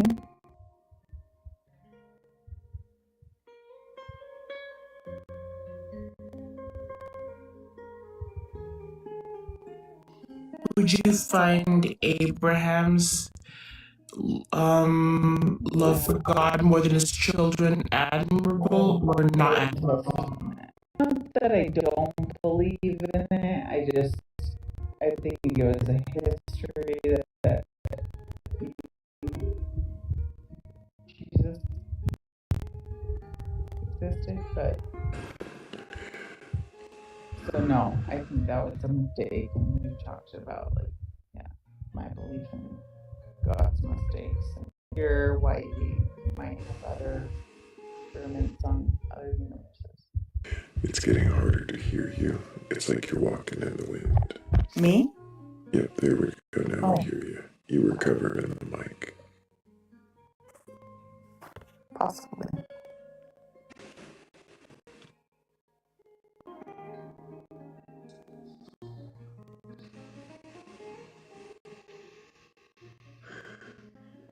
Any other?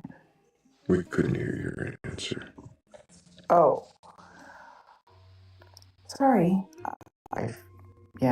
I believe, if you want to hear that, but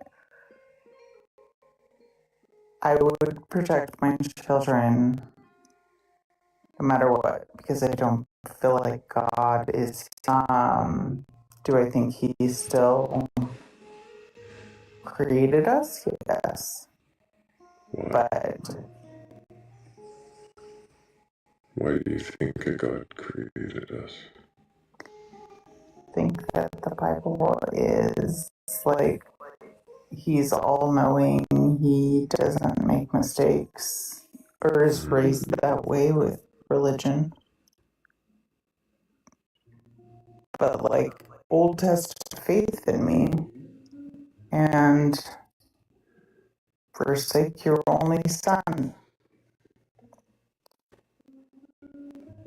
And then he did. Believe that a God created us. Not like, why did he do it? But I mean, you can say fossils and all of this stuff, but I still think, how were they created? Like, I think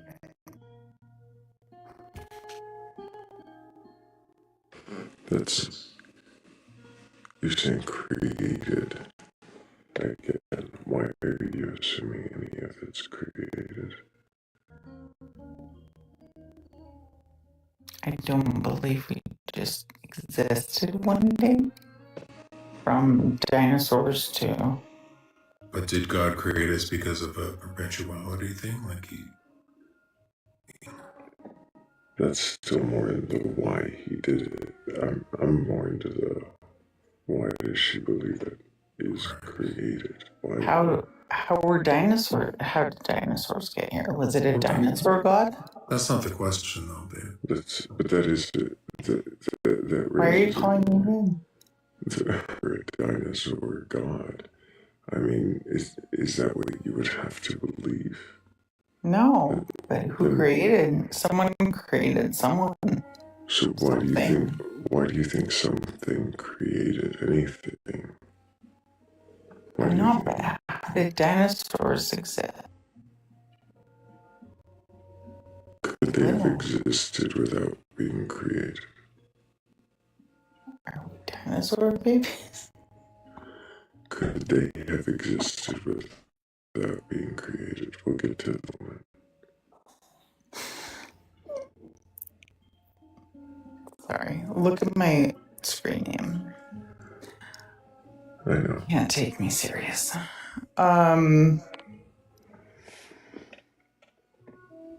mean, but we can, and I know this is not a debate, but someone created it. Someone, you said, the whole point of the question I'm asking is why do you assume that there is a someone? So do you believe in history? Like, how do dinosaurs exist? If someone can explain that to me. How to exist? Yeah. One egg was just placed in the middle of nowhere. Oh. So, and so if you were to look into evolution and find some explanation, that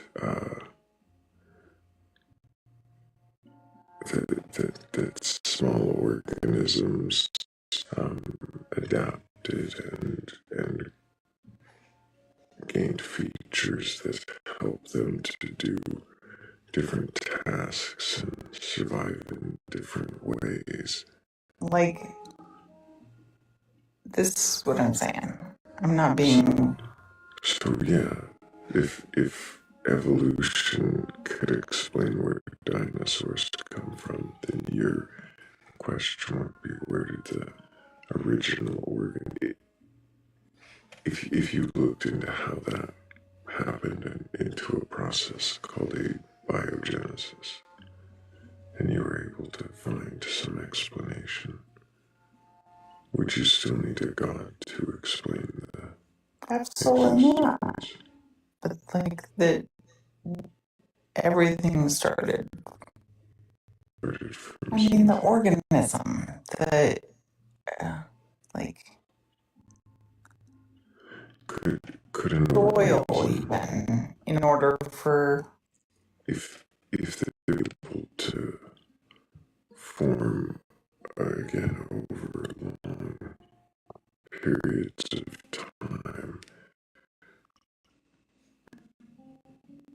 certain elements, proteins, and compounds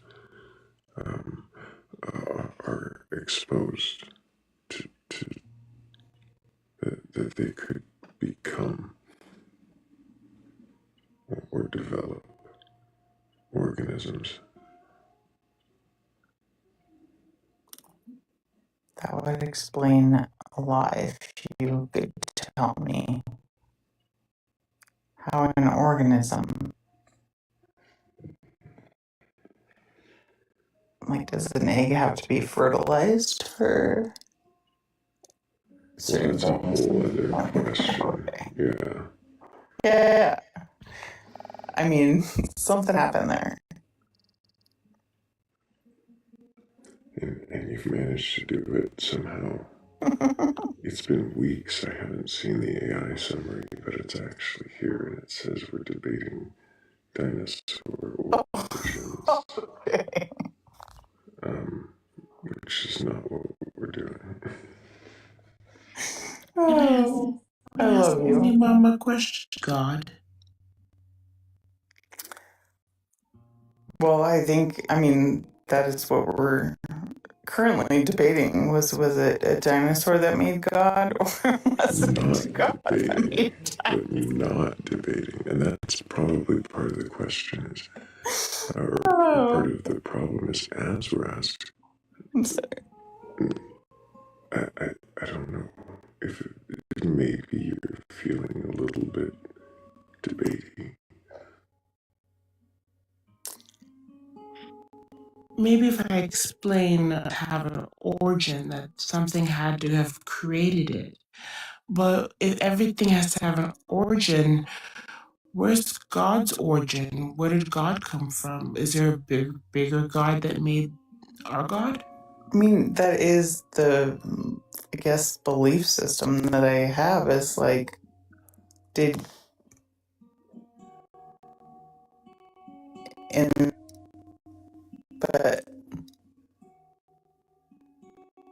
my belief is, yeah, dinosaurs did exist before us. There's not dinosaur Bible that we're reading. I get the,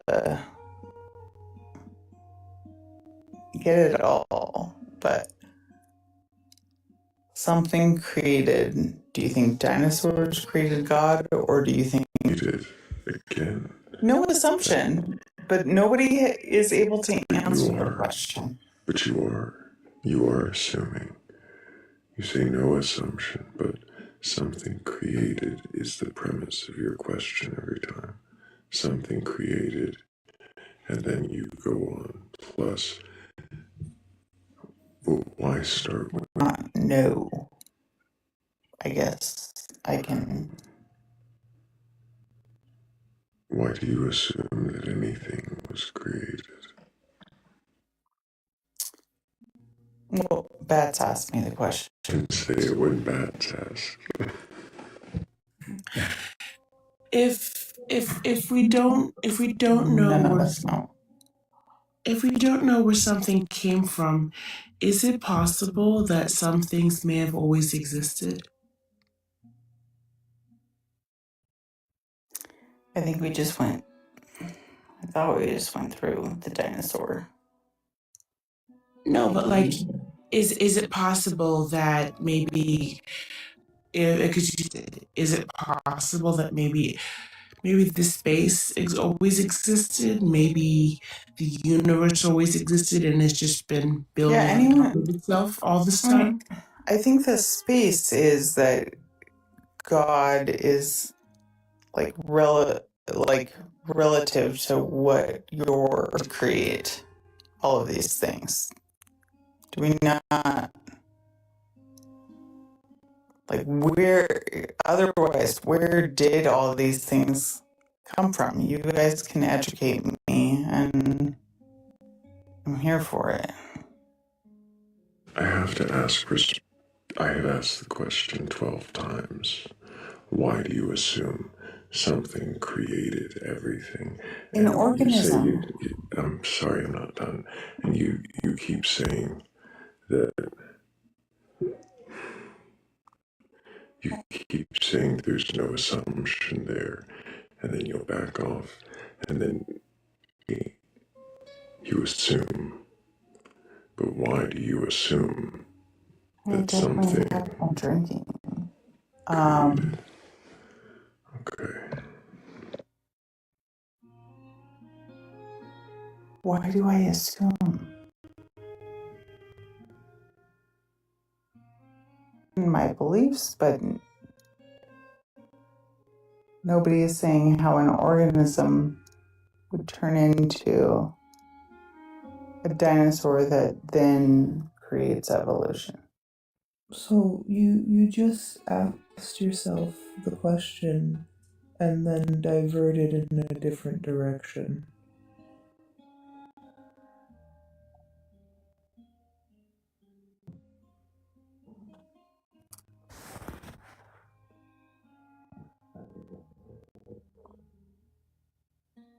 How so? If I don't know, why do you assume? Because I'm a pretty researched person. I don't know. So I can say I don't know, but if someone can't say otherwise, then I'm going to go on my debate. It's just, does anyone else have a better answer? But that's just it.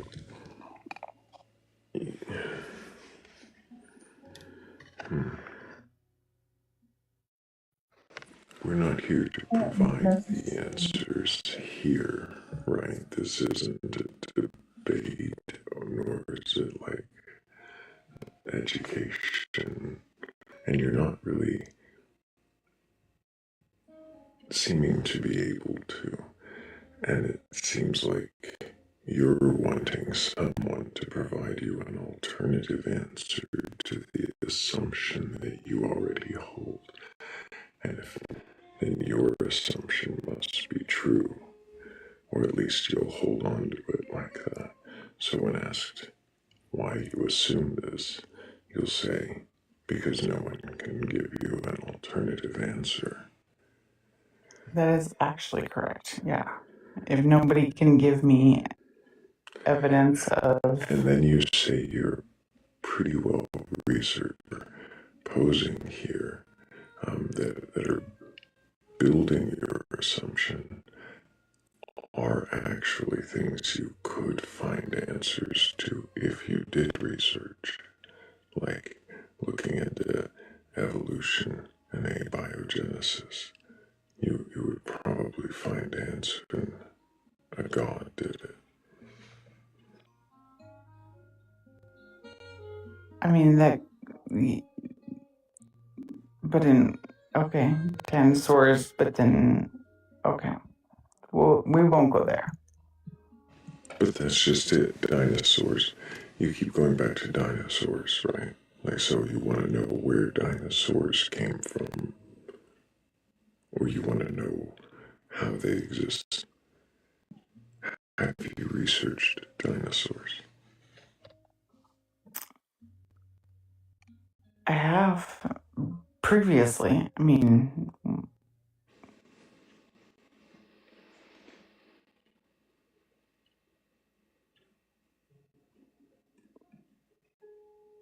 Do you have about them? I just.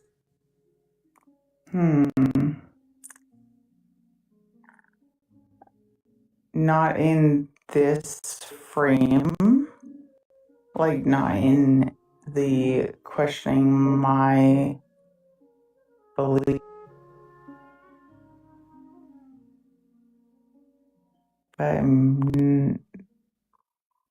Okay.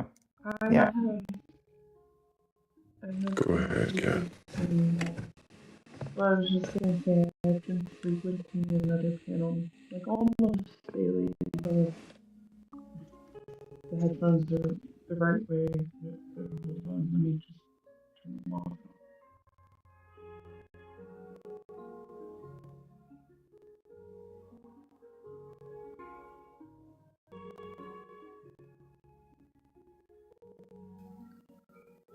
Is that better? Yes, so much better. Yeah. Yeah, I don't know why it does that. I might find, if you see me in there, you might find some of the answers about the dinosaurs and abiogenesis and things of that nature, that educational and informative, especially about like evolution and the dinosaurs and abiogenesis and stuff like that. Following you, so I will make sure I join whenever you are.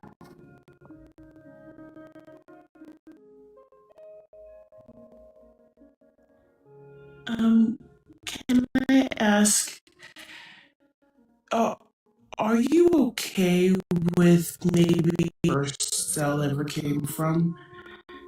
Are you okay with maybe instead of say kind of fill in an answer, just saying I don't know? I guess I have been drinking. I don't know if I should be honest right now,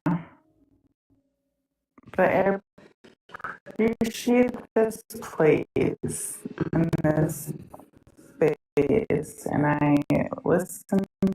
But if I was to be honest, like, yeah, the way I'm making assumptions on my own beliefs, but some people are making assumptions on other people. I don't. I think And I'm not talking about me. Prior to me coming up to the panel. I understand. I remember your comments earlier, and I appreciate you finding Mom. I do. I appreciate you keeping us honest. I'm gonna let you go, okay? Thank you. I appreciate you. Okay, bye. I appreciate you. Thank you. You did a lot of questioning.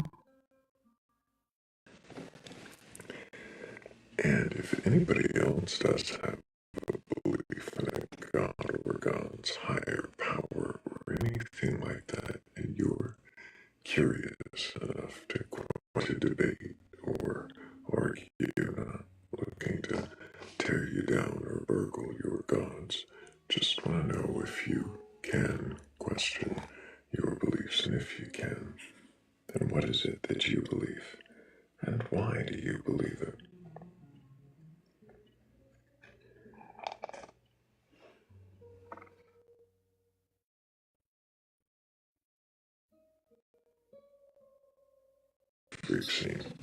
I appreciate you. Yeah, I appreciate you guys too. Bye.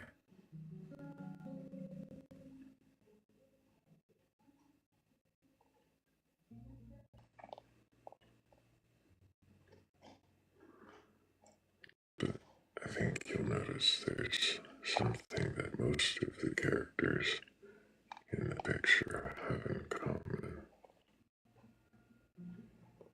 And dinosaurs might. Exist. Well, dinosaurs, we kind of had proof they kind of sort of did it.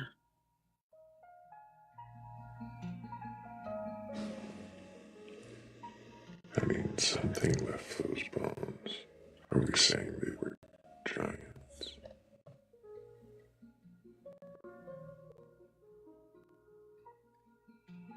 Just saying.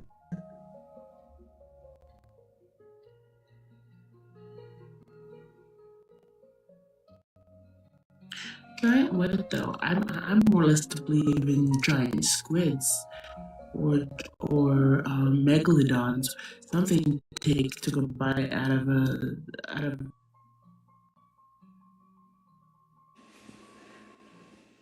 Interesting.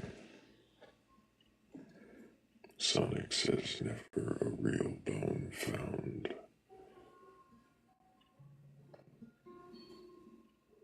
But they're fossils. They've evolved. Is it not a real bone because they're now petrified? Are you getting into semantics here?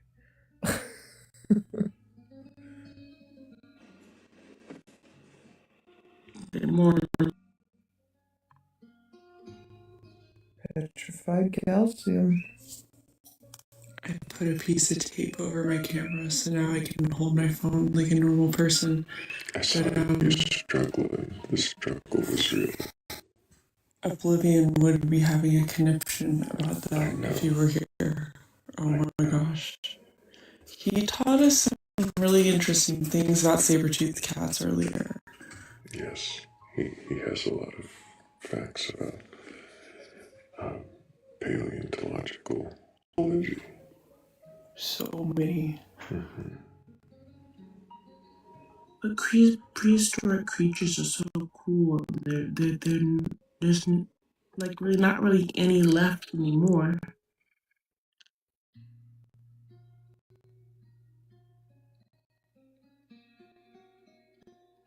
Dragons.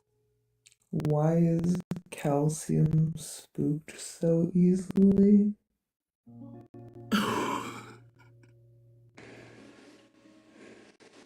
This is a setup for a joke. I don't know. I'm waiting Rav for the punchline asked that in comment. easily. Oh god, I'm trying to think.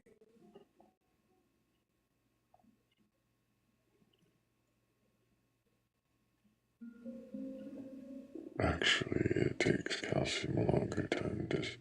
Maybe it's not a joke. Maybe he was about to deliver a fact and then second guessed himself. I'm really confused now, Raph. That's why I'm confused.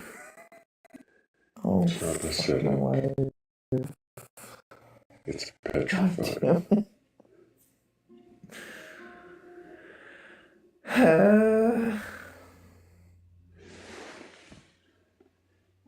It is the joke. Was that joke written on the fossil?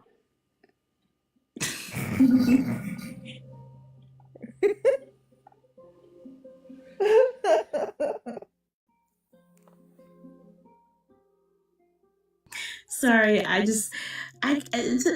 dad jokes are a little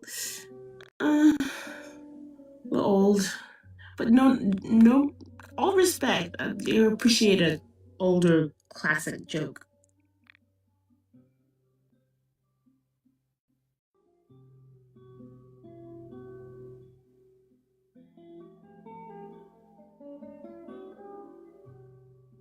Do you like dad jokes, Thrayle? I have no idea what you're talking about. Oh, that's right. Yeah. You're one of them, aren't you? Knew it. This has been the sassiest. Today's Thrayle has been the sassiest Thrayle I have seen in a long time. It's bizarre. I don't know what to do with it. It's the blueberries in his coffee, I'm telling you.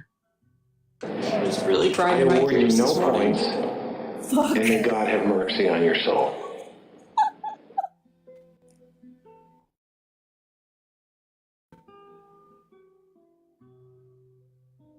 Look, I'm not going to use it on a guest, but if you're going to call me sassy.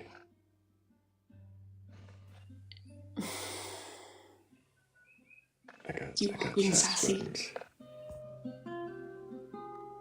I think he's a dad. Scientists have determined that the universe was created by God. Big Bang.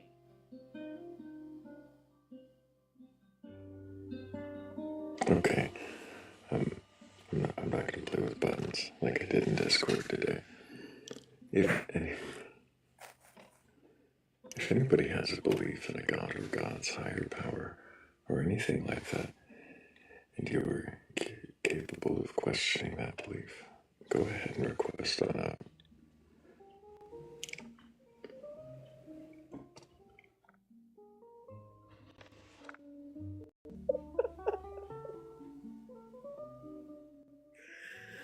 Oh god. Who gave a dad a microphone?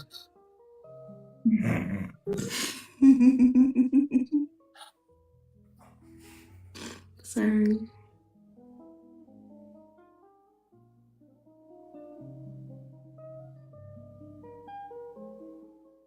I don't don't know if it was the most obnoxious version of Thrayle. Yeah, I could be more obnoxious. It's not a competition. Is it a That's not a competition. It is not a competitive space. I feel like that was very low effort obnoxious.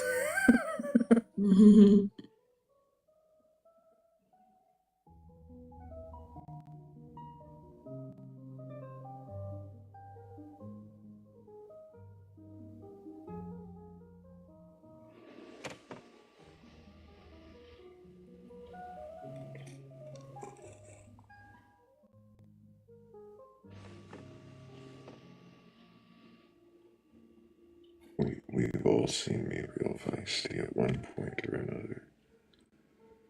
But usually I'm very agreeable. You've been feisty. You've been feisty, but I've never. Nars. Or an arse. An arse. An arse. An arse. Oh, I think I've been an arse.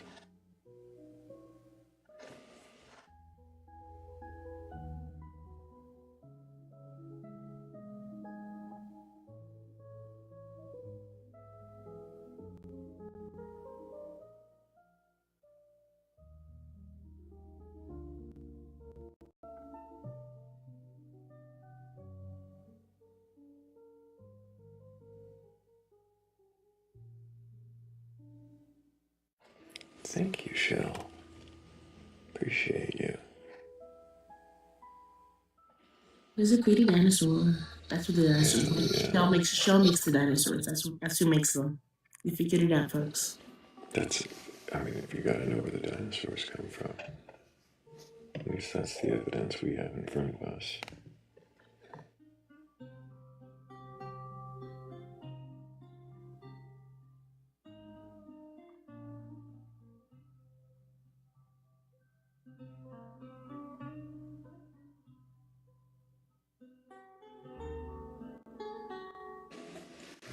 I think everybody on YouTube has fallen asleep. The chat kind of dwindled out back. Somebody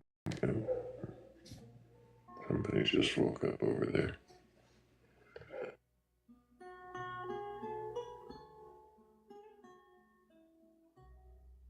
Well, if anybody over there wants to join us on TikTok, if you have a belief in a god or gods, or something like that, you're capable of questioning it. You know the way. But if you're already here and you've got that kind of belief, just hit one of those boxes on the screen or the pink and blue people next to your chat box, and either one will give us a sign that you would like to request up and question your beliefs. I got to the end of that segue eventually, but damn, I couldn't get past my own words.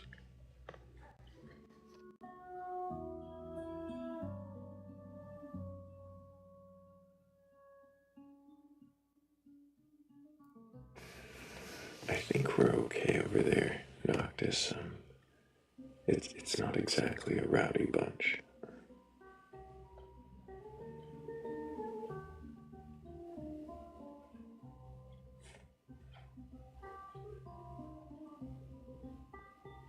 But if you ever want to pop in over there and swing the ruler about, I'm sure they would love to see you.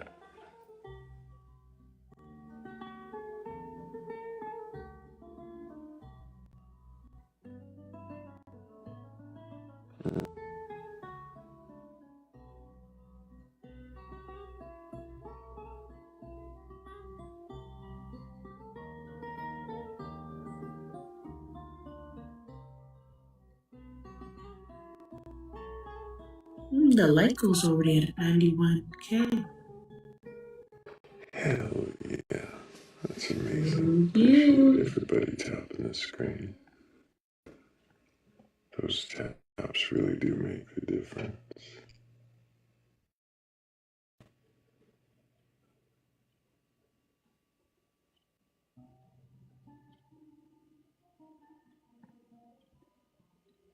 And big W's for Danny Grex. Gift in the panel. Thank you, Danny.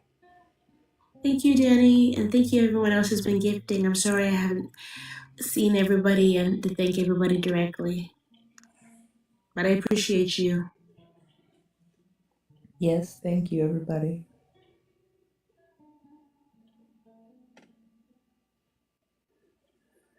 I wonder if this is the lull we've been waiting for. Well, Bats has been waiting for. You shared a song. Michael V's been getting a lot of his played lately, but you shared one with us on the Discord. Did you?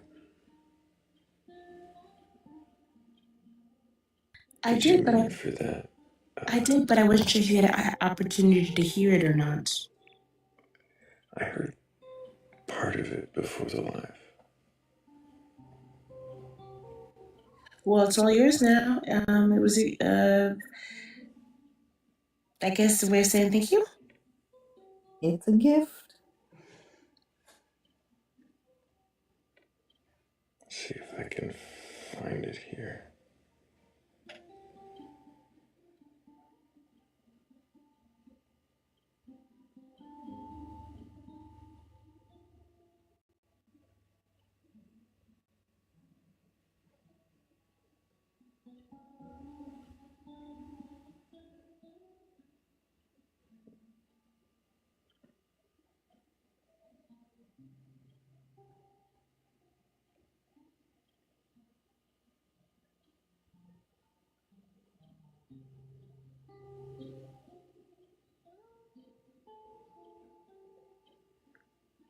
Okay, I just added it to the wrong playlist somehow. I don't know where I added it, but I'll try that again.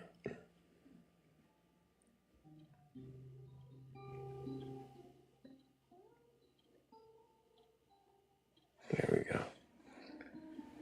Well, I guess while we wait for somebody with a belief in a god or gods, or a higher power, or anything like that to request up, we've got this.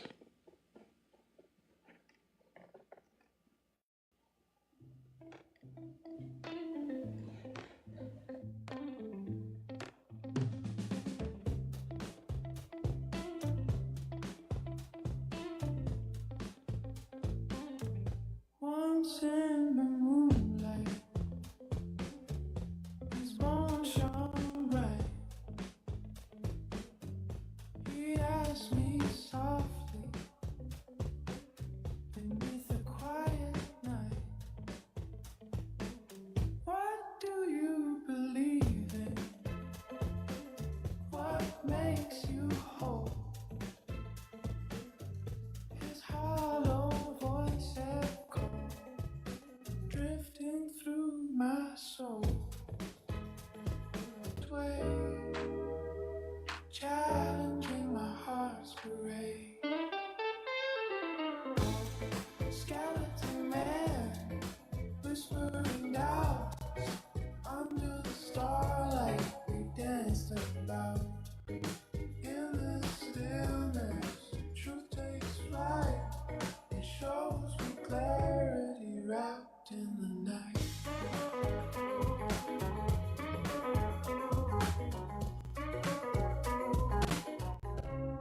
I spoke of love, of dreams and stars. He grinned with wisdom. These fragile moments, do they truly last? With every question, he unraveled my past. With each rattle and chime,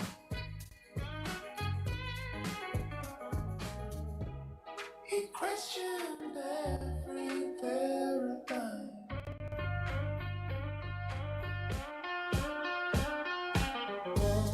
The skeleton man, whispering doubt under the stars. step out. In this stillness, truth takes flight. He shows me clarity wrapped in the night. In his presence, fears sustained. I found my truth with the skeleton man.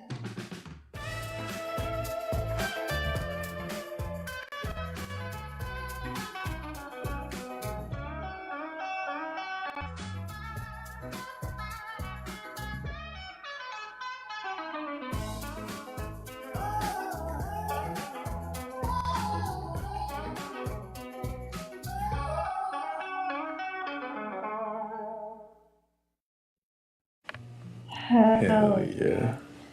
That was fucking dope. I kept on playing with it, and I think got it right. And I feel like this could work, and I'm glad you guys like it. Appreciate your bets. I like it a lot.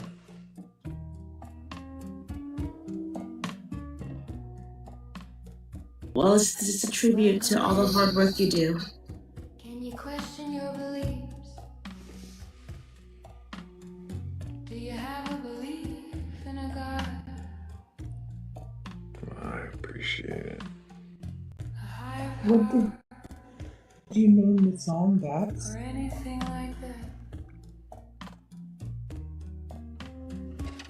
Request on up. My file says,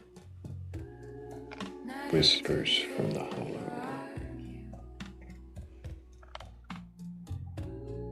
Or even burgle your God. But there's always room for one more in the shed.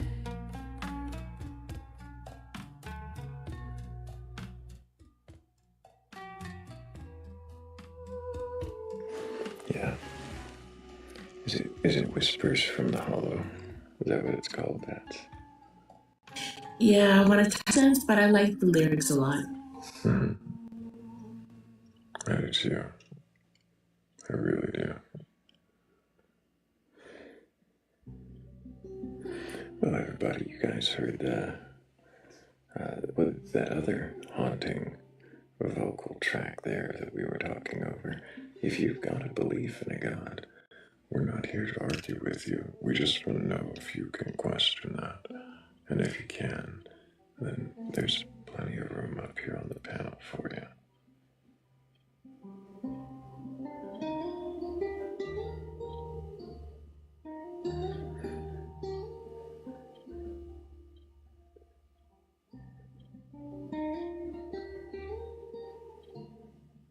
Yeah, I've actually received a couple more of those songs from other viewers, and I really do enjoy them. I like yours, though, Bats, I do. I like the Skeleton Man reference. Yes. I felt like it was fitting. Other songs were trying to paint you as something else, and some like deceiver, and it's like didn't make any sense. You're a skeleton man. You're a faceless questioner. I like it. I appreciate it.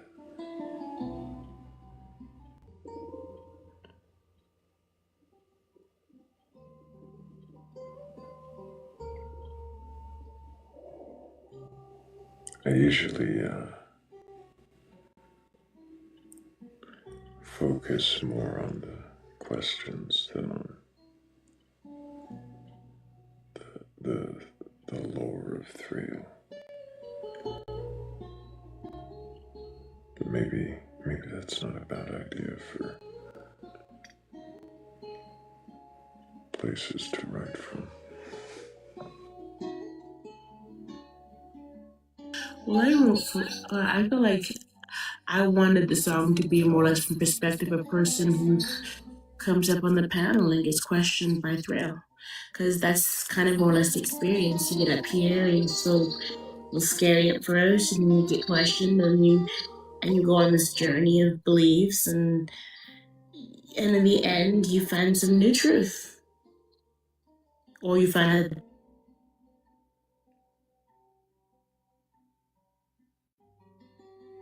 As someone who has had their beliefs examined on the panel before, would you say that that's a scary experience?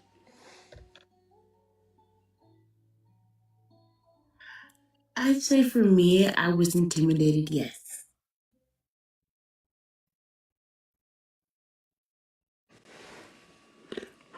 What's the most intimidating aspect?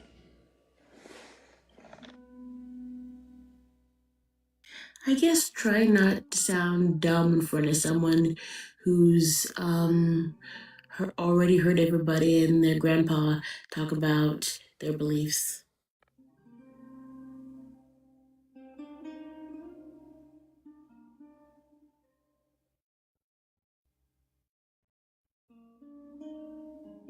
Like you've heard people up here who've been and studied all kinds of religions, read all the books and all the manuscripts, and have doctorates and maybe went to seminary and whatever. And I'm just like some person who had their own random religious experience.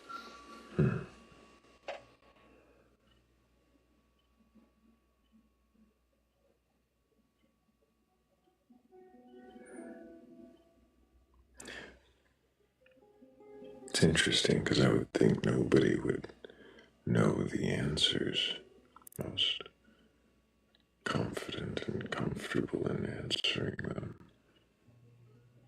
if they're truth for you. Oh, I don't believe in truth, though. I wonder if our next guest does. Hello, Zinucci. You know, I got a lot of respect for you, host, and I'm gonna tell you why. Because you got my name right. A lot of people don't get my name right. I mean, if you cannot say Sanusi, just call me X. Right. Well, Zinucci, can I get your age for TikTok TOS?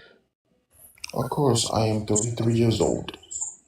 And do you have a belief in a god or gods, higher power, or anything like that? Of course, I believe in the Father, the Son, the Holy Spirit. And have you read your Bible from beginning to end? Oh, I read the Bible from the beginning to the end. And do you believe the stories in it to be true and literal? Do I believe that the Bible is real? Yes. I asked if you believe the stories are true and literal. You Do I said believe the stories are real? Yes. so. The 6-day creation, for instance, that's true to you. It's true because God wanted to prove that, you know how people work to make a living? That's what the beginning of Genesis says. Days a week, Does and they rest for 2 days. some people? So some people don't rest at all. Is it, Oh, okay. I mean, I so know that too. so does I guess I'm not understanding. Does the creation aspect of the story, the 6 days in which he made things in a particular order, does that matter? Is that true? It does matter. It is true to me. As long as True. it counts. What do you mean by true to you? I was just saying it's the truth, but you know, some people don't want to know about the truth. Some people are scared of the truth. Some people cannot handle it. Interesting.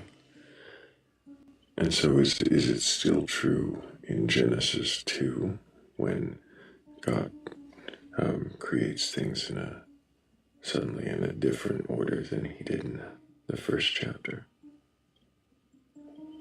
And I believe you're talking about the first Genesis. So hold on a second. What happens when you buy an iPhone? Shoot, man. I had an Android with headphones. Yeah, it does help if you use headphones. So Genesis 1 gives a particular order of creation. Says light, firmament, plant. And the question I'm asking, does that order suddenly change in the next chapter? Does it matter that he says that he makes plants after the man instead of before? I read the Bible. It shouldn't change at all. Why would it change? That's a good question. That's a really good question. I said, I understand. I like that question, Zanucci. Why would it change?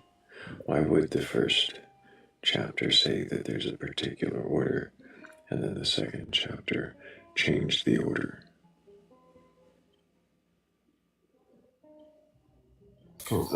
Thank you for liking my answer. You're a smart man. I don't doubt you're intelligent. None of your people is intelligent as well. So if I mean, wow, that's a really good question, right? Why would it change? I'm kind of asking you now. Why does it change? Why does it say in Genesis 2:5 that he creates man before plants, after making it clear in the first chapter that plants came first? Oh, okay. What I have read is that the man was created to take care of the earth, and then I believe I believe the planes came after, and then needed a woman to help assist. So took part of a man's rib. Does say that in the Bible, and created a woman out of the same. Right. When he creates the woman, that's after he makes all the animals. That is correct. So he makes the man, the plants, makes the woman from the rib after Adam can't find a helper from the animals.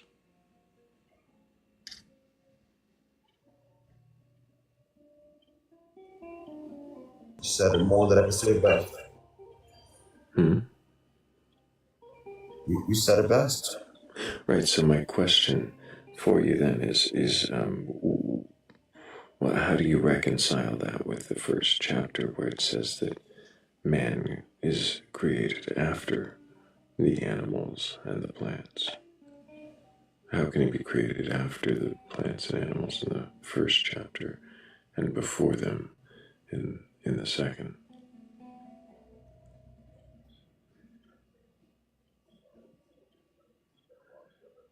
Mm-hmm.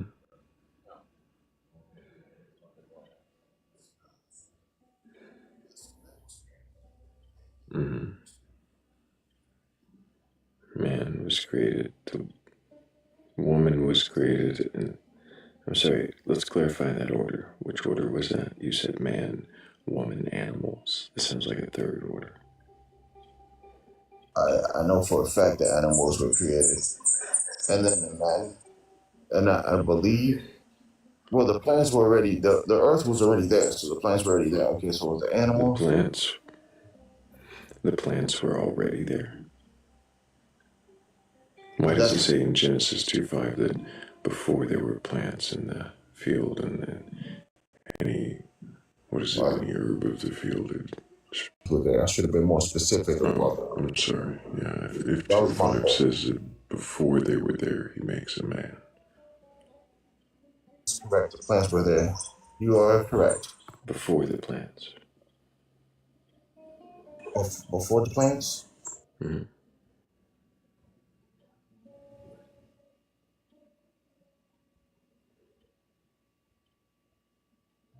So I got a question for you. You read the Bible yourself? Mm-hmm. I have read it. So I read it too. Great, wonderful. I'm glad to hear that we both can read. Did you read Genesis 2:5 yet?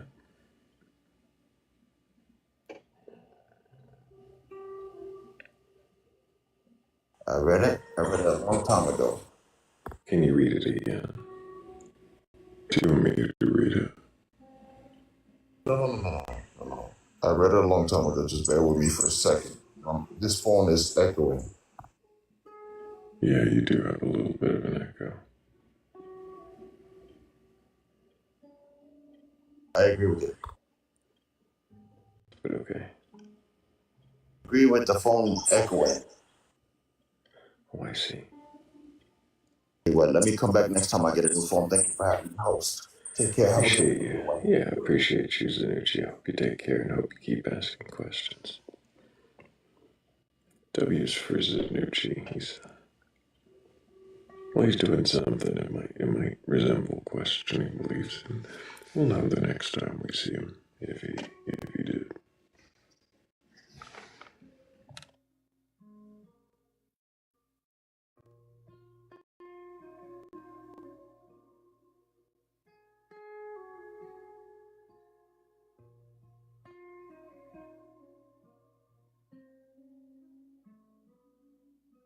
It could have been ugly, and it wasn't. It was pleasant. Burgled, as far as I could tell. No, that was refreshing. W for Tanucci, he was respectful and open and questioning, and yeah, I did a great job.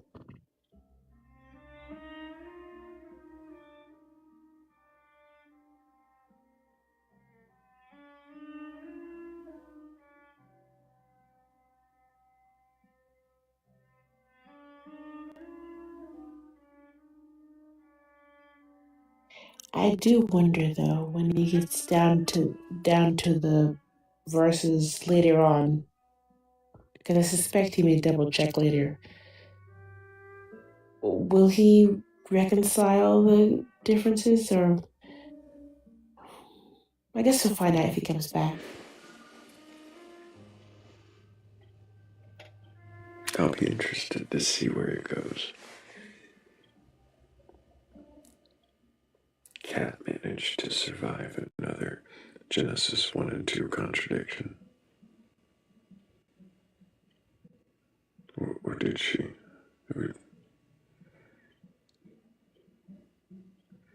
I wonder how many people the Genesis 1 and 2 contradiction has become a lullaby for. So, Rap says there's no contradiction. I mean, of course there's no contradiction. They're two completely different stories. Two stories don't need to be coherent with each other. In the second chapter, was Adam placed in the garden? Because I'm wondering if some people think that the first Eve was Lilith, and then the second story was with Eve. Some people have this fan fiction in their head. There are stories, some of the canon, that have other explanations, and in some of them they try to explain not only the difference between the two creation stories, but also the problem many people see where Cain is worried about, what other people will think, or what other people are there.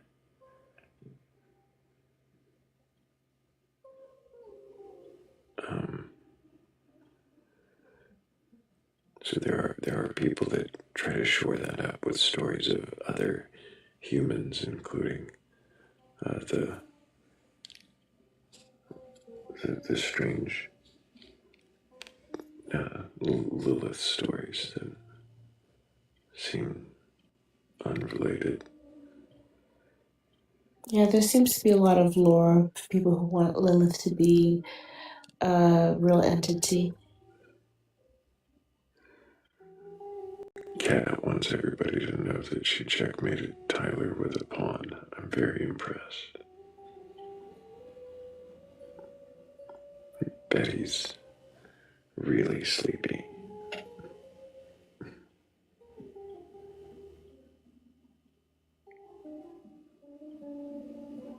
With the pawn, though, it's impressive, Cat. Mm-hmm.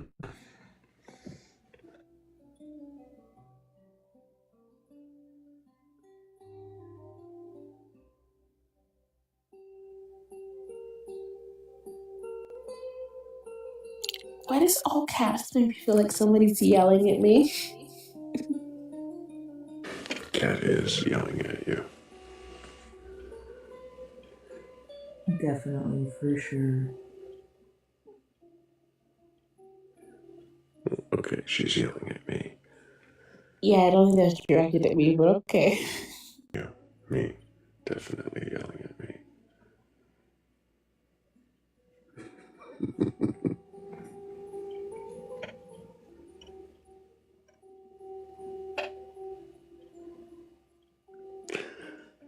But I'm not here to yell at anybody.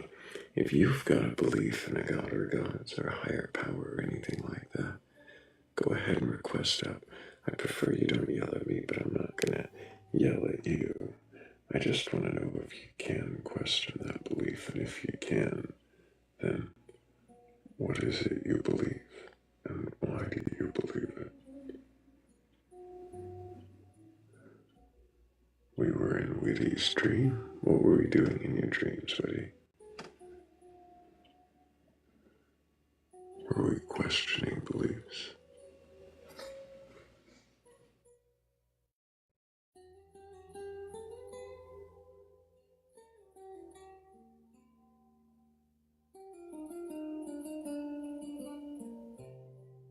I hope I appeared as a colony of bats inside a trench coat.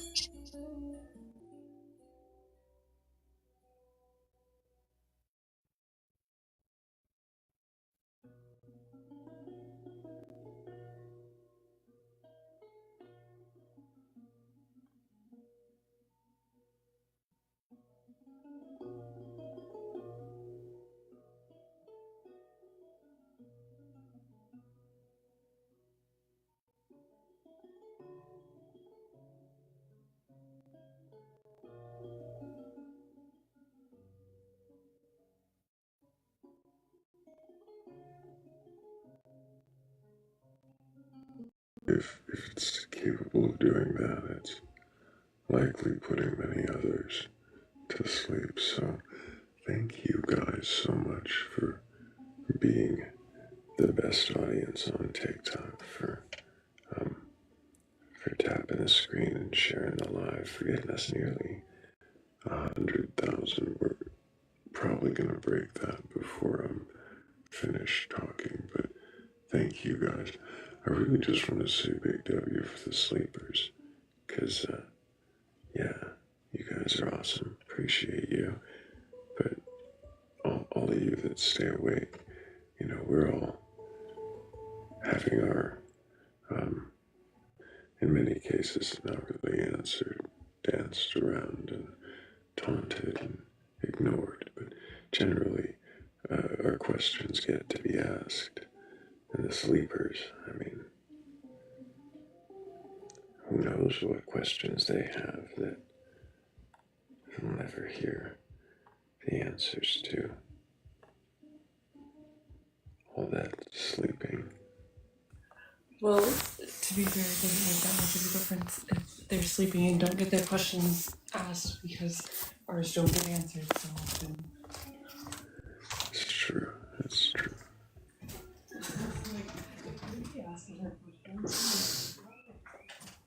Oh, you left the mic in the other room. We hear the Koki's though.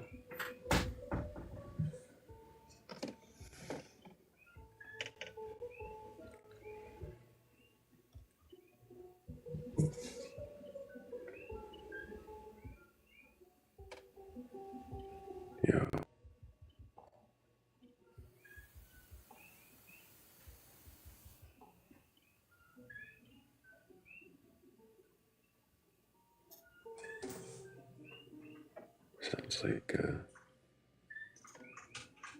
Sounds like she's coming back.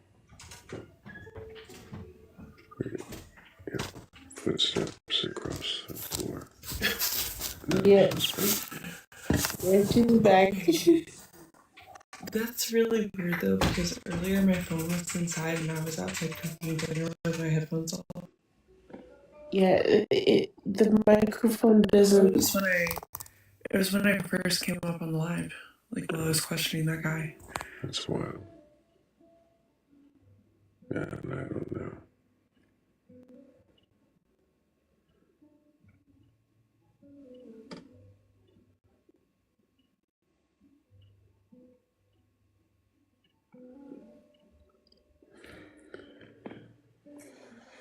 if you spend any time at all muted, and the chaos gremlins attack when the quiet sets in.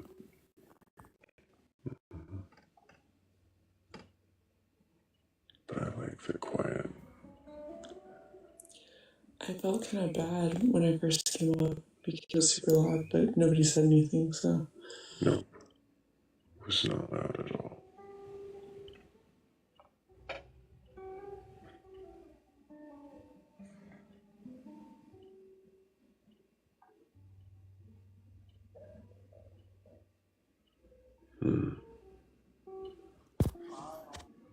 Hello, filler. Can I get your age for TikTok TOS?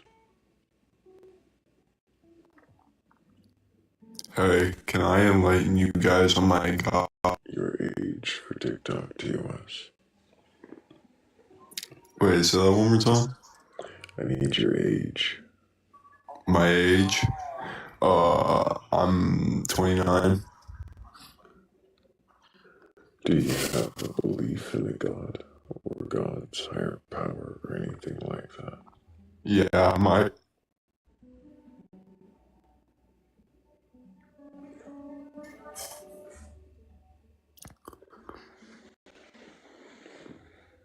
my God is Ragnar. You couldn't even get the words out, huh? Your god is what?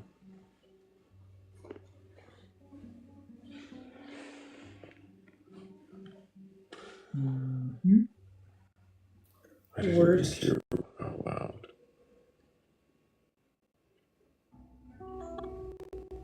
What happened to trolls? 29 was a dead giveaway.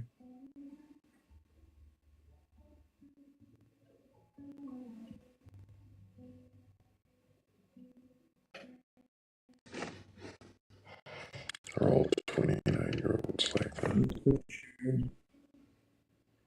I don't. I don't think he's 29. No, I don't think. Is that why all 29-year-olds are like that?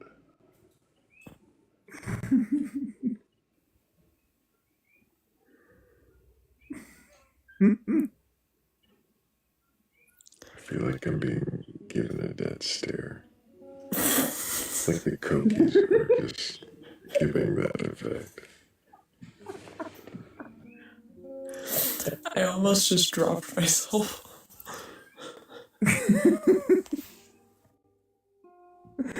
I love. I was trying to decide if it was worth a rage quit otter. Or are we dodging the questions? No, but it would have been a rage quit, so. The name and honor of 29-year-old cat. I don't want to talk about 29, okay?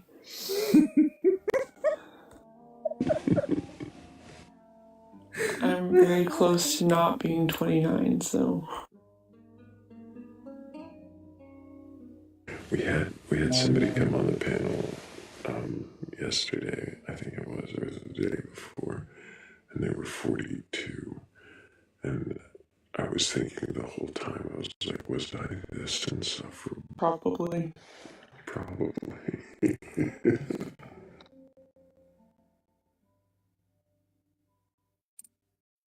Isn't that the worst? Where it's like, is this what it's like? It can't be that bad. I'll say one thing though: the eggs and crackle snackle pops in the morning when you wake up happened to me when I was 30. Oh. I don't know why I don't do much of anything.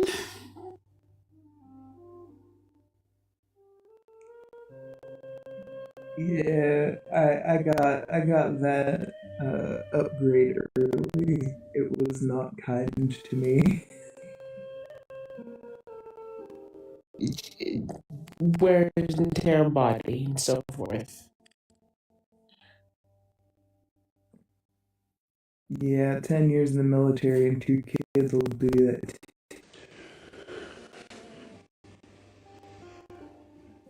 Yeah, I didn't do any of those things. I just live in the jungle. See, you won't feel any aches and pains until you're 50. Mm-hmm. No, I just have a. I'm gonna really quickly thinking Insomnia Shell, Ralph, Paniac, Danny Grax, Polly, and Cassidy. Thank you guys so. And I don't know about you guys, but I would really like a believer who demonstrates. I think you're asking too much. Okay, well, I would like a believer to request up. And if they can question their beliefs, then we could demonstrate that. Or if they can't, they could at least answer. That seems slightly more reasonable.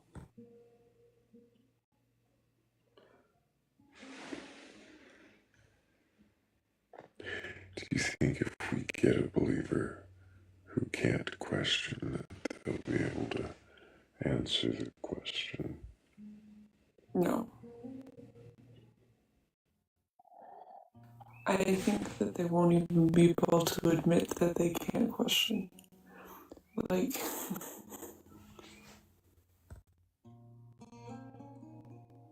like they always say that they can, even though. How many? Like, is it would I have a higher number of people who say they can't and can than say they can and can't? You know, the number of people who say they can and can't is different. I wonder if it's possible to take like a poll, like for 1 week, take a poll and see how many people say they can and just crash out.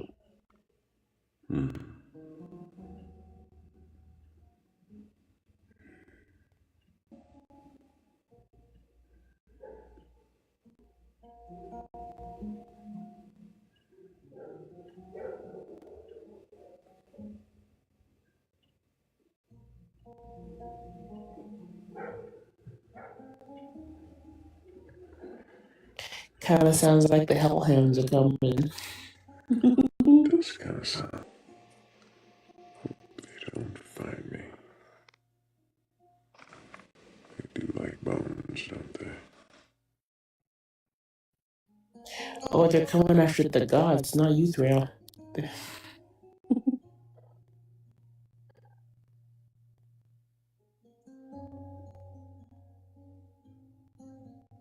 Very same gods might be made of bone.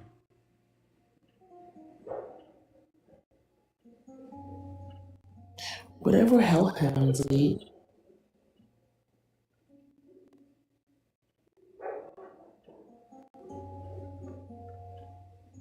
They're ready to go for souls. They're carnivores.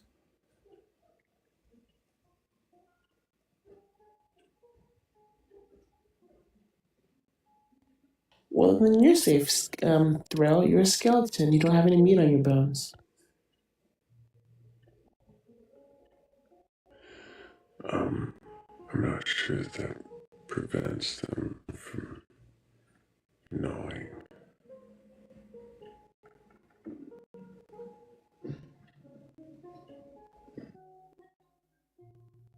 We'll get you a hellhound stick or something.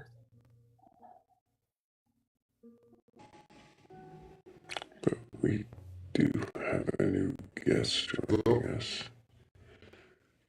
Hello. Can I get your age for TikTok TOS?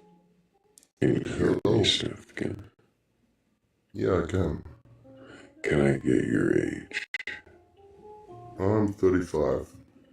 Do you have a belief in a god or God's higher power or anything like that? If we want to talk about that, we should first not think about a deity like in the Christian.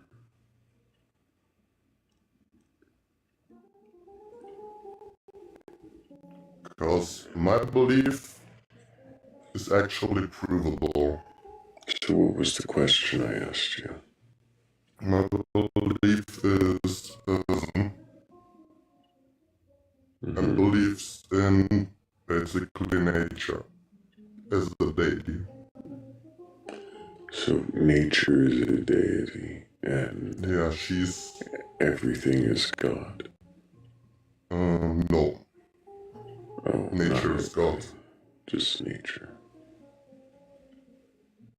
She's not omniscient though.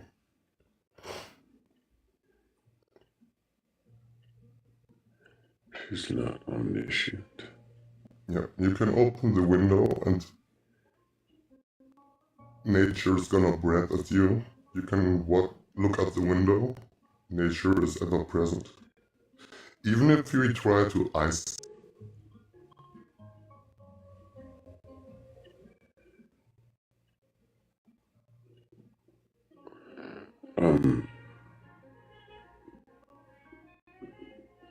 So, why do you assign nature this, Because religion in its sense is a... how do I put it? A slave morality and just alienates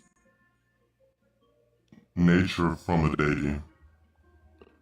It just wants you to put into... I'm not asking what you think about things that separate nature from deity as a deity. Because she's the closest we have as a deity on this planet. I'm not saying, like I said... You make the assumption because there is... because this is the closest assumption you can think of.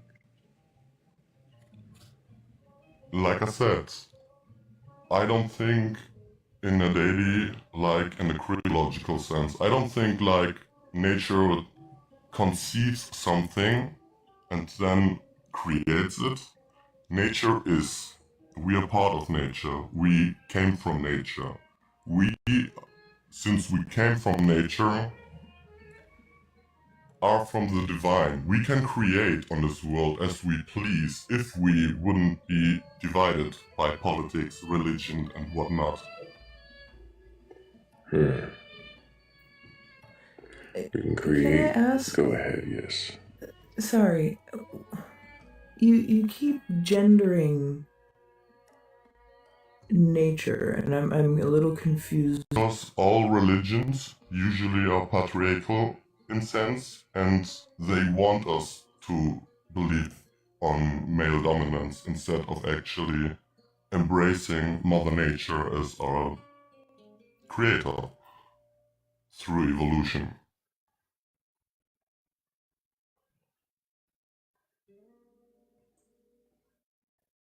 Uh-huh. Like I said, it's a slave morality. I'm against all religions.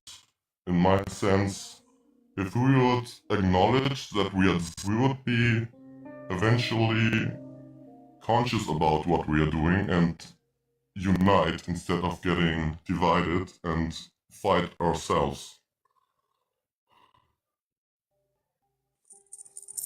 Why does it... Hold on.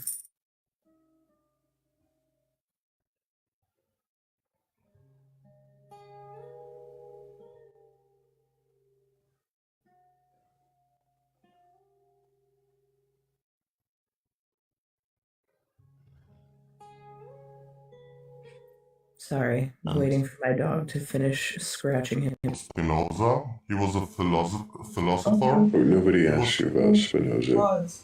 We don't need you. Stop. We don't need a Wikipedia entry in the middle of a conversation. Nobody asked you about Spinoza. one of the creators of atheism. He literally got excommunicated. Okay. Nobody asked you. You have no idea what consent is. You don't care that nobody asked you and that you were then told not to, and then you just decided to press on anyways. It's fucking scary for anybody in your life. Learn self. It was all of 5 seconds of silence. It was okay to just sit there. I was coming back.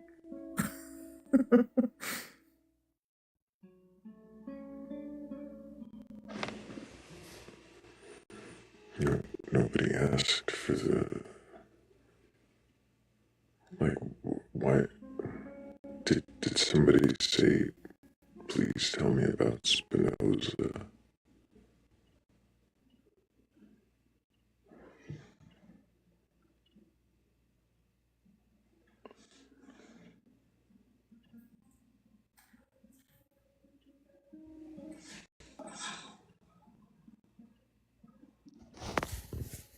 Bueno.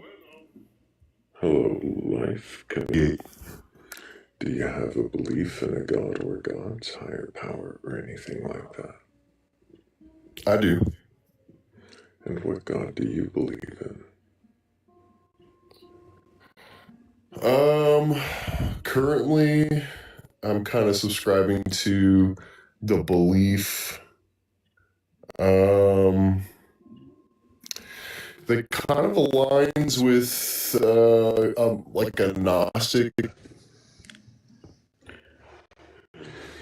A Gnostic Christian interpretation. Right. And then in that there's a one true source of all oneness and being that's outside of our comprehension. So and another that created this physical realm that's some other text. So like anything, I think it's important to take the Bible with a grain of salt, like any other religious text.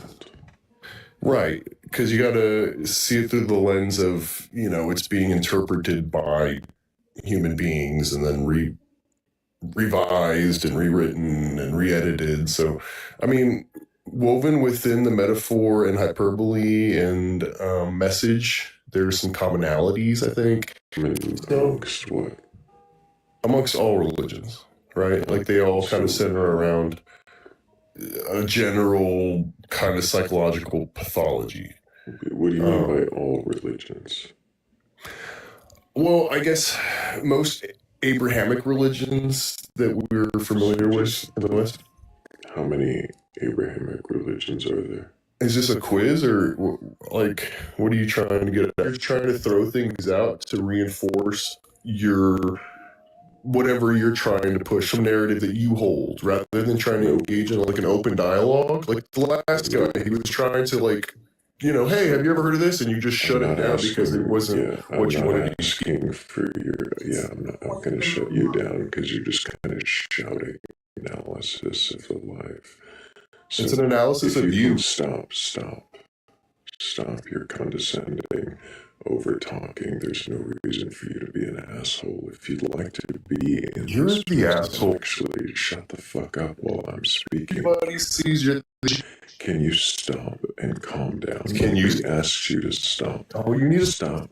Nobody asked you to start talking over me. You need to stop. I've said stop. I've said stop. Stop being an idiot. Okay, you're good. No one cares. Off of my panel. Get the fuck out of my life. What the fuck is the matter with people? Seriously. Matter with you? We just like white knighting, apparently.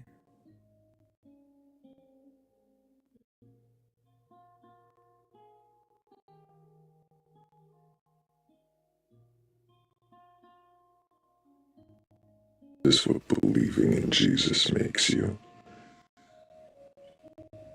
Because that's fucking gross. Whatever that fucking was. That's fucking gross behavior. You need to grow the fuck up and learn that in life, when someone says stop, fucking gross, you are the most despicable, gross level of human if you can't understand those words.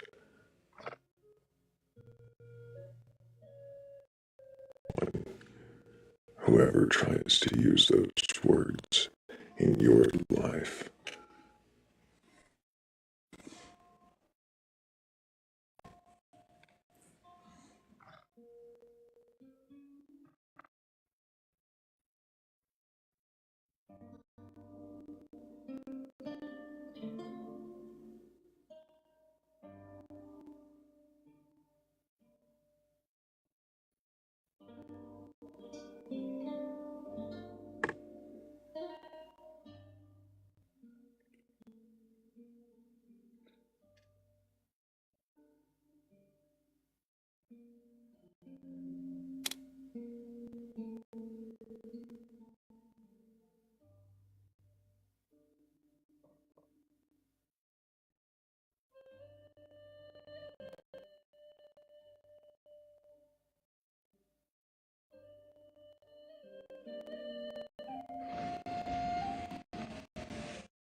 Hello, beautiful people. hello, Noctis, how are you? Hi, Doctor. Well, I get infuriated with those who don't understand. They just jump in and they think, this is the way this is going without even really saying. That's all it takes is a few seconds of listening to understand that this isn't a debate, it's not a fight. It's not about challenging anything either. You can take that word and apply it here. There are challenges, and that's fine, but it's not about competition. There's no trophy at the end. That's not if we're arguing. If there's a fight, that's not winning. Which there isn't.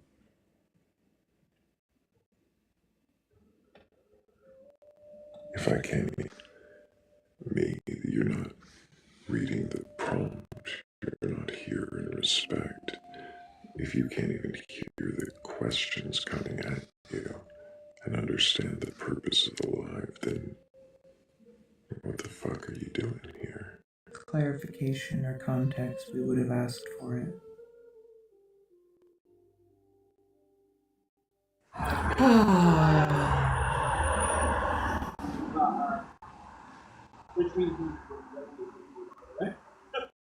I was simply giving that I spoke of and couldn't even be patient to wait. So, realistically, dude, chill. Chill with your Mr. Clippy.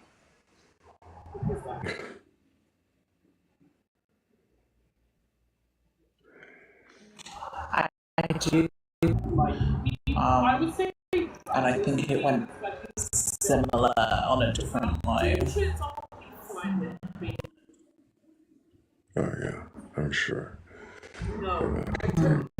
Patience is key.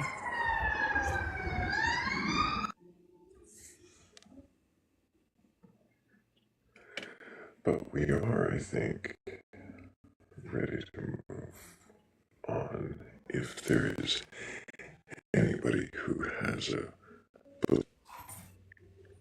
just gotta click on one of those boxes there and request stuff.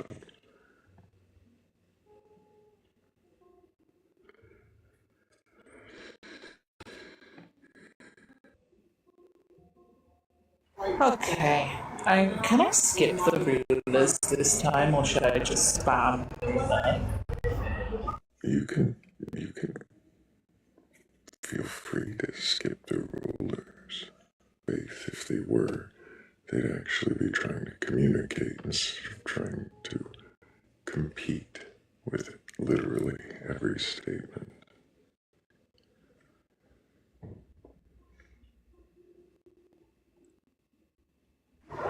Peaceful.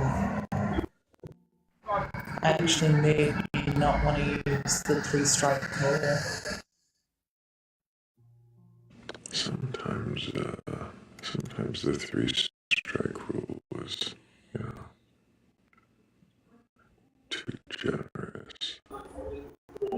But yeah, other than that, you've had some really nice conversations. We have.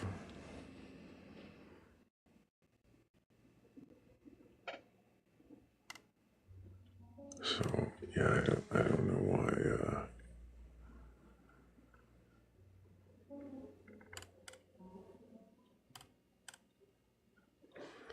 I don't know why we would have anything other than respectful conversations.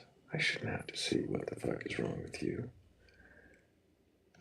Because beliefs in a god or gods, a higher power, or anything like that, shouldn't have shouting over. We shouldn't have constant competition.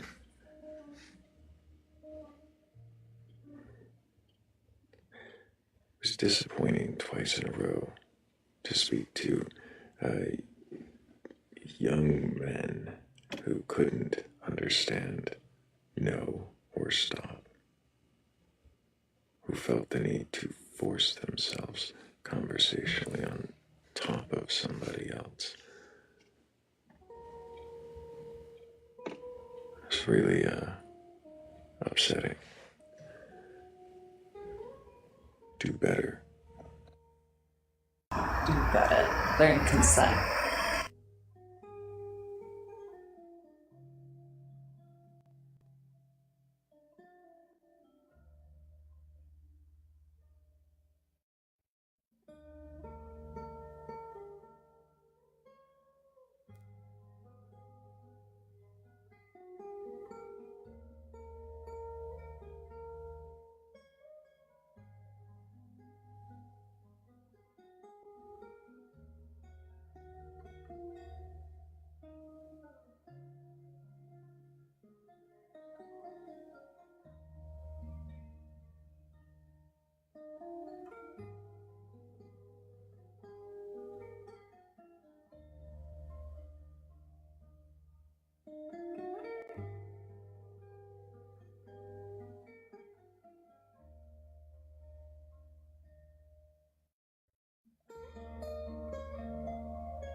It is a shame, though. I had some really good questions. I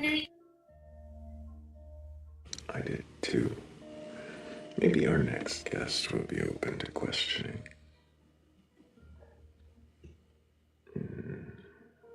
Unless they're a ghost. I think they're a ghost.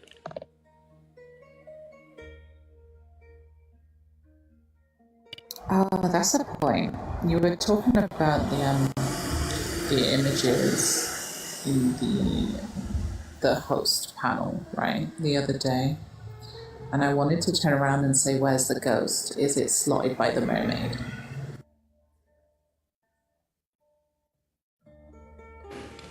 Oh, that must be where the ghost is. If there's a ghost in that image, it's in the gap. It's in the gap. Oh, thank you, crybaby. Like many gods, it's the Ghost of the Gaps. Ghost of the Gaps.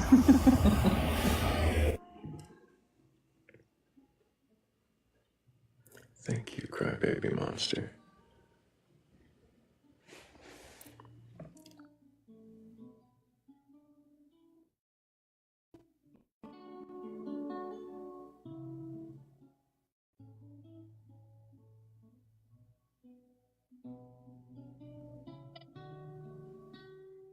Hey, Thrayle, I have to get up in 3 hours, and I'm thinking I should probably get some rest before those 3 hours catch up to me. Understandable. Appreciate you, Bats. Appreciate you too. You all have a good night. I'll catch y'all later if you're still up. Sleep well.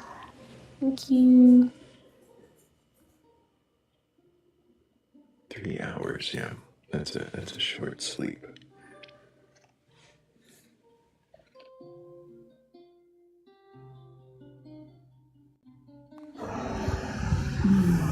Please don't come back.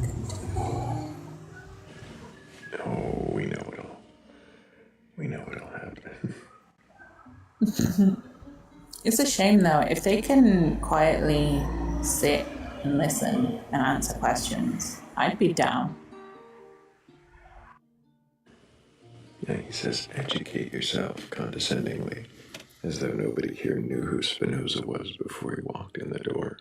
Thank him, the preacher of Spinoza. If only we hadn't met him, we never would have known who Spinoza was. It's like we have no clue. But in all of his kind and patient wisdom, Snufkin DM, the preacher of Spinoza, has made his way in here and told us all that Spinoza exists, and now we know because we didn't before.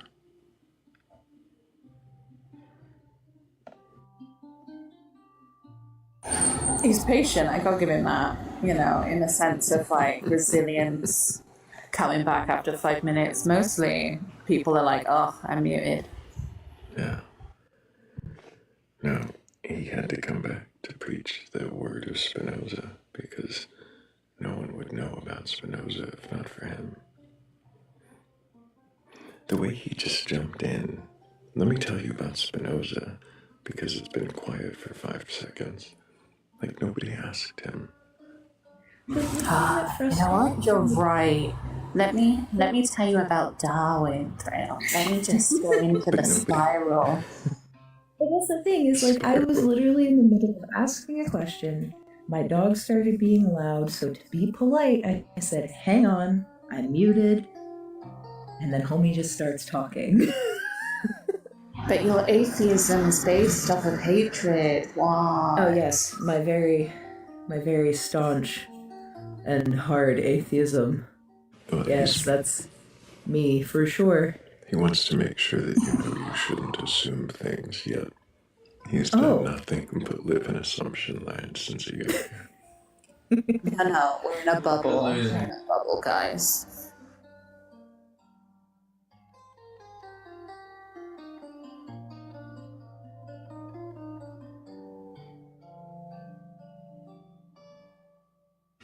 We don't all assume nearly as much as you, Snufkin. You should probably let your brain catch up to your mouth, and maybe one will slow the other down. Hello, Evolve. Can I get your age for TikTok TOS? 18. What year were you born? 2008. What month? January.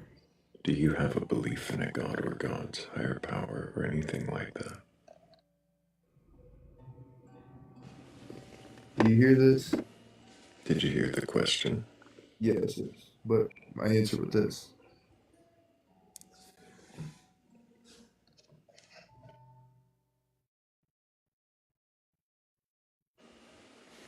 I didn't hear this, but I wasn't waiting for whatever trolly thing you were trying to do.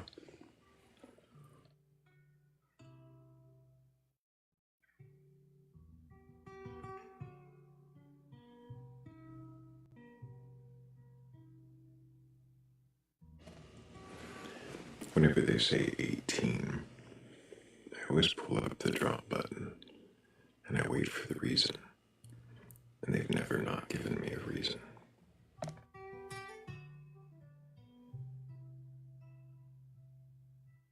I'm not surprised.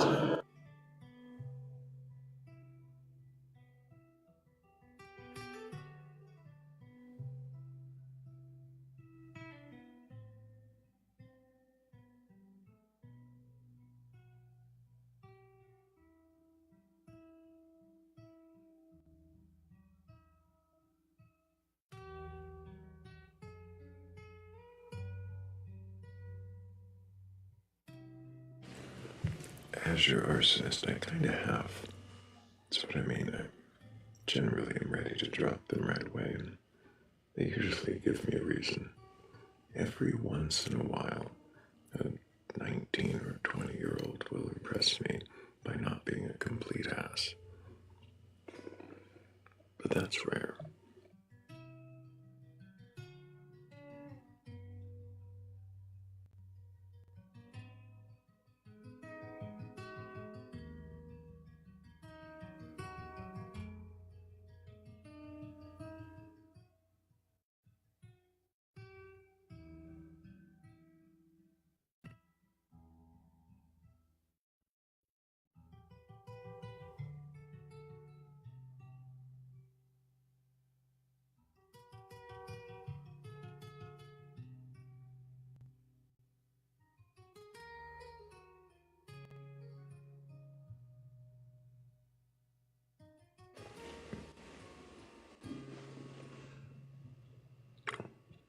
I was looking forward to that ghost too. By the name, they looked like fun. But I guess not. If you have a belief in a god or gods, higher power, or anything like that, we do want to talk to you. As Kat says in the comments, we want to question. If you can even question that belief, if you are open to questioning, then join us up here. We're not trying to debate. We're not trying to wrench your God away from your fleshy fingers. We just want to know if you can question that belief, and if you can, what is it and why?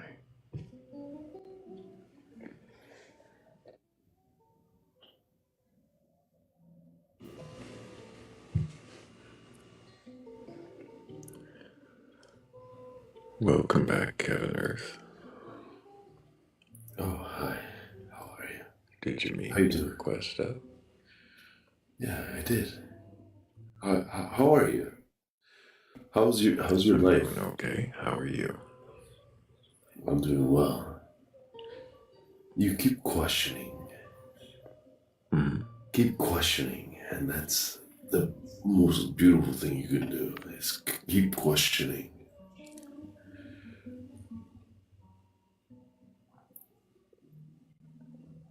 Yeah, it's what I do every day. Yes.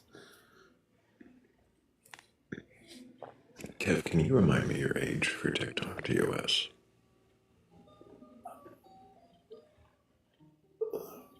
44. And do you have a belief in a god or gods, higher power, or anything like that? I don't. Why not? I have a hard time.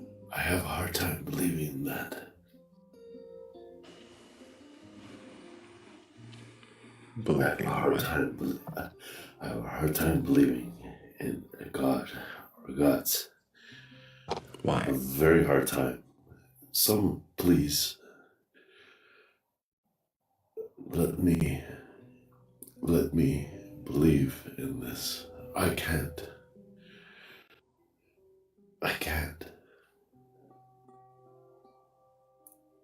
Why not?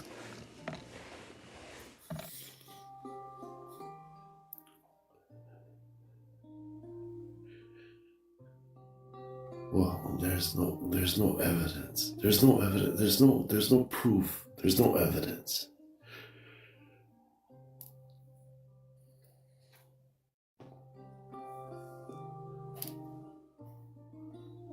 What evidence would you accept?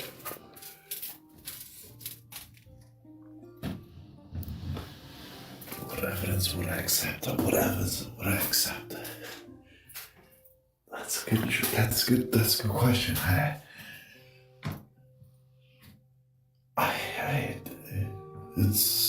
don't know. Right now, I don't know.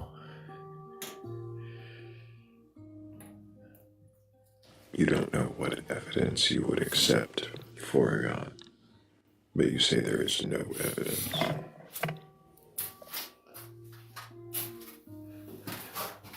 Correct. Do you have any kind of standard of evidence? Something that might compel you? Something that might compel me. Are we interrupting your furniture moving time? No. Something that might compel me. What compels me? It's a very good question. What compels me? I don't know What compels you? I said, what might compel you to believe in a God?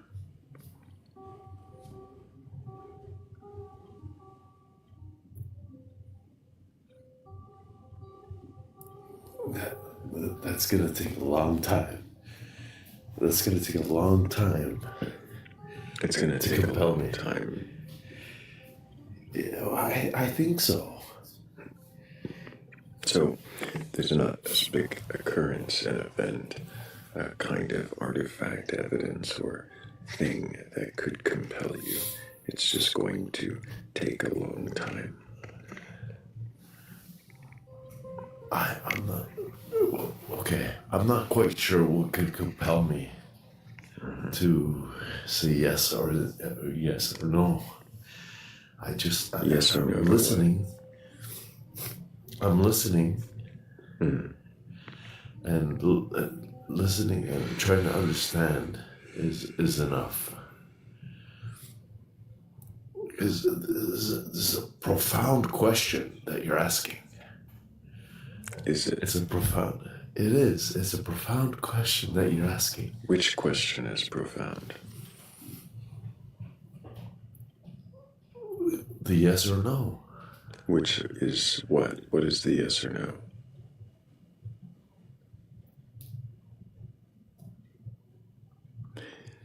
Are you drunk tonight, Kevin? What does it matter? It matters because I find that these conversations go much better through a clearer mind. I find that through a clear inebriated, when inebriated, people will say all kinds of random things that may or may not be true to how they feel, based on just what they're feeling in the moment. I may not actually dive into what they believe and why.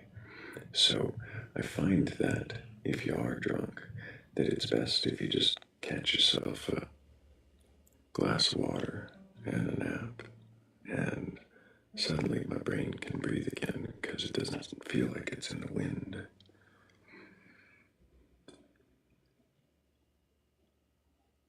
It felt like we were in the wind. Yeah, that was a good shout. You didn't enjoy rearranging furniture? No. The rearranging furniture was one thing, and it, stopped, but the constant blowing in the microphone of the fan or the air or whatever it was too much. Too much. And also, calm down, Kev. Grab something to drink, like water, and catch a nap. Maybe get something to eat. Like, go take care of yourself. If you don't make it back before the end of the live, I will be live again in I don't want to do math right now. 14 hours? 16 Something hours? like that. It's going to come.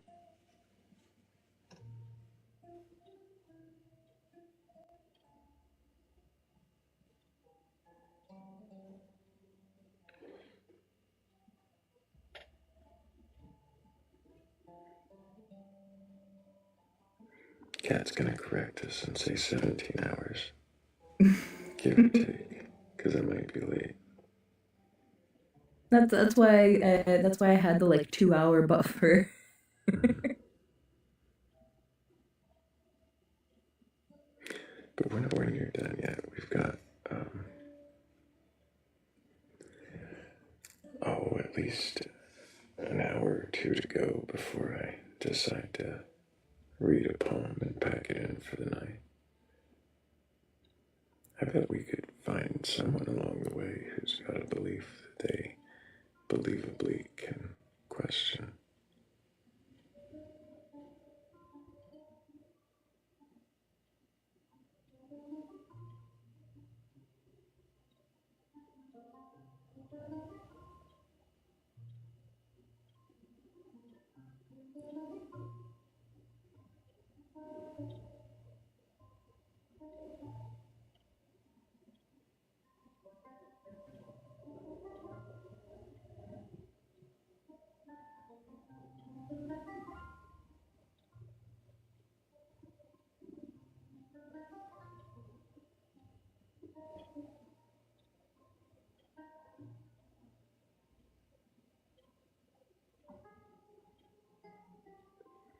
Oh.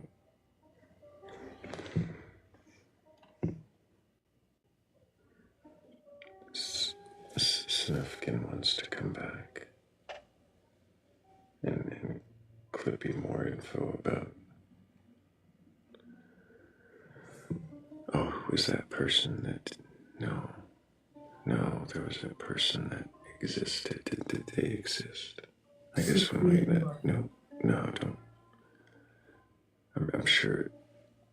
I'm sure it doesn't matter. There's a person that they wanted us to know about. I can't. Shel Silverstein? Shel Silverstein, that's what it was. The missing piece. Okay. Yeah, I'm tracking. Mm-hmm. I thought it was C.S. Lewis. No, it was Jewish.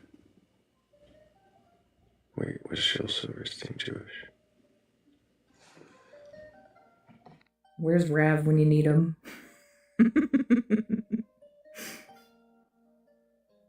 Be kind. That was being kind. What? I'm confused. No, not the Rav comment bullshit. Oh. Me. No, Snufkin. Your sassy. Your sassiness coming out. Is that it? Just a little bit. I mean, we are looking for someone with a belief in a god or gods, a higher power or anything like that. I don't know if that's what Snufkin has. Is that a belief in a god?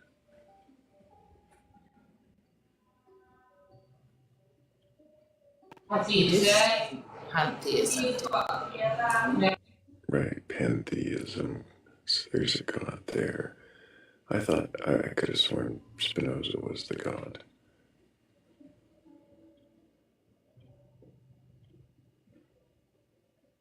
Maybe I misheard.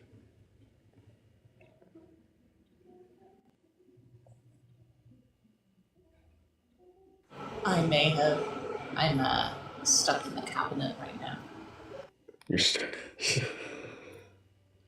Sorry, the fugue cabinet for the asbestos stuff. I realize you're in a lab, so cabinet means something else, but.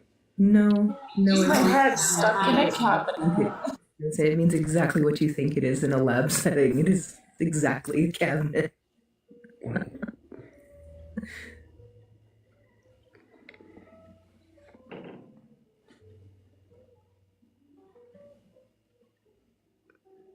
In my mind, I'm picturing like a.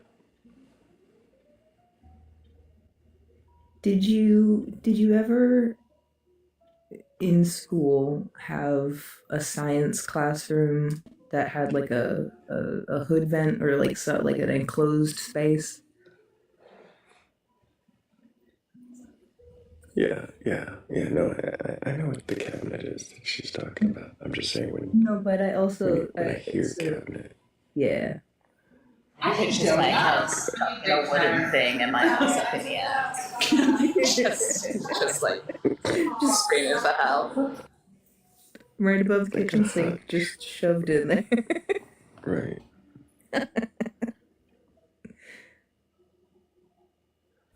Shel Silverstein was Jewish. I thought so. I remember reading some of his interviews in the early 90s, mid 90s. I was young and didn't understand much about what I was reading, but I remember reading that he was Jewish.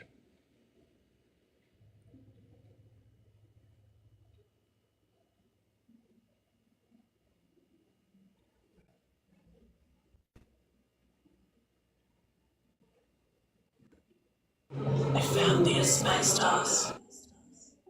Ooh. You found the asbestos. I mean, you are in an asbestos lab. I would hope you would find it there. It was being sneaky, it was hiding somewhere.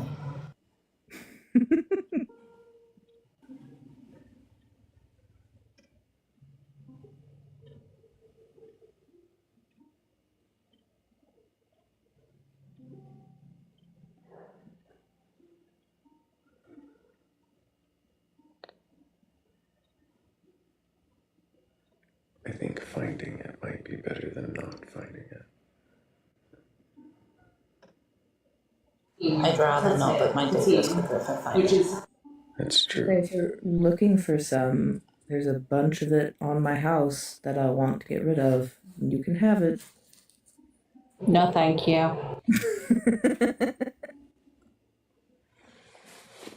I'd rather less clients.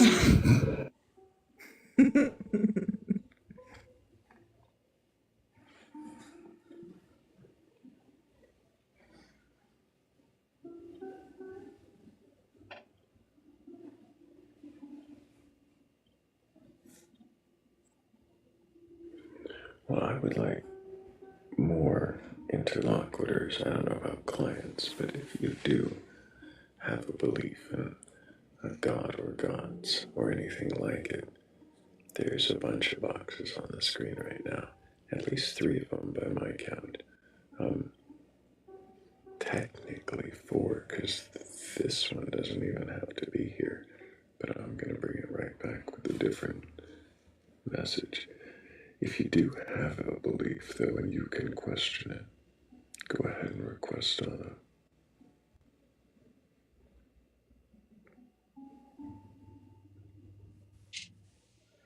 Hello, Cracks. Hey, what's up?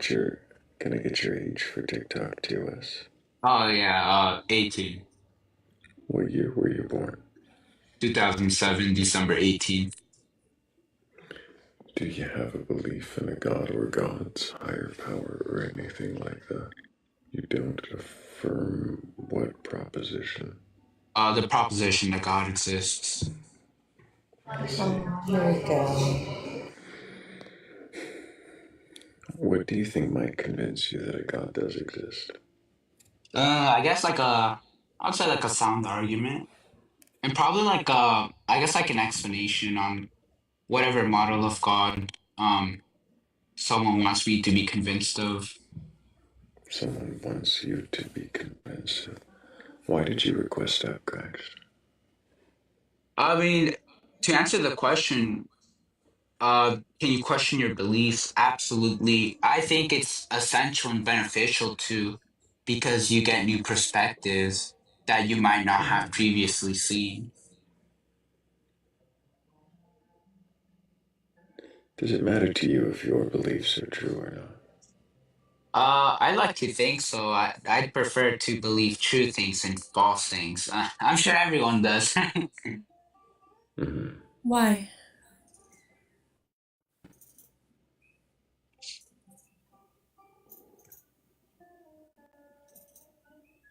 Did you hear her, Cracks? Oh, what's the question? Why? Why what?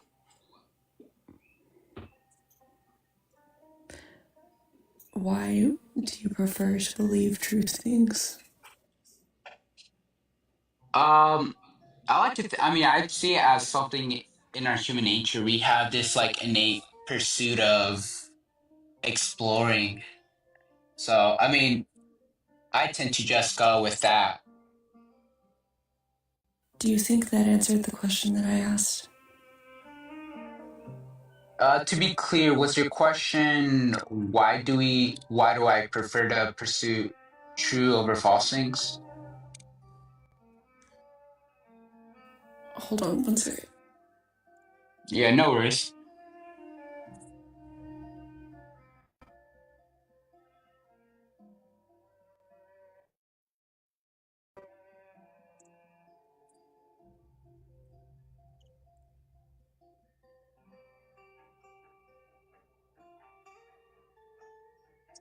Why do you think that your preference is towards believing things that are true? Uh, I'm sorry, could you put in like a different terminology? I'm not sure I understand that. Why do you want to believe true things? Why do I want to believe in I guess true things? Yes. Because they work better. Like, I guess a simple example would be like, uh, if I don't like if I believe like ice is solid, then I can step on like ice. But if I believe it's like solid, but it's actually thin, or if I believe it's thin, um, it's kind of hard to explain. I guess like we could think of truth in this sense as, I guess something that matches reality, or I'm sorry. Determine what matches reality. I mean, I guess since we are taking a correspondence theory, then I guess it could be a mix of our cognitive faculties paired with instrumental equipment that can help us. I'm sorry, what question are you answering? That how do we determine reality? How do you determine what matches reality? Through my cognitive faculties. Are your cognitive faculties infallible? No, but it's generally reliable. How have you determined that? I take it as an axiom or a presupposition because if I don't, I quite literally can't. I can't function. Can you tell me what the difference between a presupposition and an assumption is? A presupposition is going to be a proposition you have to take as true, whereas an assumption is something you take as true, but uh, guess not necessarily. Like y- assumptions, not everyone has to take them, but I would say a presupposition would be something more global, whereas assumption can be local. Although I'm not an expert, so feel free to correct me. Well, I mean, I'm not an expert either. I think that's a really interesting way to define that, though. Because, so I would normally define presuppositions as assumptions that we're making that are like that we're adding things in, right? Whereas an assumption is just like I assume that I exist, right? This is a necessary thing for functioning as a human. That wasn't that relevant. Sorry, it was just a curiosity. So, what has led you to believe that your cognitive faculties comport with reality? I don't. What do you mean? Well, since my senses are fallible, there could be the possibility that what I'm seeing cannot be the case, that it's what actually is reality, but I would say that I just take it as a presupposition because there's no framework outside my cognitive faculties that I can use to test the reliability of those cognitive faculties, because then I'm just presupposing them to be reliable to begin with. So that's why I You said it's can't a test the presupposition. reliability of your cognitive, like, you can't test the reliability of your cognition. My cognition? I would say, and I mean, there's just an obvious problem of that being, like, I wouldn't say viciously circular. We'll just go with circular. How is testing the reliability of your own cognition circular? Sure. So you would agree that to test something would be to use your cognition or cognitive faculties, right? Well, I mean, you use your cognitive faculties to do literally everything, but that doesn't mean that you can't test them to ensure that they are reliable. I mean, would you agree that they would have to be somewhat reliable in order to test them for validity?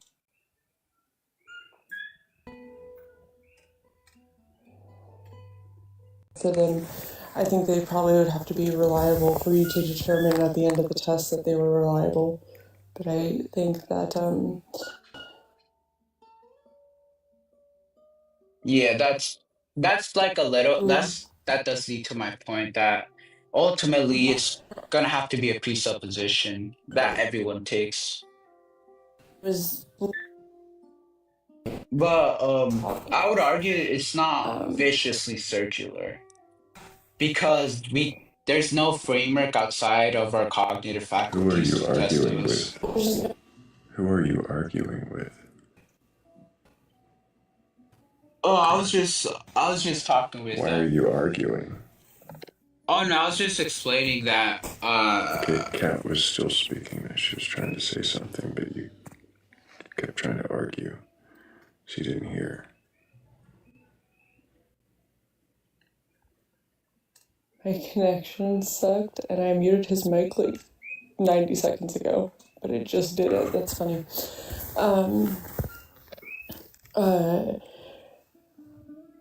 What I was saying was to conclude your cognition is reliable. Yes, you would probably have to have a cognition that is somewhat reliable. But to reliable just to test it. People who are delusional do sometimes realize that they are having a delusion because they have tested their perception of reality and found it to be untrue.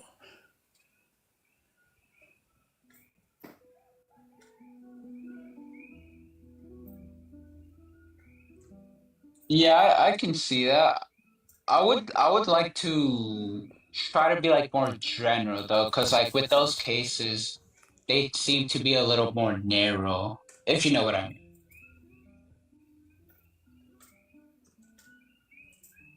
Right, but like I don't think I have any more questions, so.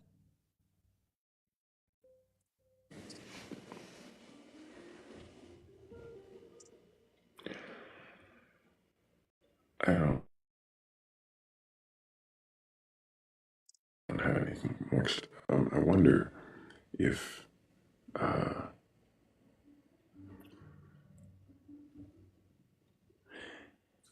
if you did have some reason to believe that a god existed, would you worship it? Depends on what like model of God we're talking. If it's like any of like the religious ones, maybe. I mean, let's take an example. I mean, it would also depend on like whether I want to like have any relationships. So I guess it would also depend on like my desires and my values and my backgrounds. Just like a mix of those factors. Okay. Very lawyerly philosophical answer. appreciate you. I don't have any more questions for you. Maybe another time, Cracks, but thank you. Oh yeah, no worries. No worries. Peace out, man. Hope that you keep asking questions. You did great, Kat.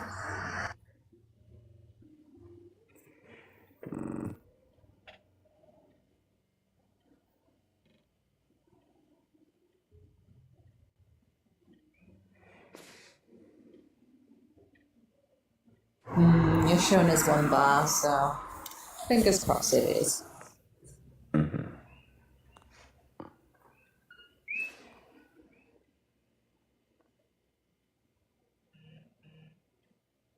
She's coming through loud and clear now. I heard those cookies.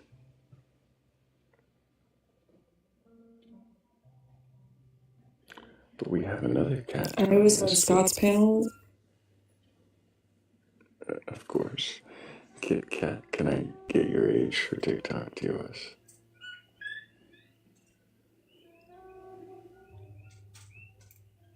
Kit Kat, did you mean to join us? Okay, Kit Kat, well, you can try again if you meant to. Go ahead, Kat. I was saying I was on Scott's panel like last night or the night before, and I didn't get a single. What are those birds? Oh my god, Kat. What are those birds?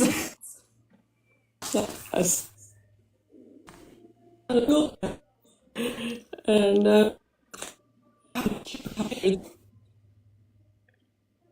Oh no. Oh no, the robot cat has returned. She's being devoured by the robots. Nah, by the birds, Thrayle, by the birds.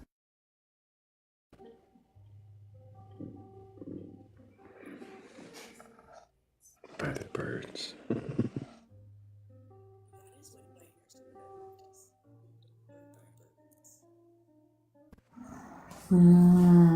Dinos, Jurassic Park.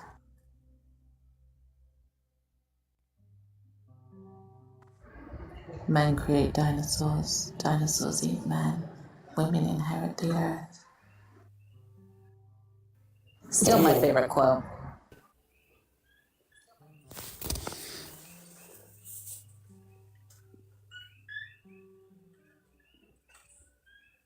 I think being eaten by my phone says I have all my bars. least unpleasant. No, you're fine. We hear you. You're just delayed. Oh, it could be entirely unpleasant.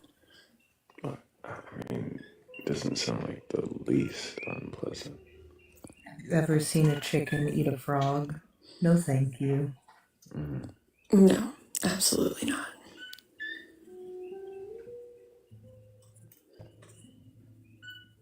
Have you seen that teacher who has those kindergartners, and they're always doing wild shit, and he always says like, no, absolutely not. Absolutely, that's what I was thinking. That's what I thought of. That kind of absolutely not.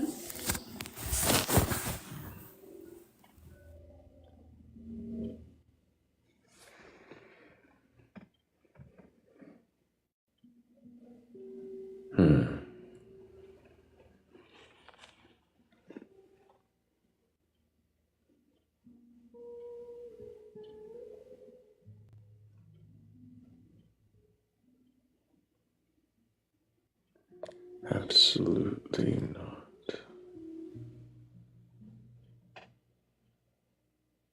What's absolutely not? I'm actually, you know what? No, I'm really upset that went so badly because I was going somewhere with the true beliefs thing, and then he just kept saying shit that got me all the way off to fucking cognition.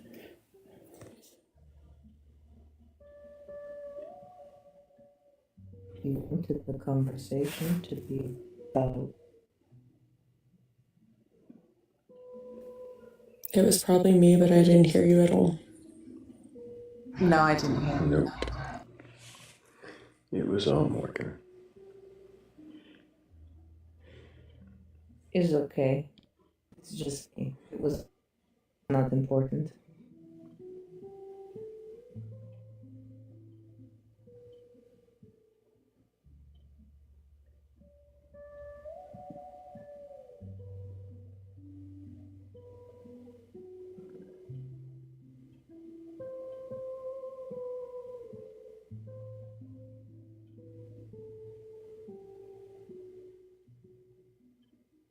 Why do reasons need to be good to have a belief? What is a good reason? Yeah. What is reason? Out of here. Stop that shit. Well, having a good one. What is one? How did you determine what good is from bad?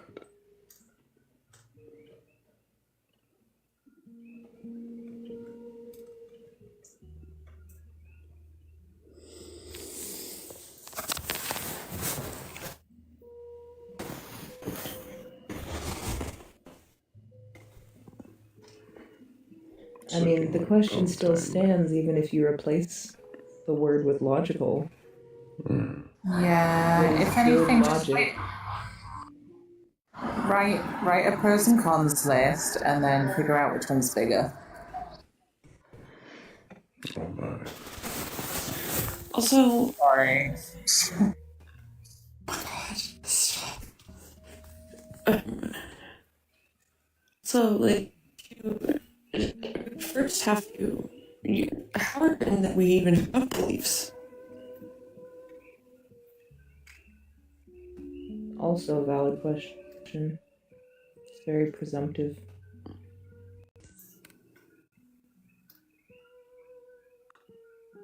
I absolutely have good reasons to believe the things I believe, and those good reasons are called evidence. Oh, do you like evidence?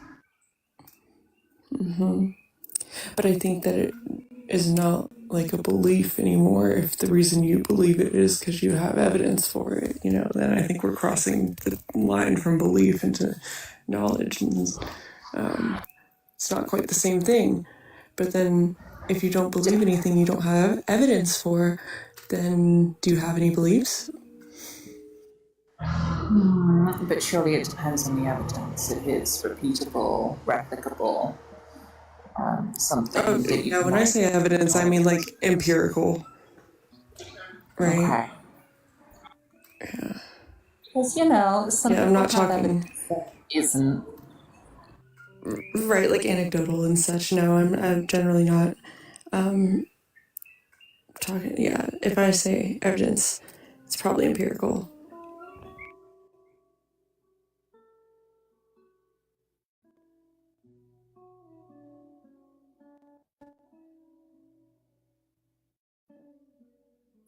Can you have good morals without a belief in a God or higher being?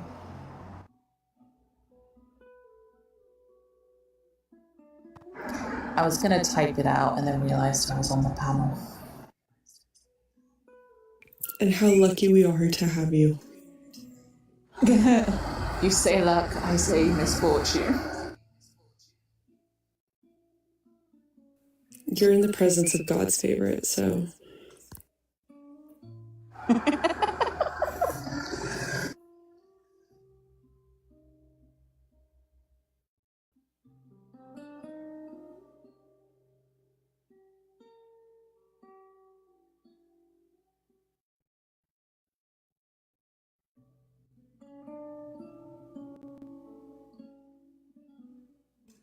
What do you think the word empirical means?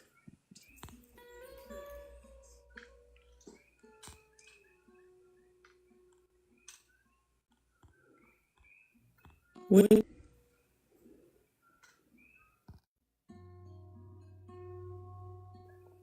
Hey, Noctis, you're a scientist. Is science wrong? All the time. Science, yeah. Science changes all the time. We find new ways to research things that we've been researching or errors that we didn't know about. It moves forward. What I know today could be different tomorrow. So, for example, if there is empirical evidence that points towards one thing being the case, and then we discover new evidence that points towards a different thing being the case, and the last thing being wrong, how would you handle that situation? Repeat. You'd need to do several experiments, several different people, large data sets. Or it could be something as simple as before we thought dinosaurs looked a certain way, right? We have this image, and a lot of it we do imagine. But we have new data that we found that suggests feathers or patterns. So it just changes. It could be the technology that we have. We're not able to do it today, but we're able to do it tomorrow.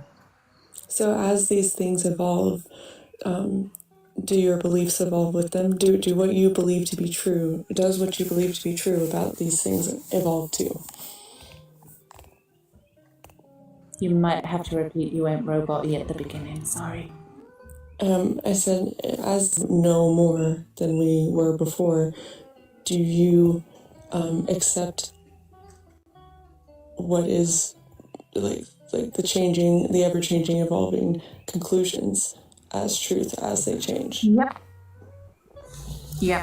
Yes, I do. Mm-hmm. Until new evidence is founded, yes. Mm-hmm.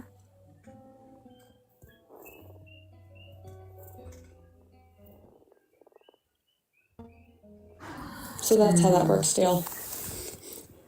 Yeah, I'm just reading his last statement.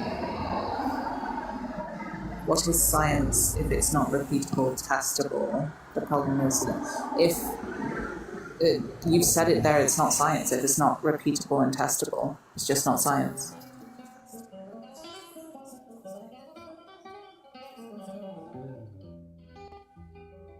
Oh, did I drop out? No, you're good. No. I'm really annoyed by this question that he asked. Is it your empirical evidence or just evidence you think can't be wrong? What? There's no such thing as evidence that can't be wrong. What?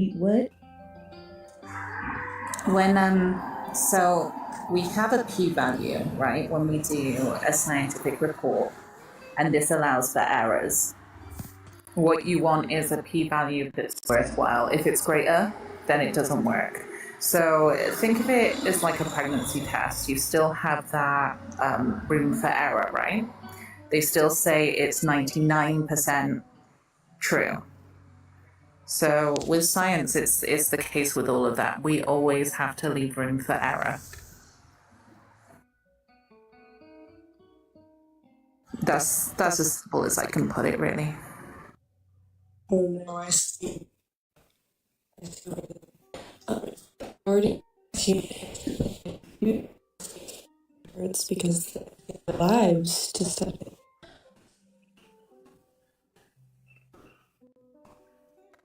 Oh, it sucks. It sucks because Kat has loads of good things to say right now.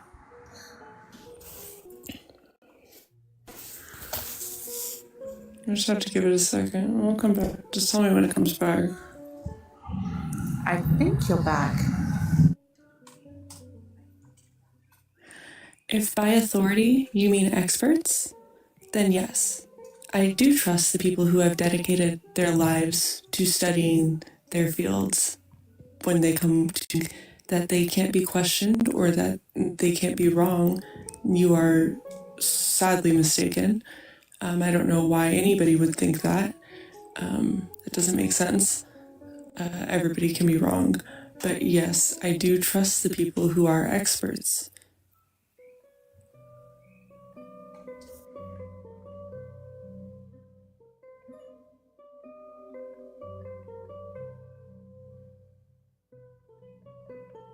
As we all should, because it's actually kind of really fucked up and rude and shitty to not trust the experts.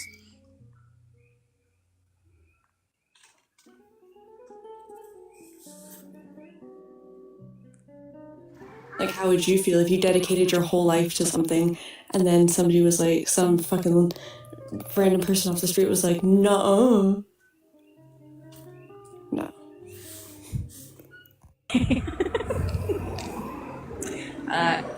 I hate to say the curse word, but COVID, for example.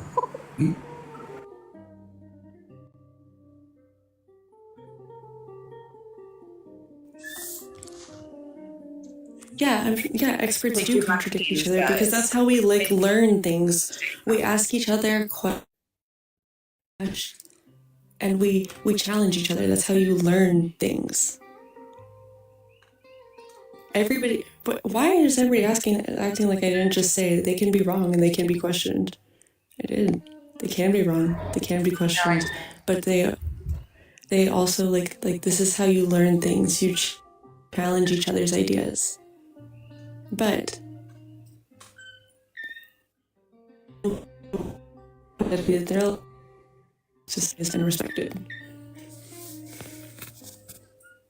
And probably listen to if you haven't dedicated your life to studying that thing.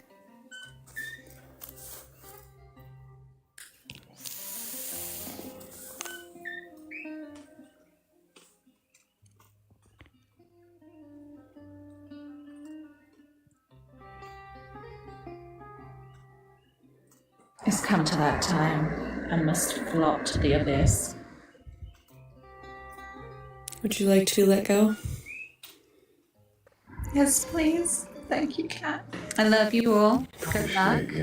Bye-bye. Love you. Bye. Science rules. Hell yeah. What an exit. Science rules. It does. Rules something. Hello, Eric. Can I get your age for TikTok TOS? I'm 22. Hello, Eric. Can I get your age? Hold on, can you hear me?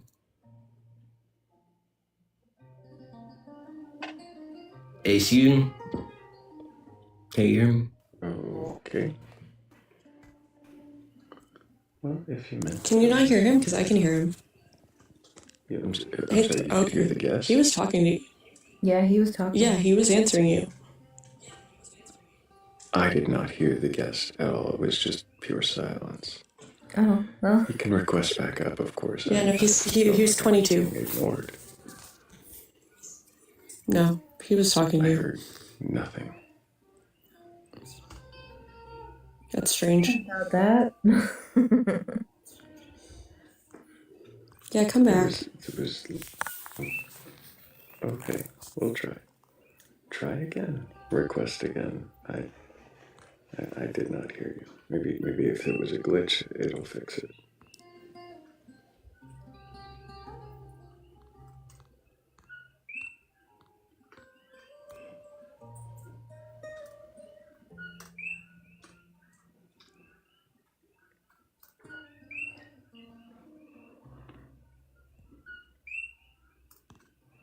Way to go, Thrayle.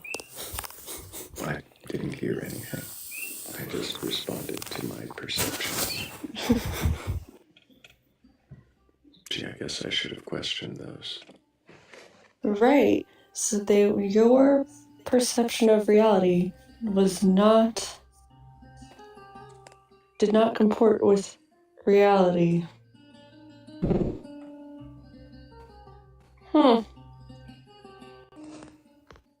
Almost like the point that I was trying to make just illustrated itself right there.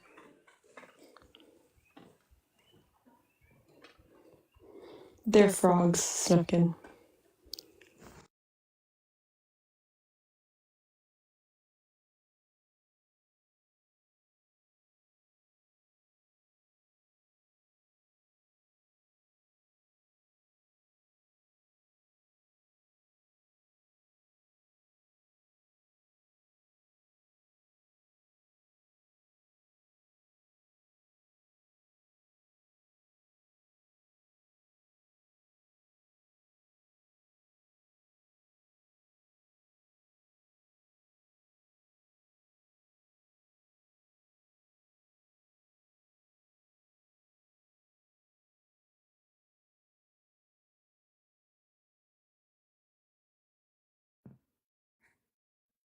Uh-huh.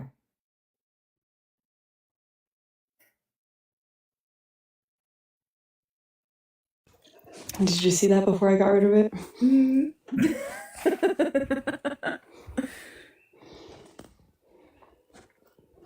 Koki? Cookie frogs. Mm-hmm. Don't come in here and start spamming the chat, because we're not doing that. I'm not having it.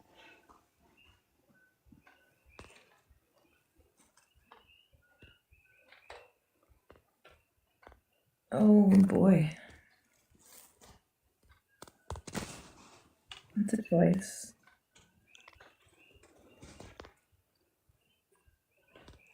Not if I can help it. Good fucking God. What the fuck is happening? The fuck is the chat?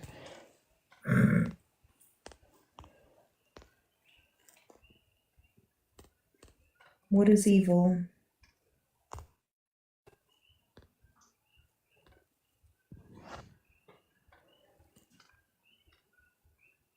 The spaghetti is upsetting. The spaghetti, look, we're gonna have 5 spaghetti-free minutes, and then if the spaghetti continues, we're gonna have all the rest of the minutes spaghetti-free. What does that mean, the darkest of the darkest? Like Vanta Black? TM? Like Fanta Black TM. What did I miss? The spaghetti came in here talking about cannibalism, and we muted him. And by we, I mean me. But, And now he's upsetty spaghetti. he's upsetty spaghetti, yeah. And we're having 5 spaghetti-free minutes. Yes. Because we tried 1 spaghetti-free minute, and it didn't work. It did not work. What was the response after 1? More cannibalism. Why the cannibalism? I'm not sure. We're also cannibalizing demons too, whatever those are. I mean, how can you cannibalize a demon unless you are also a demon yourself? Fair enough. Well, we're just eating them then. I don't know. I'm also having a side conversation, I suppose, with Goth World Army, because they asked, who do you think is going to win, good or evil? So I asked, what is evil? They said the darkest of the darkest, which is where the Vanta Black comment came in. The darkest of the darkest. That's coffee. Vanta Black TM. Vanta Black TM.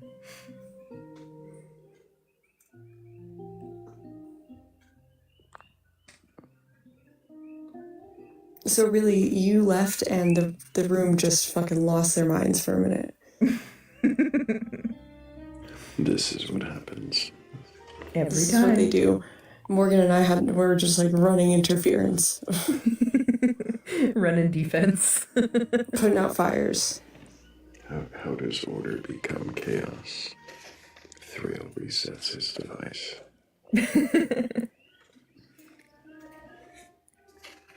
I just figured since I, dropped a guest for not speaking while literally everyone else in the room could hear them speaking, it made sense that I should reset my device in case it was me and my perception. Well, it seems that it was you, so. I don't know that you didn't all have a mass hallucination of a guest speaking when they didn't say a damn word as far as I was concerned. That seems far more likely, you're right. Mm-hmm.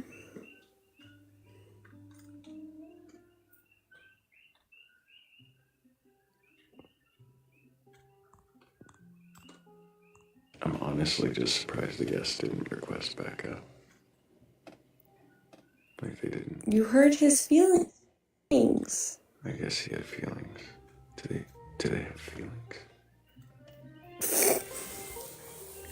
Some of them. Not all of them. Oh, the guests. Guests Yeah. have feelings, yes. Yeah, sometimes. Some of them do.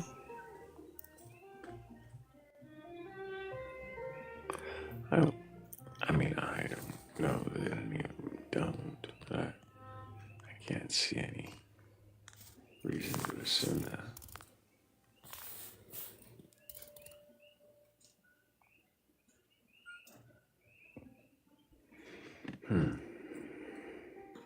I also have a really big problem with conspiracy theories and misinformation. So no more conspiracy in the chat. Thanks. she's in on it, guys. All of the theys, the ones that don't want you to know. Thrayle. They are cat. This is the real reason Thrayle won't give me panel powers, because he knows I'll silence him when he starts speaking too much.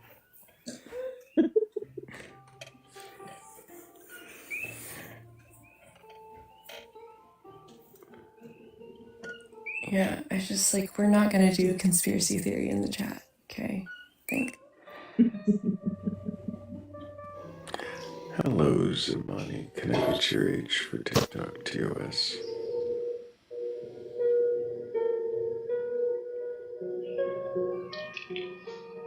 I've never been lucky.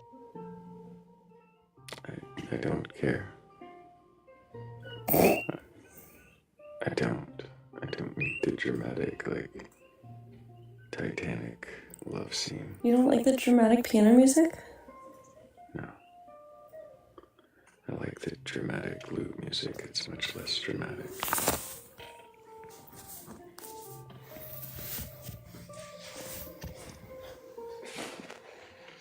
Here's the problem with conspiracy theories in the chat or on the panel or anywhere is it's misinformation, and that's bad. And two, it's unfounded.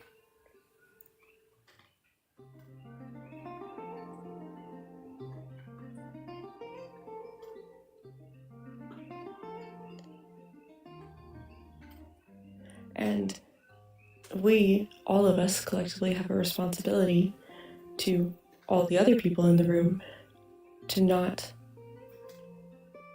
espouse things as fact that have no evidence. This is just what they want you to think. Shut up, Thrayle. Apparently, I'm the responsible adult here tonight.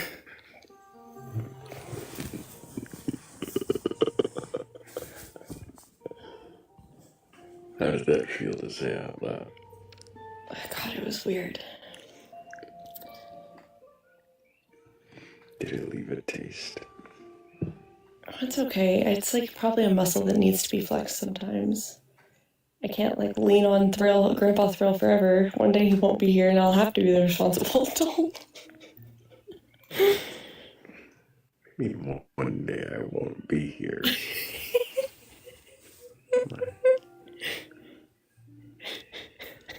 Are you questioning my immortality? Never. I would never do that.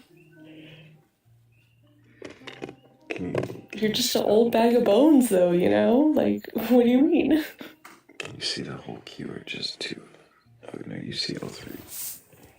I can see all three, yeah. Uh-huh. I think that one should get another chance. This one? Yes, that one. Okay. Oh, hello. Hello, Snufkin. Can you remind me your age for TikTok TOS? 35. And do you have a belief in a god or gods, higher power, or anything like that? I think we determined that my belief isn't on topic in chat earlier. I went out on a limb for you. Don't make me look like an asshole. No, he didn't want to discuss his beliefs. I don't know why he requested up, so kind of pointless to request back up if you're not here to question your beliefs. Why? Why do they always do that? I will go out on the limb for them and I'll say, hey, Thrayle, you should give them another chance. And you don't do, and they always fucking disappoint me.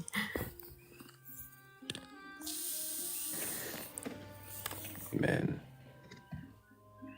God, you're right. It is always men. Why men? What the fuck are men?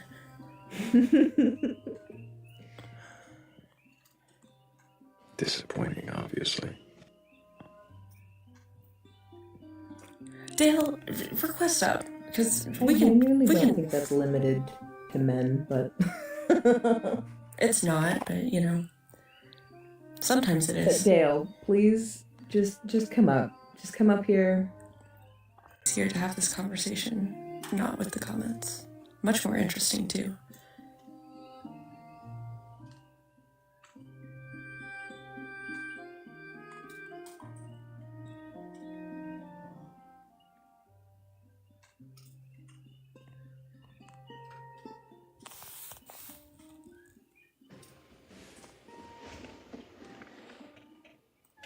No, dude, you had your other chance. You made me look like a dick.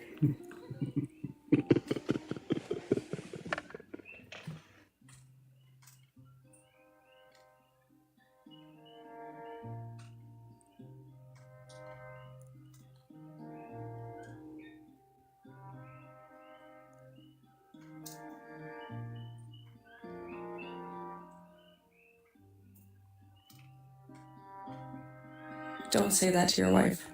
That won't go well.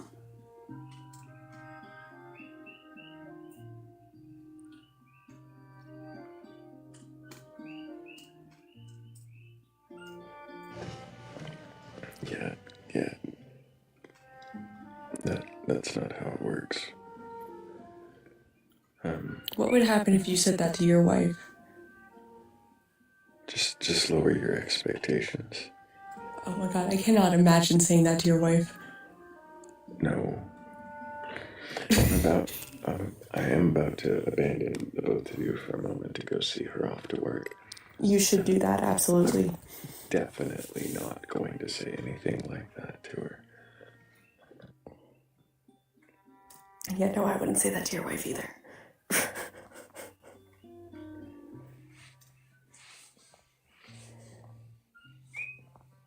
Thrayle has a lovely wife, but I definitely wouldn't say that to her.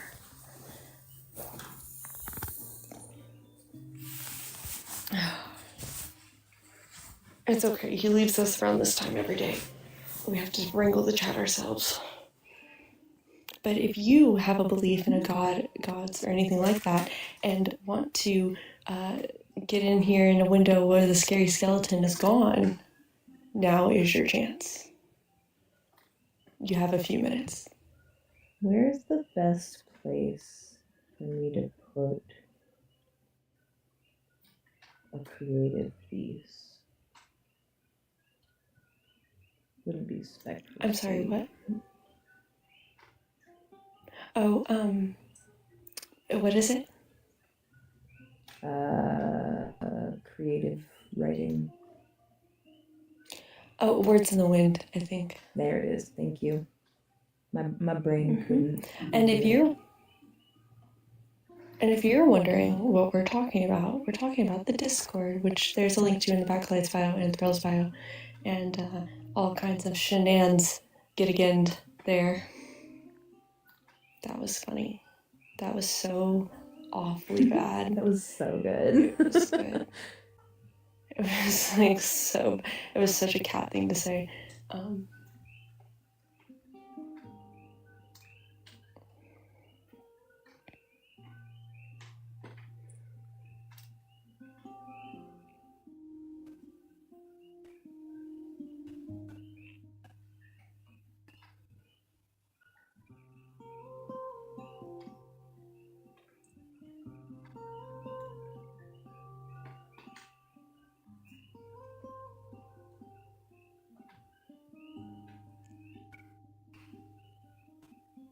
Been sitting on that one for a minute. That's exciting.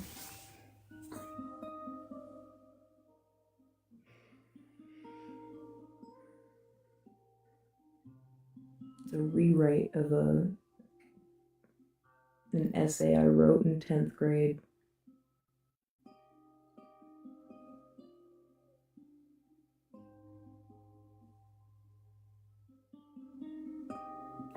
I've been sitting on an idea for a short story for several months now, and I need to just sit down and write it.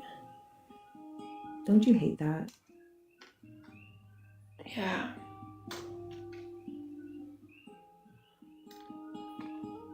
It's about brains in jars. I haven't fully fleshed out the whole plot, but I think there's going to be a brain uprising. I'm not 100% sure yet. Are they going to be like mobile of their own like power, or are they gonna have to design something for them to Well, be I able think to the move? brains learn how to communicate with each other. Mm-hmm. I think they can start communicating with each other through the jars. I'm curious how you're going to represent that. I'm curious about it too. I too am curious about that. We'll see how it goes. It seems like a person who won't consider conspiracies possible isn't really willing to question their beliefs. It's not a matter of whether they're possible or not. It's just not, it doesn't apply. It's a matter of whether there's actually any fucking evidence.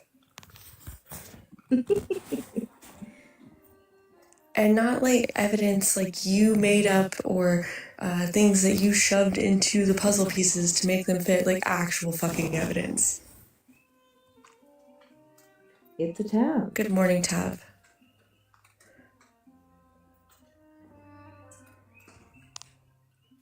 Hello, I like Kitchen's razor, Jimmy. Good morning, Tab. Well, sorry, I let a stray up onto. I see that. I'm being slandered daily on this panel. Yesterday I was called an African, whatever that meant. Hey, this. You are an African. What do you mean? Not in the way he said it. I'm kidding. This kid didn't mean anything by it. What's his excuse here? That's fun. No, I have not ruled out God as possible. God is absolutely possible, but I have zero evidence for it, so I don't believe in it. Don't have enough evidence either way to make a claim in either direction. Sorry.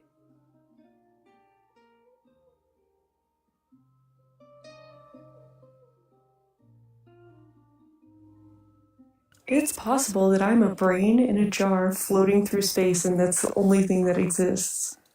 But, like, is it probable? Not really. How life came to exist. I'm sorry, Ken, go ahead. No, go ahead.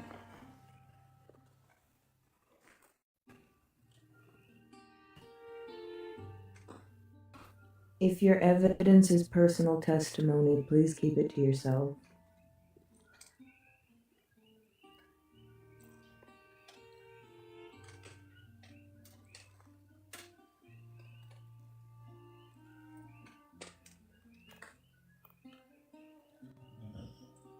Here's the thing, you guys.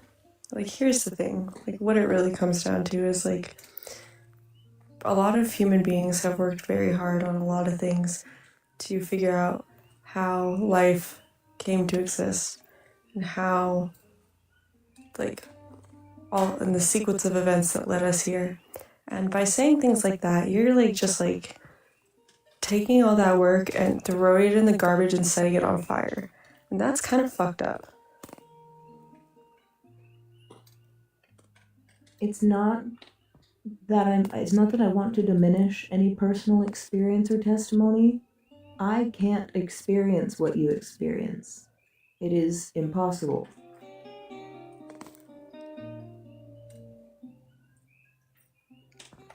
There's a guest. Let's have a guest. Oh, okay, Thrayle. Hello, Hi, Shimmer. Can I get your age for TikTok TOS? I'm 26. Do you have a belief in a god, gods, or anything like that? Yes, I believe in Jesus Christ, our Savior. And have you read your Bible from beginning to end? No, I'm still working on it, but I I mean, I don't think that that's necessarily a good representation of faith at all times. Like, yes, we should read the Bible and grow in our word, what God wants us to do. But I just see God in my life every day, in prayer, and in people who don't pray, in people who I've prayed for. I see God in them. And it's kind of amazing because they won't even have the faith. When you say, Is reading the whole Bible a measure of faith or a measure of I'm so knowledge? sorry, Morgan, I can't hear you very well. You are kind of quiet. What is faith? But having faith is so hard to describe. Just like believing in something so much that you're willing to defend it, and that you're willing to trust it, and that even if you don't always have like physical proof right in front of you, that doesn't mean that you don't still decide, I trust this. Like, just like taking that extra step and just like, I trust this. You know what I mean? Yes. Reading the Bible isn't necessarily a measure of faith, right? What do That you is mean? Is having read the Bible a measure of faith or a measure of knowledge? I think it can be both. I think your faith can lead you to learn more about what God wants for us in this life. I think it takes in faith this when you're particular questioning. in this particular environment, which do you think that question is asking? I don't think that I would separate faith from knowledge. I think that both can coexist. So I think, like, let's say you come to a part in the Bible where you don't understand, and I've come to those parts in the Bible. I'm like, this doesn't make sense to me. I don't understand this. God, please show me. And then I rely on my faith, where my knowledge, like, is blocking me, or I'm not quite. Can you give an example? Yeah. When it comes to the Eucharist in particular, that for me, I'm Catholic. So that for me was really hard for me to wrap my mind around for a second. And then I started praying to God. I'm like, Lord, just like, please show me that this is truth. Please show me, because this is just like my human mind. It is so hard for me to accept this is the truth. Like, it is the true body of Christ. It's the true presence of you, like signs literally everywhere I went. This was a silent prayer. I didn't say it to my phone. I said it in my heart. Everything popping up, Eucharist, Eucharist, Eucharist. People talking to me about the Eucharist. Everything about the Eucharist, that it's the truth. And I was just amazed. I was amazed by it, because I'm like, wow, He is answering my prayers in real time.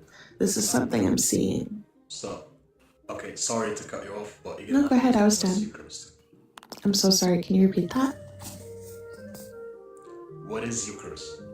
Yes, so the Eucharist in the Catholic faith is like, you can call it communion, but it is the Eucharist. It's when the bread becomes the true body, soul, and divinity of Jesus Christ. In that moment, Oh, okay, I got it. it So becomes His the bread and the actual wine body. Go ahead. I'm so sorry. thing, right? I'm sorry. Can you No, I repeat said that? it's the bread and the wine thing, right? Yes. Okay. Yes, Tad. Yeah. Mm-hmm. Oh fuck, I read something. Yeah. Okay, I'll not talk anymore. No, you can talk. I was just worried about your spiritual well-being. Yeah, no, so I've noticed, like, it's not to say that other, like, things don't exist. I don't know the Catholic teaching on it. I'd have to look into it. But I do think that other, like, entities and things exist. But I think What it's does like, that mean? Yeah, like What are I see. entities? Yeah, I'm gonna tell you. So I see like on screen, like I'm seeing some like demonic things. I'm also seeing like things that look like spirits. I'm seeing Bigfoot. I don't know if Bigfoot exists. I'm seeing aliens. I do think that like other things exist. That What do you see people, on screen that is demonic? the devil. Okay, that's fair. Yeah. But Yeah. anything else that is demonic? Like there's not everybody's like faces are very clear. I was really talking about the devil. Perfect. That's okay.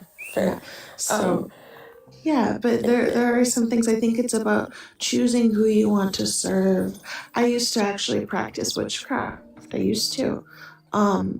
And something a common theme amongst witchcraft. It's about. I'm sorry. It's about. How is the devil demonic? I mean, isn't he like in charge of all the demons? Am I able to just like land this sentence real quick and then like we could talk about the devil? Is that okay? I'd love to just like finish what I'm saying. So like when it comes to like practicing witchcraft and things that aren't of God, it's about like serving yourself, like almost like every single type of like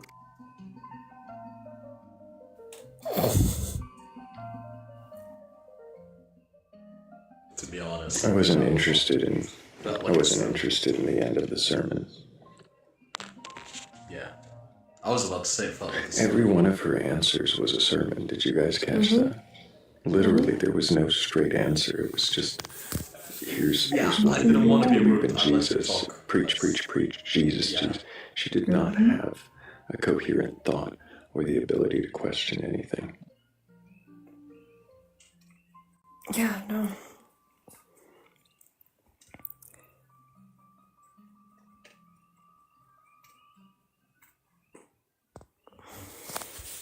You can believe in God without preaching at everybody you meet. I mean, I guess maybe not the Christian God you're supposed to. It's like a thing you're supposed to do, isn't it? Proselytizing. You can't talk to someone who believes in God. I have no idea. I don't know how to talk to people who believe in God. Never done it before, ever, not once.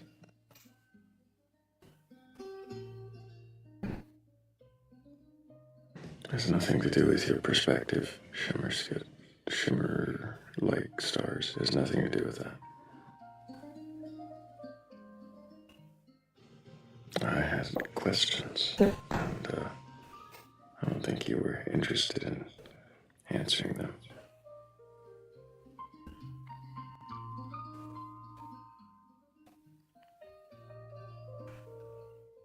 To be fair, I could have given you a little more Talking to people room. who believe in God. It's about talking to people.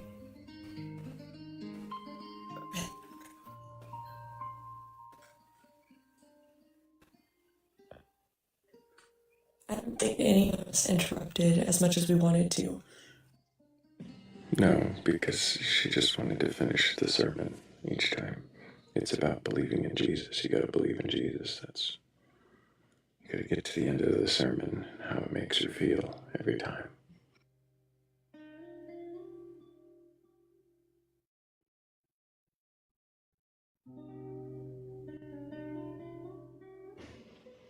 But you weren't talking about witchcraft. When I dropped you, you were talking about Jesus.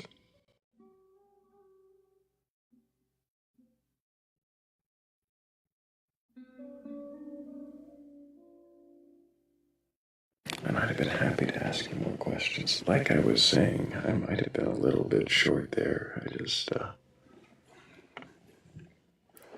I wasn't interested in the end of the sermon. I had questions.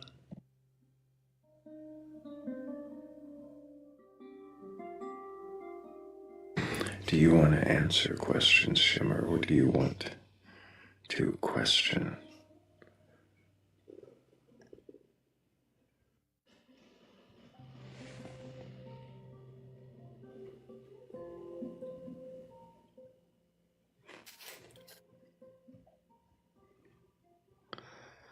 Good morning, Magnus.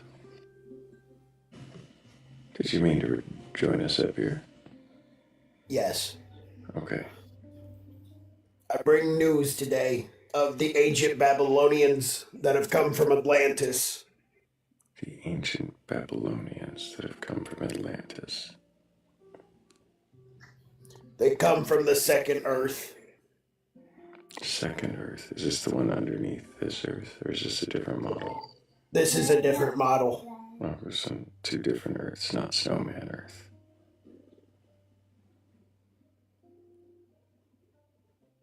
You know of the arch in St. Louis, right? Oh my. It's a gateway portal. It's been here since the ancient Babylonian times. A gateway portal to what? The second Earth. So there's a gateway portal to the second Earth in St. Louis. Have you ever seen Stargate? Yes. It's a true story. They had to change things, of course. Are you doing coffee talk? Is that the accent you're doing? I'm trying. It's hurting. It hurts. I preferred the RFK, to be honest. The RFK was better.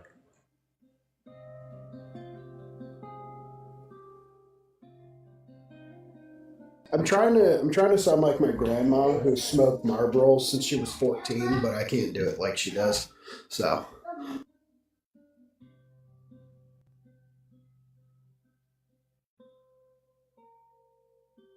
Yeah, no, this is a new one I stumbled on. So there's a group of people from MUFON, of all people, who believe that the St. Louis Arch is a gateway, like a Stargate, to a second parallel Earth. Believe it or not, I've heard this one.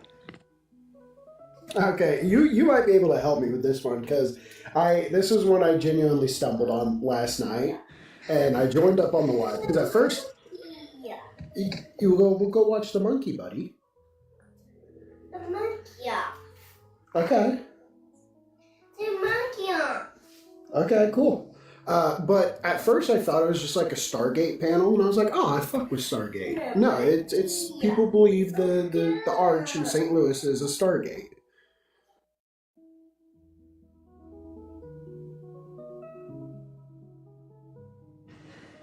But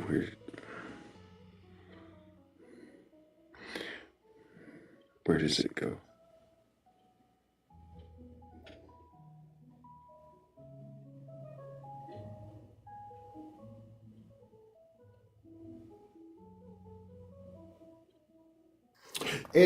I thought I was talking. I didn't realize I was still muted.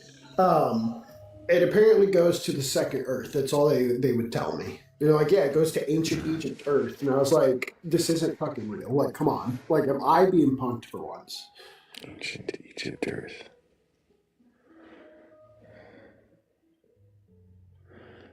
I could literally drive my car to Egypt Earth right now. Right. You could drive to Egypt Earth right now.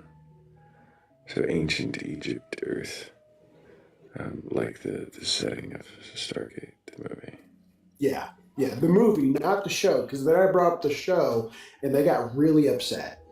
Oh, because that's not canon. If I remember correctly, this is all involved with like the Anunnaki and stuff like that. Yeah, they're all about the Anunnaki and all that stuff. It was fucking. I don't know. It's a new one. That's where the whole like ancient Egypt thing comes from. Mm-hmm. But the Anunnaki are Sumerian. What? Oh. I know that. Do you think they do?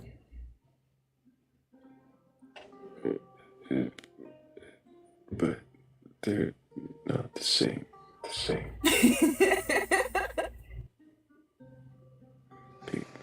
People need to really like.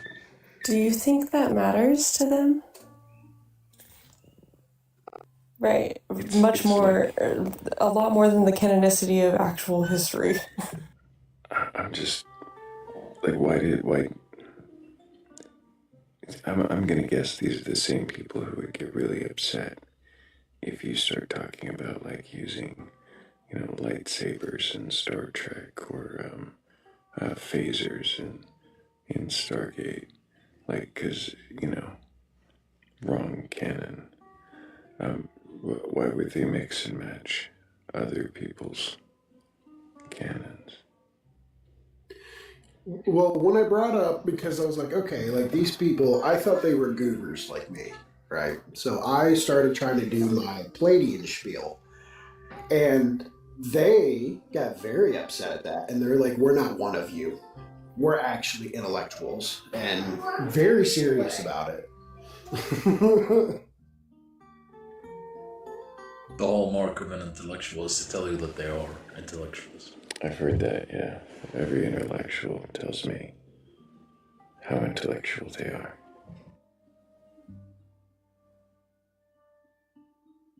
Otherwise, how would you know?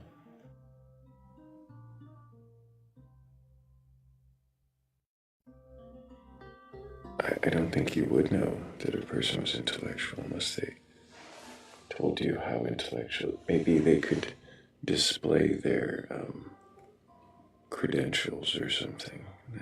Then you might know. I think it's like vegans. You never know if someone's a vegan unless they tell you repeatedly. True.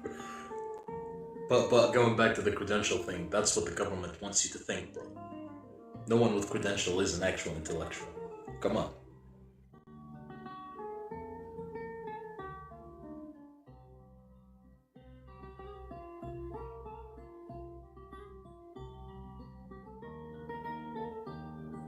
Are you saying that intellectual means making shit up? Exactly. See, you get it. Okay. Yeah, I guess I could be an intellectual. Let me try.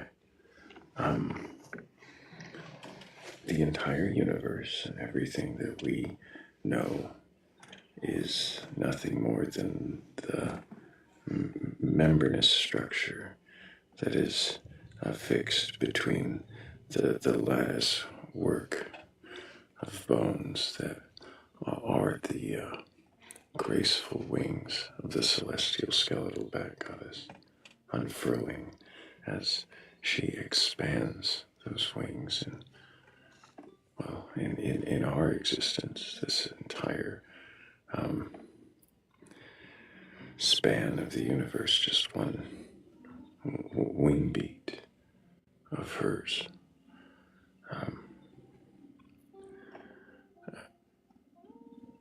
In accordance, of course, with the lambda CDM model of physics.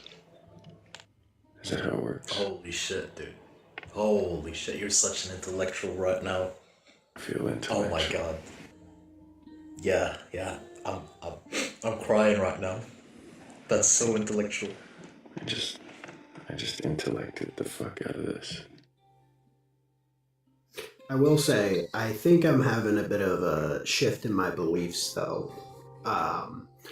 I went to a Ghost concert, and I have been changed. So, How did it change you? it made me really horny for Tobias Forge. So,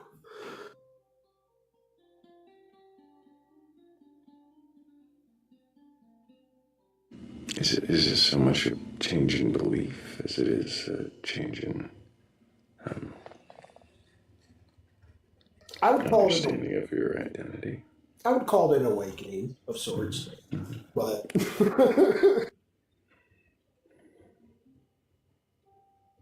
Was it a Kundalini awakening? okay. So who here knows about Ghost, like the band?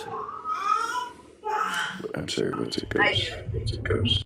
It's a band. So a Swedish man called Tobias Forge. You can call him Tobias. The Ghost community does, and they have a 80s inspired metal band where they do like a fake like satanic church thing, And they have a song called Circle or Circly, where the lead singer will reach out to you and pull you on stage. And he did it to me, which made this like goth chick next to me really upset that he picked me because I was wearing like khakis and a plaid shirt because I did not know what type of show I was going to.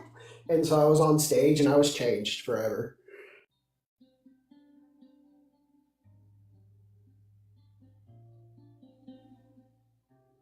What changed? Touching Tobias Forge changed. No, I mean, like, in you, what changed? I grew about 3 inches. That's what changed. That's a very low stage. Isn't that more like a catwalk? Or a I don't think. proscenium? I don't think you got it. What do they call it when a stage isn't taller than a few feet? More can help you out here. It's called a floor.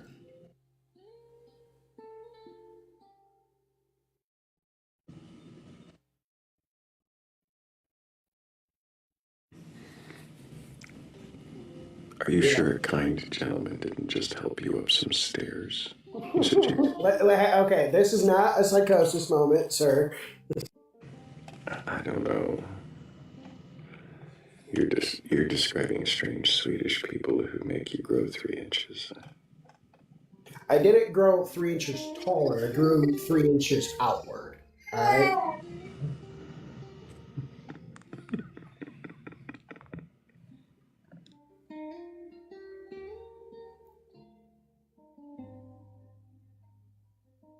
I don't think that's what they mean when they say spiritual growth, Magnus. Potato, okay?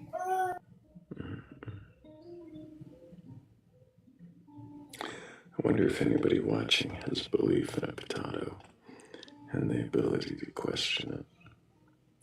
If you do have a belief in a higher power, or God, or a potato, and you think you can question that belief, then go ahead and request on it.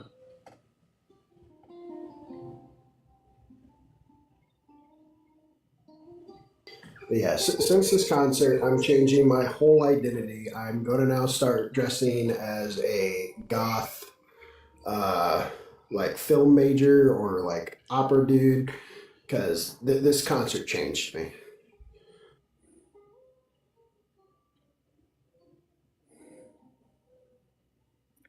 That the gay liberal propaganda they've been talking about? No, we're not turning the freaking frogs gay, okay? Come on now. God damn it. Wanted my rainbow frog. All right, with that, my kids are starting to get unruly, so I'll see you guys. Have a good morning. Appreciate you, Magnus. Take care. Bye, Magnus.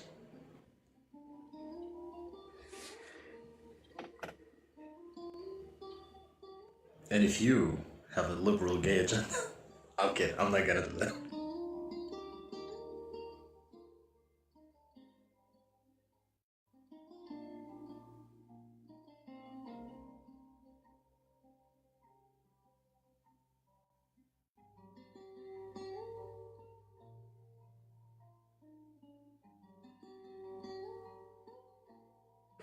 What did I say about it? It was about half an hour ago. I said we've got at least an hour and a half more. Well, it's feeling like that hour and a half is dwindling down. We've got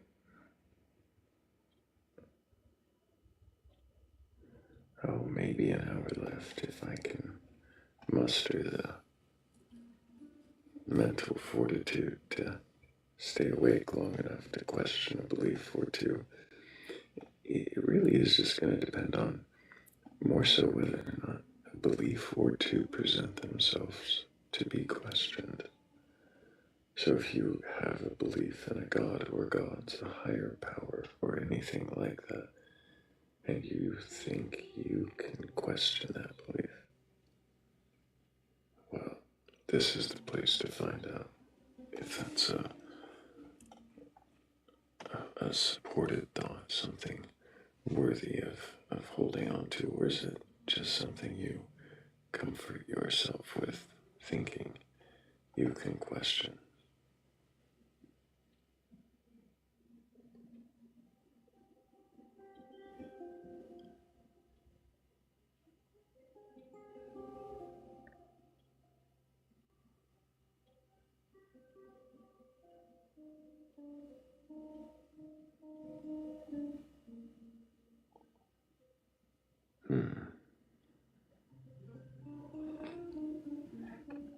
Maybe we need another musical interlude to wake us back up.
Can you question your belief?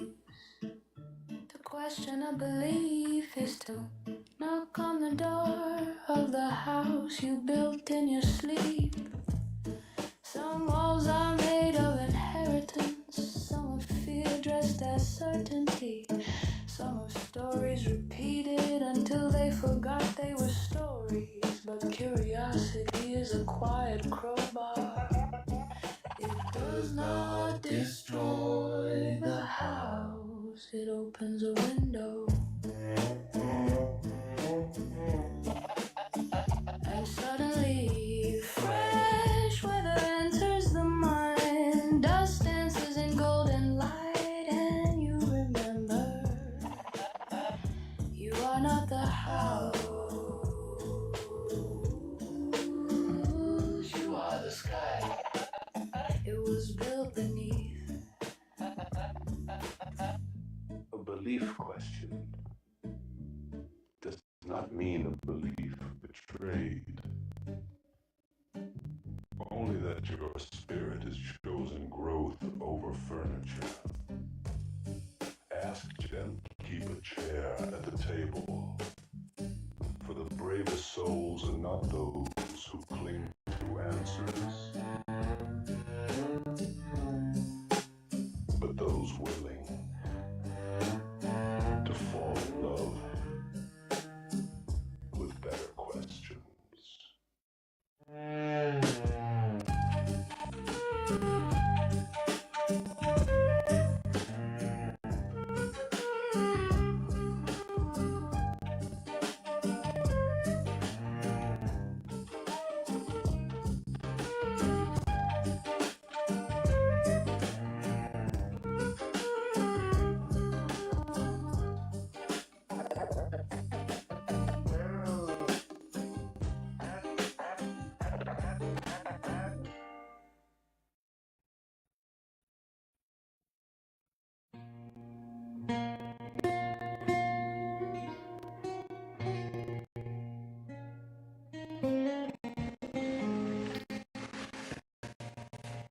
Higher power or anything like that. You think you can question that belief? Go ahead and request on.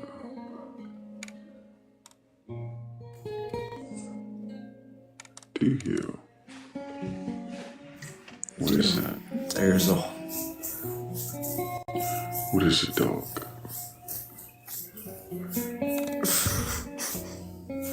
you know what a dog is. Well, maybe you don't. You have a horse, so I don't.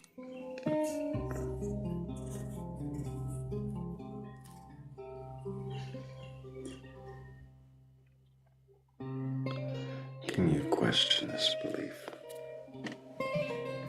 That I have a dog or that you have a horse? That you have a dog on you. I mean, you could question it, but you're gonna be hard pressed to get me out of this one. How certain are you that there's a dog on you? Pretty certain. Wow, like on a scale of 1 to 100. Can you hear? That's how certain I am. I feel like you're dodging the question. I think I'm about 97% certain there's a dog on me. So you are more certain that there is a dog on you than that you exist. Yes, absolutely. I'm certain the dog exists. What would the dog be on if you don't exist? And you're not stopping her, it's probably making it seem more and more like you don't exist. Exactly. We lost Tav. Appreciate you, Tav.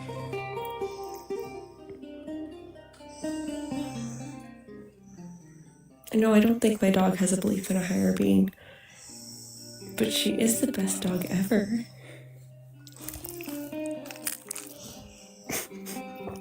Yeah, mouth noises and everything, huh? I felt like we were inside that dog mouth for just a split second there. Oh, honey, it's okay. We're just a good girl.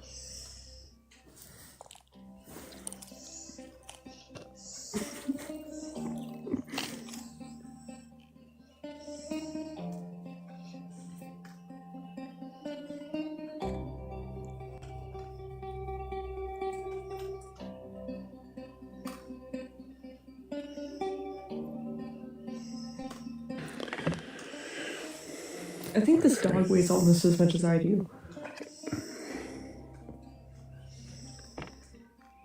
Oh, we lost a Morgan, and we gained a Morgan. Yeah, no, everybody left us. Oh, wait, Morgan's back.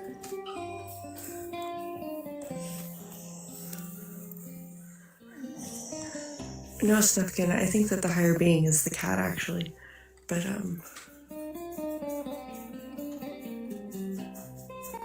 Funny, the cat thinks that too. the cat definitely does think that, too. Did you hear him screaming when I first came up? Yes, I did.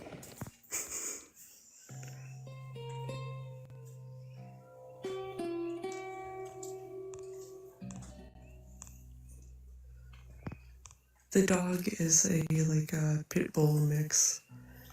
She is big and I am small. Both of those things are true.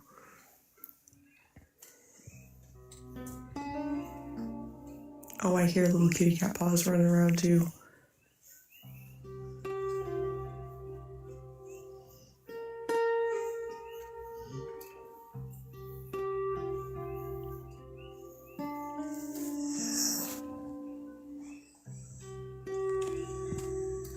The cat really just screams at us until we feed him and doesn't allow us to touch him.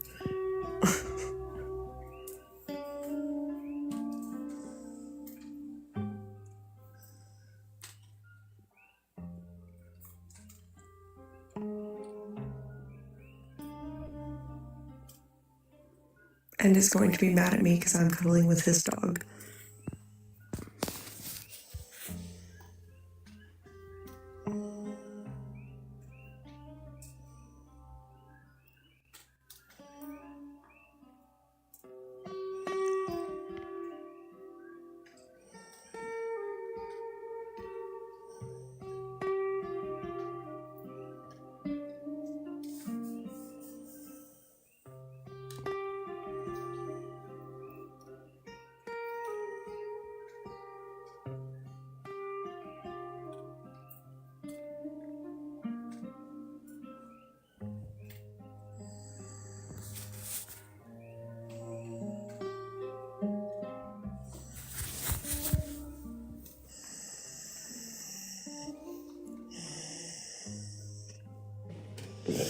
rhythmic breathing is going to put everyone to sleep more than the lute music does. She's a very real.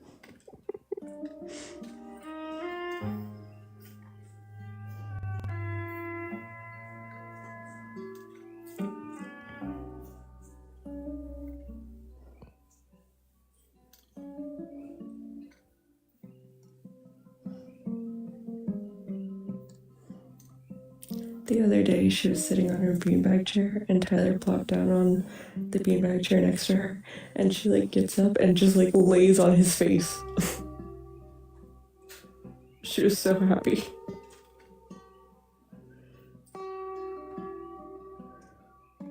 She was like, "Hello, Dad. It's time to cuddle. I'm going to put my entire like 80-pound body on your face."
Put everyone to sleep.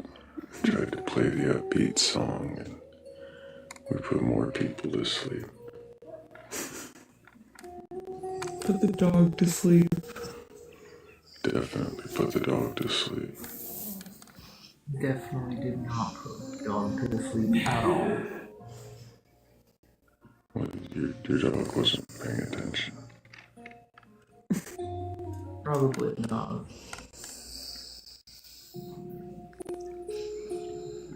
Well, I assure you, if your dog had been paying attention, it too would be asleep.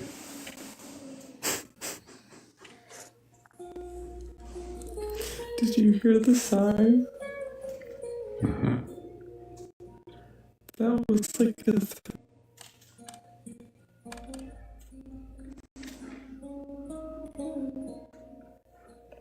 The dog knows I'm right. I'm sure she does. Honey knows many things. She's a very smart dog.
see any believers in queue. I wonder if there are any believers here joining us, if anyone does have a belief in a god or gods, higher power, really anything like that. You're capable of questioning that belief, go ahead and request that. In the meantime, I have appreciated the songs from people in the community, and well, I think I, without a guess, should go ahead and share another one. So, thank you, Huggy, for this next one.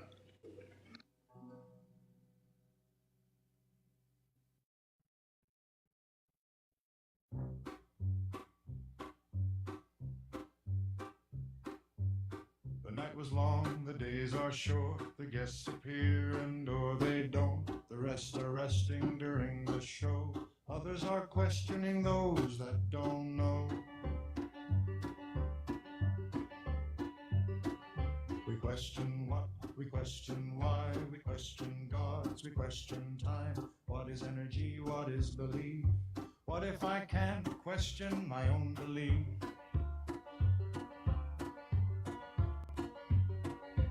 Do I dare or do I try? Being vulnerable may make you cry. Being hostile never wins. We aren't here to not be friends. Support the people willing to try to see. Support the people who feel unseen. Support the questioning as it proceeds. Never be weary of what it could mean. What is soul? What is eternal? And what is a choice? And what is moral? How do we define what we believe when we question what is belief?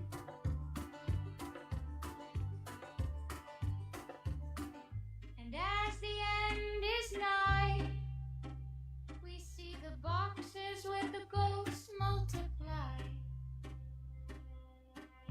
We know the gods are in the shed. We hear the poem, and only then Thrayle can lay his head.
Hell yeah, thank you, Huggy, for that one. I appreciate you.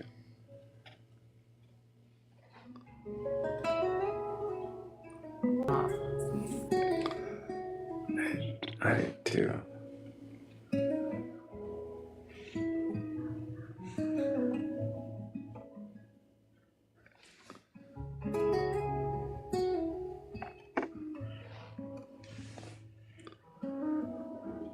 I thought we had another believer waiting in line. There they were, and then as soon as I went and clicked to accept them up, there they weren't. Oops.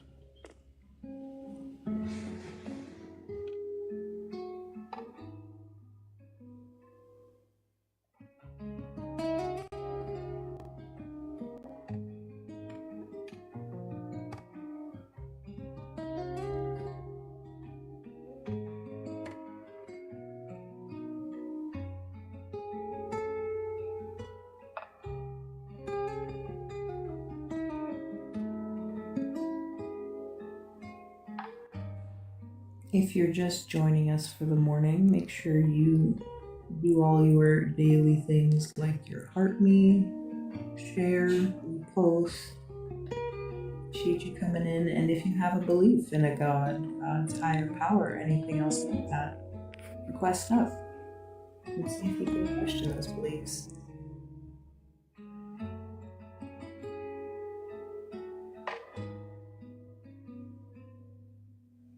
Snufkin says, the music gives me you're sitting at a tavern vibes. Well, good.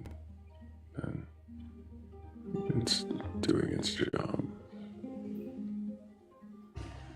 You're sitting in a tavern and you see a skeleton who says, can you question your beliefs? How do you respond?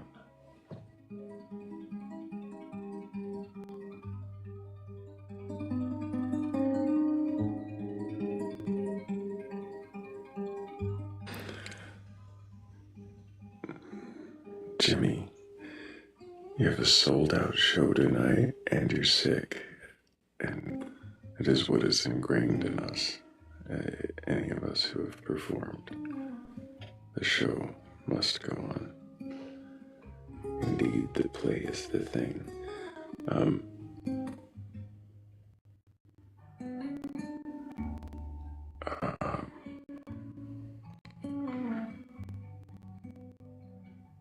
It depends on what kind of sick you are, but you know, take the best medicine and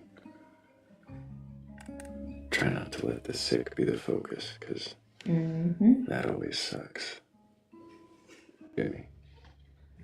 Morning. I'm excited for you. I'm sorry you're sick. I know. Why does it happen like this? Why does this happen?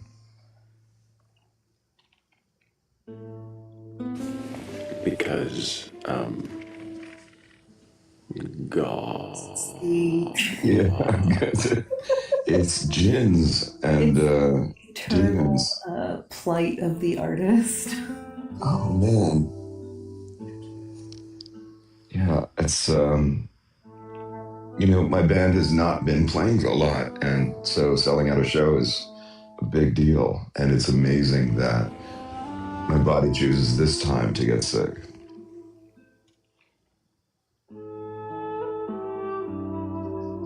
Well, I mean, it's not like you're the front man of the act.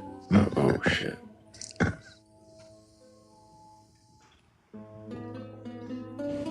Yeah, we're going to perform everything 3 steps lower tonight. There you go. Tune everyone down. Exactly, and see, no one will ever know. Make the keyboardist struggle. Wait, it's in A? Okay. You've got a 7-string guitar, right? You can. Yeah. I could tune it down a whole step. It might help. Everyone will be upset. Everyone who's singing along in key with the album is going to be so confused. Right, exactly. Though that's not how it goes. The drummer won't care. No, I think he'll be the least affected by all of it. Yeah.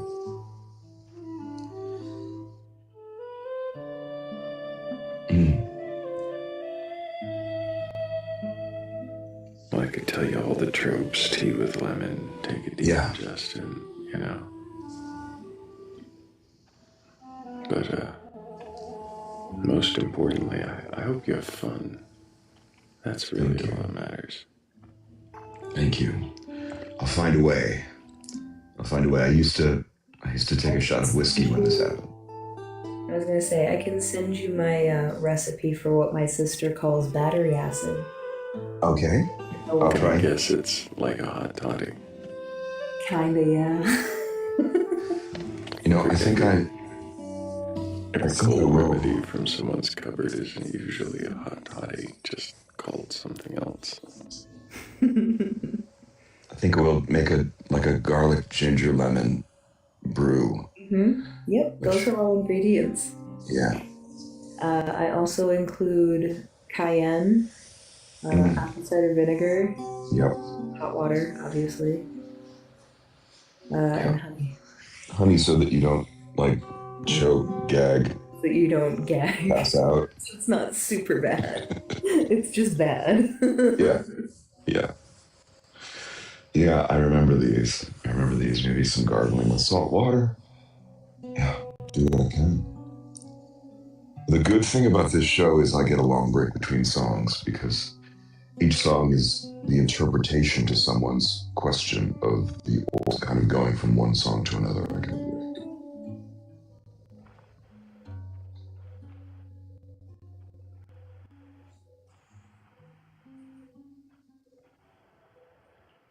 whiskey, lemon juice, hot water, and vinegar. If you just throw them all in the same cup and then drink it like a shot, fantastic. Yeah. Well, I'm gonna be hydrating like crazy. I appreciate the advice because I had kind of forgotten what I would do when this would happen.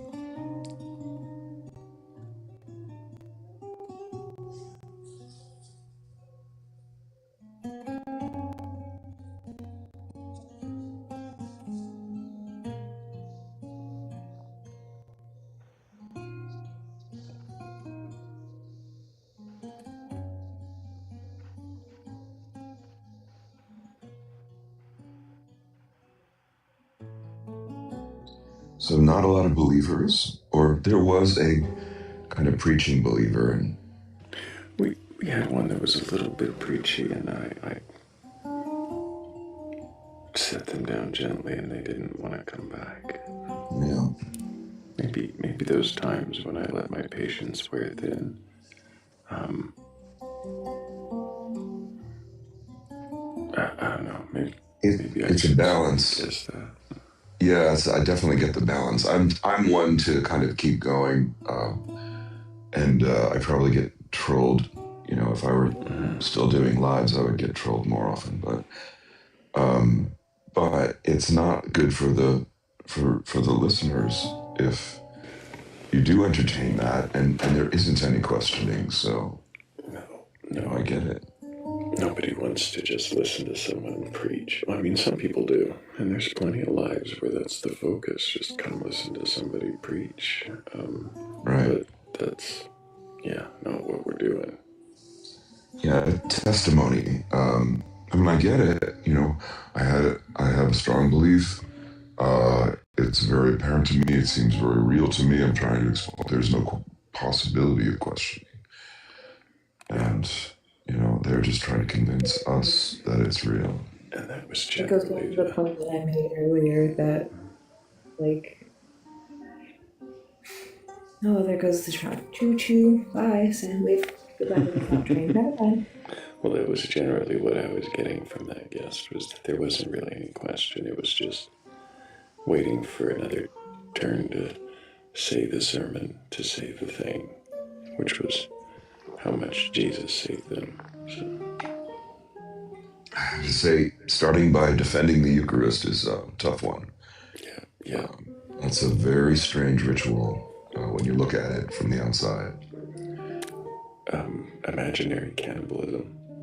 Yeah. Why? What is that? It doesn't count. Even as a child, this cracker is God. It was like, no, I guess we just all do this. It's the flesh of God. It's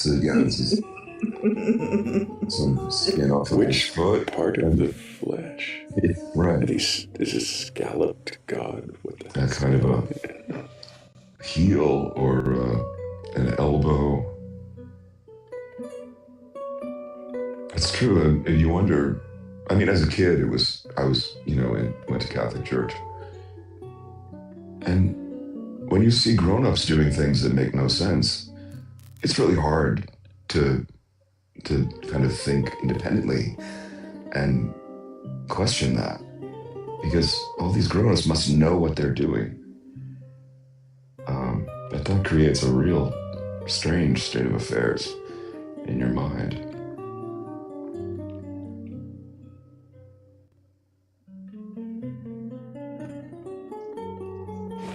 Surely the adults understand that they're encouraging cannibalism as long as it looks and tastes like a cracker.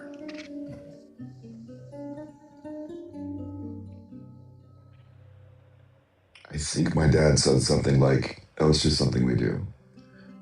You don't need to make sense out of it or something like that. But I did want to make sense out of it.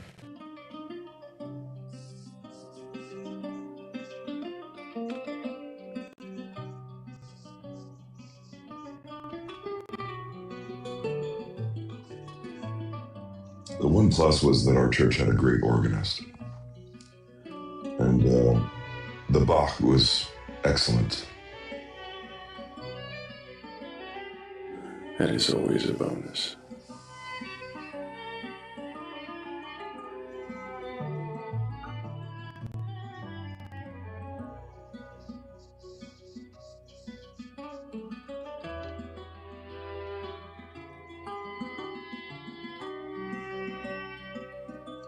There is some of you probably like or dislike Dan McClellan, but he did have a really great piece on the Trinity recently.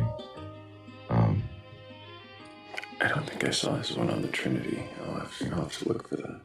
Yeah, I mean, it's obviously contradiction, and the upshot is it's just brute force. Don't question it. There is no justification for it, and that's good to hear from my perspective, because that's another one where you are like, but there are three, but it's one. You know, if Jesus gets a headache, does the Holy Spirit get a headache? Or none of that makes sense, and it's just brute force. It's just believe or else.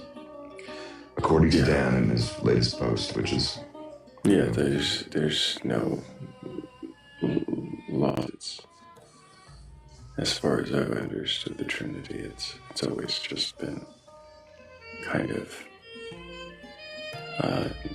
we're going to describe it this way, as this all in one and yet all independent, and yet like we're going to deliberately contradict ourselves and say this is what you have to believe. Yeah. And if you go along with that, then yeah, you'll believe anything. I'm being critical here, and I'm not questioning my beliefs and stuff, but anyway, it's a good post by you. Well, I look forward to finding that one. I always enjoyed his videos. I think my voice might be almost as low as yours right now. It is sounding pretty deep there. Jim is gonna be an impressive show. Oh man.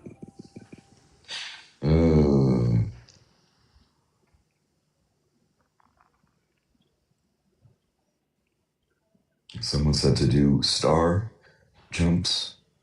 This stimulates something or other. Open your sinus canal. We'll do this. And I'll do some Tai Chi and some yoga. Oof. Tai Chi. That makes sense. Yeah, I just discovered it. It's good. Go ahead. It's going to force your chi to tie. What does Tai Chi do? What is chi? What does it do? I don't know, but I think it's let's see, in kind of strictly biological terms, I think it's really good for your proprioception, coordination. It kind of grounds your awareness in the body. So I'm not sure if or what the other benefits might be, because not much happens. You're not lifting heavy things, putting heavy things down. But I do feel a lot better after I do it. Breathing is, deep anal breaths. Yeah, great, okay.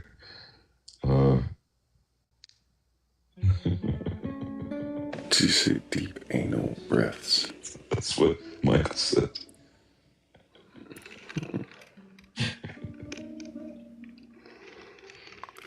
Oh, okay. Like,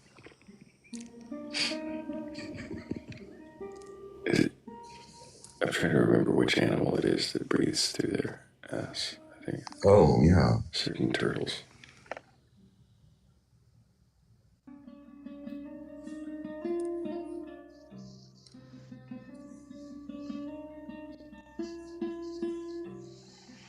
I see. Breathe all the way down. Deep. Breathe to the top. What is it called? The Tantien, right? The top Tantien. I always think of that as much more near your bladder.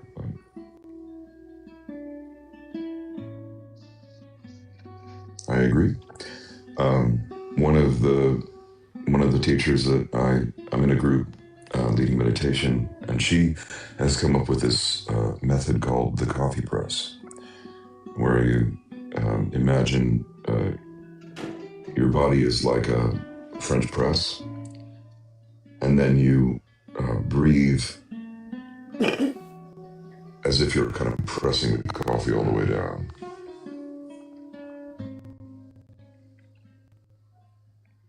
So breathing like a French press. Yeah. Because most people don't breathe deep into their... Well, they don't know what they're missing. Yeah. Good times.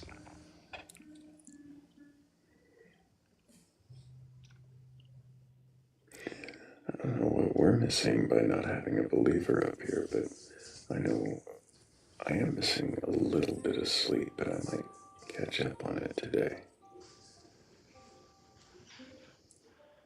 Good to do.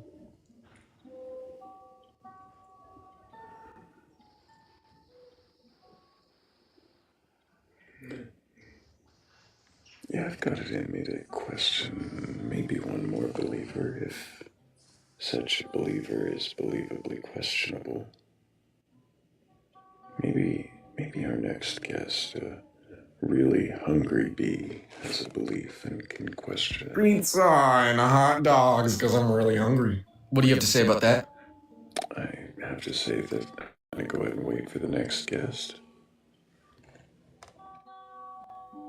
Well, I really think there was something there. Yeah, I'm not sure if anything was there. Right. Lights were on. I wasn't sure anyone was home. Thank you to Eric, Donna B, Yellow, also Shell, Hannah, Paniac, Polly, Cassie, and Cat DeWitch. Thank you guys so much. I really do appreciate you. Yeah, we can try the next guest. Hello, Colby. Can I get your age for TikTok TOS? Sure, 34. And do you have a belief in a god or gods, a higher power, or anything like that? Well, I will say I believed in God for a long time, and then my relationship with God became more personal, and now, yes, I know God. You know God. Which God is that? Well, I guess you could define it as the Abrahamic God. However, I am an omnist, which means I believe that the same God can be reached through any religion. Omnist. You mean omnist?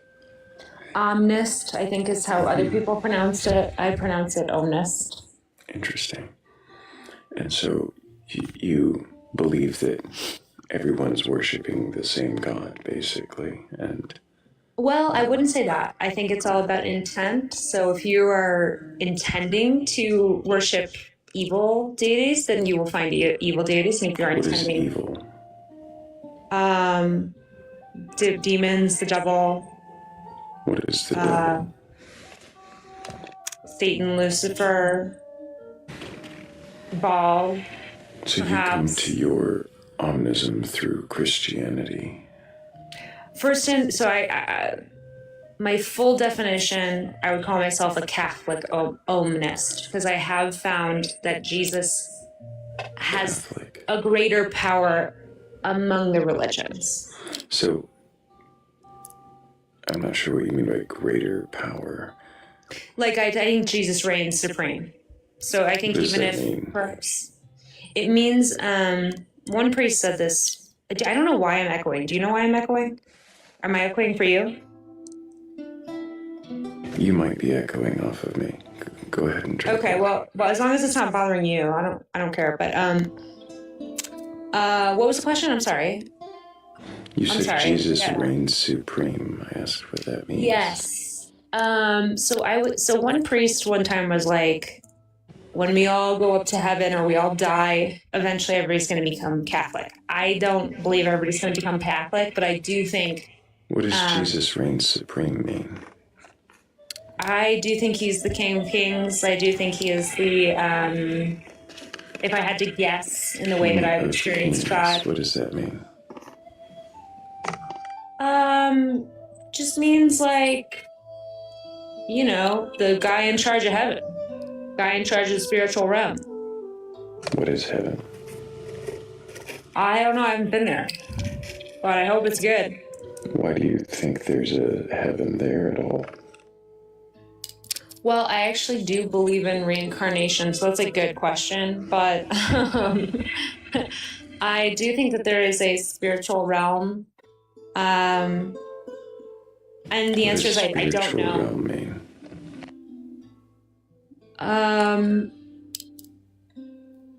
It's all around us, in my opinion, and it's filled with spirits. So whether that's angels, demons. The previous answer, I really appreciate that. You don't know. I'm not going to sit here and tell you I know what heaven's like. I don't know. But you are telling me. Faith. Right. But the thing is, and the reason why I think I wanted to interrupt you was because you were telling me you don't know, but then you are telling me that you know about. So I don't know about heaven at all. I don't know about heaven at all.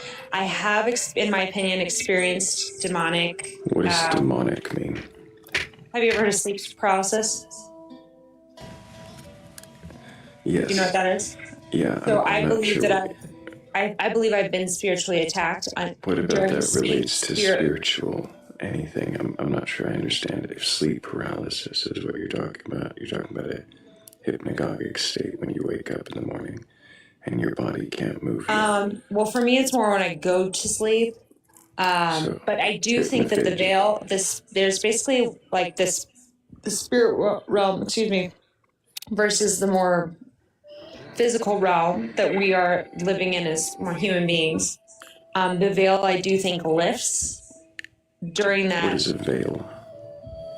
The spiritual veil. You've never heard of that? I'm asking you what you mean.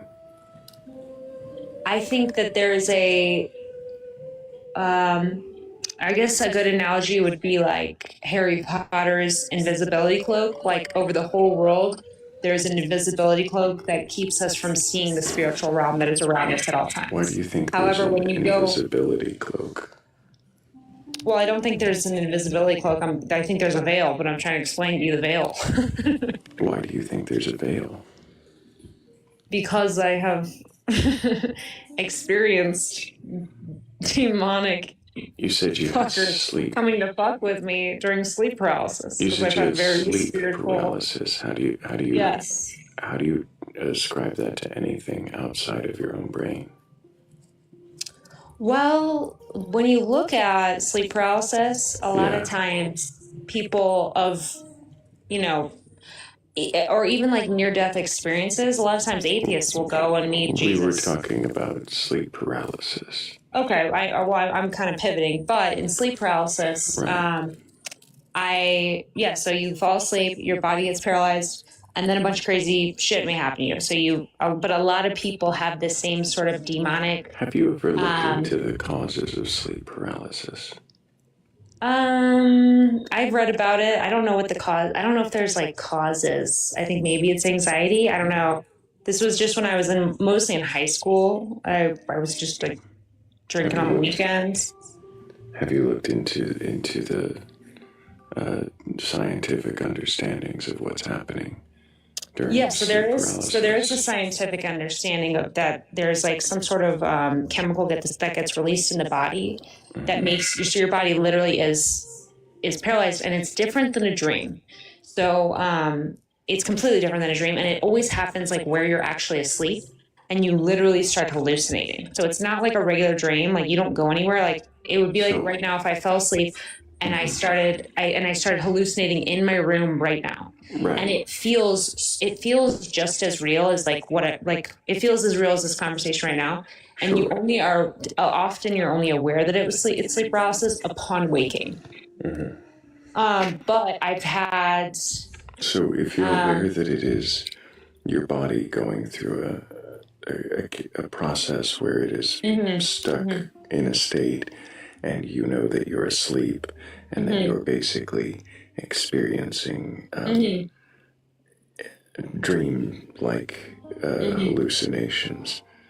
Why would you assume that it's anything outside of your own brain? Well, it's kind of this like personal thing where it's one of those things where once you've felt it and you've kind of gone through it yourself and you understand. So let me tell you that the first time I had sleep paralysis, that it was not demonic entities that I experienced, and I thought it was real for a long time.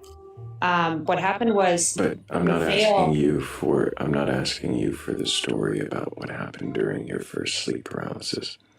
I'm asking you why you believe that this is something that really happened as opposed to something that could have happened within your own brain. Well, just because it happens in my own brain doesn't mean it's not real to me. You know what I'm saying? How did you rule out that it was a hallucination? Oh, I think it's a hallucination, but I still think it's a hallucination that's rooted within the veil being lifted, and what essentially indicates there being a veil and not just your mind hallucinating? Nothing. I mean, I think that's the whole argument. You know what I mean? Is I'm sure think it's just a scientific, explained by hormones in my body, but that's easy to say if you haven't gone through it yourself. I have. So I'm not, I'm not sure what it is that indicates. I'm not here to share my sleep paralysis experiences. Okay. I'm here to ask you if you can question your beliefs, Colby. And it's sounding like you're kind of stuck in a mentality where you are either afraid to or just unwilling to. So I'm done. If anybody else has any questions for Colby, you're welcome to. I do. Hey, Colby. Jimmy? So, I mean, everyone experiences sleep paralysis. Is that right? I thought I was a like strange bird for that. No, I think it's a question of timing. The body is paralyzed during sleep, so that during dreams you don't get up and start running around. Right, I understand that. Could the music be turned down at all? It's hard to hear sometimes. I like the music, but it's just a little loud. Whoever that's at that. Anyway, sorry, Jimmy. No problem. And I'll try and talk a little louder. If the body goes into the paralysis before you're fully asleep, then yeah, you would experience that, but you also would be drifting into dream. I mean, it's part of the process of going to sleep. So it's a very normal Of course. thing. Yes, I know that. I think the difference is that everybody experiences the paralysis of sleep, but not everybody experiences the hallucinations during that REM cycle. Well, when we're fully asleep, we're not aware that our body is paralyzed. It just needs to be so that we can actually, sleep and not run out the door. And then you can see where right. But I don't think that it's. I think it's the people that have sleep paralysis are in the minority. Well, it's a normal function of sleeping. Of course, the being paralyzed, but the hallucinating is not a normal function. But hallucinating, we do that every night too. Everyone does that. Everyone dreams. No, but hallucinating is different than dreaming. It's two totally different things. So that's interesting. How is it different? Because in dreams, you are, like I was trying to explain, so in sleep paralysis, you are always exactly where you are asleep. You are literally where you are, and you are projecting onto where you are. Does that make sense? Your eyes are like open. When you're in the sleep paralysis, you're in the room that you're in. You're just your eyes are open, projecting hallucinations onto reality. Versus when you're sleeping, your eyes are closed. You're in some sort of other place in your mind, and you're not projecting hallucinations. Not VR. all. It is two totally different things, for sure. Right. It's not the same as streaming. That's why I'm saying it. Totally 100% different. She's absolutely confident. She'll argue with every question that has anything to do with a thought to the contrary. Well, I'm definitely celebrating my belief in God. Yeah, I don't know why we're bothering asking you any questions. Hey, no worries. No Why worries. did you I'm happy to move on. Why did you request up? I request up on every. I just like go through and I just request up on every. Boring.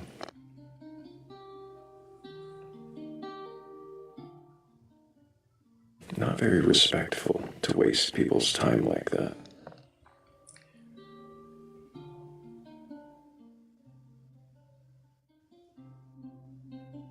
Sorry, the adamancy of her unquestioning dogmatic belief and the confidence with which she says things are certain things, arguing with questions that are literally just meant to probe at the willingness to question belief it's not just nauseating, it's repulsive.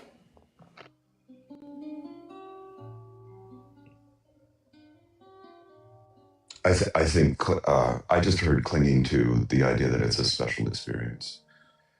Not that most people experience the paralysis before they fall asleep.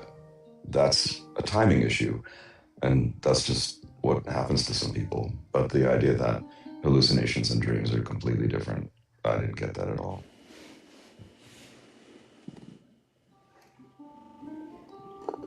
It can be a scary experience, as Grace Moore is saying, and clinging to the idea that it is unique or special to be able to have this experience.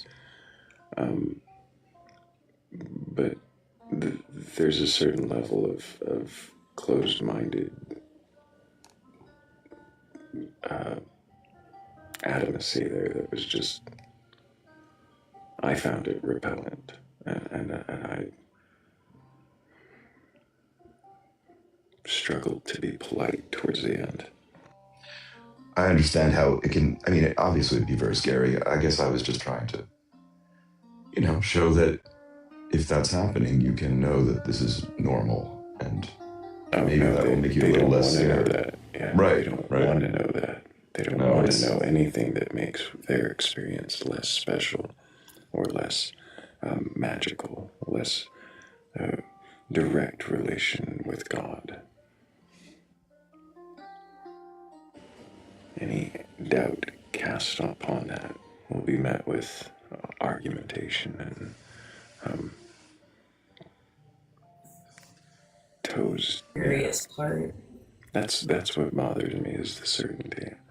It's fine to have a belief like that. It's fine to hold to something, I guess, that you can't prove. I guess it's fine. I don't know. But I don't know. It just, there was a certain level of argumentativeness that was not honest or open.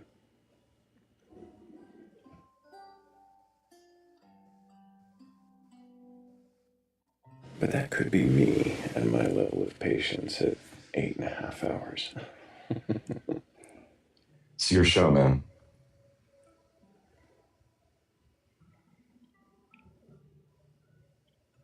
It is still that. Hey, Steven. Hey, brother. Can I get your age for TikTok TOS? 44. Do you have a belief in a God or God's higher power? I do. We spoke maybe a month ago or so. You might remember I don't like being interrupted. So which God do you believe in? I do believe in Jesus Christ. And have you read your Bible from beginning to end? Not from beginning to end, mostly. I've listened to it. Only the New Testament, though, not the Old stuff. So nothing in the Old Testament. Well, I've been taught a lot of the Old Testament, but I wanted to. Do you believe the stories in the Bible are true and literal? In literal? No. Are any of them true? I think they're as true as they can be, but, you know. Are there stories that are not true? I think there's misinterpretations that can occur. Are there stories that are not true, as written? I don't think there's a way I could comprehend if they were or not. Fascinating. So some of them are true, but none of them are not, or at least you can't comprehend if they're not. Right, exactly. So, do you comprehend and believe in the 6-day creation? Well, now that becomes a whole different thing, because was it actually 6 days like in our time of circle around the sun? I mean, if you're creating something, how would you even have that time to begin with? Days don't involve circles around the sun. I'm pretty sure that's right. years. But I mean, years and days, they're all combined. You know, if you didn't have the sun, you wouldn't have the days. You wouldn't, you know. Yeah. That does raise some questions, since the sun doesn't appear in the whole 6-day narrative until day 4. Right. So that does raise some questions there. Like, what's a day? Exactly. What is a day? So, is that where your questions in Genesis would be the what is a day? But otherwise, I have so many questions. Is the order of creation? No, I just want to give you an update real quick, because we had a very in-depth conversation, and it was so profound. Like, like you really dove in deep and made me, like, there was this question you kept asking me, and it was, can I question my own belief? Yeah, that's right there on the screen, still there. And eventually it became like, why do I believe in God? And it was a simple answer, but I couldn't even say it before. It sounds like you've been hitting a little of the liquid courage this morning. So let's get to that answer, and I'll go ahead and move on to the next guest, since you're not here to question your beliefs again, it sounds like. So what is the reason why you believe in God? Because I need him. What does that mean? Well, that was the answer to all the questions before, is because you need him. Why do I believe in God? It's because I need him. What do you need him for? This is so wild. It's like we're doing... Okay. Like round 2, isn't it? It is round 2. Okay, I'll play. Why do I need God? Because I have no control of myself.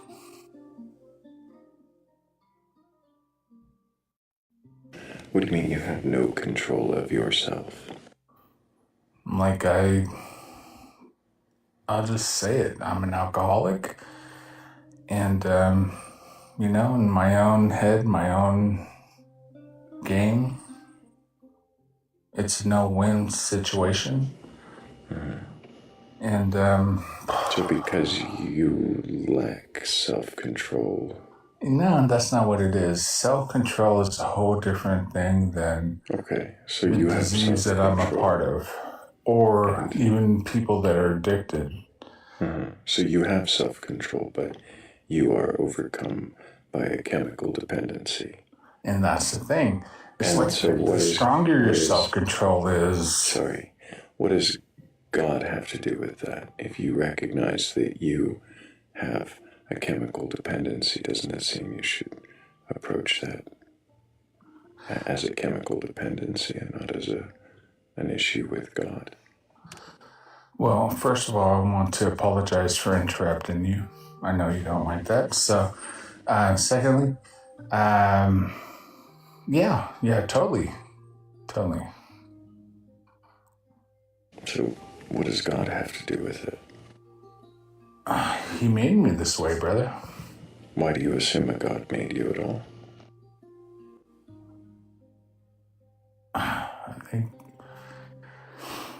I mean, it's crazy. Oh man, if I could remember my answers from the first time. I need my cheat sheet. We both know why you don't remember the answers from the first time, Stephen.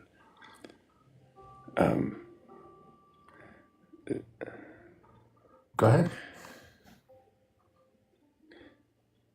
I don't want to seem to drop you while you're doing what it is we're here to do. You do seem to be questioning, and I don't want to be cold, but at the same time, I consistently push for these conversations to be done with a lucid frame of mind, which I don't think you're currently in.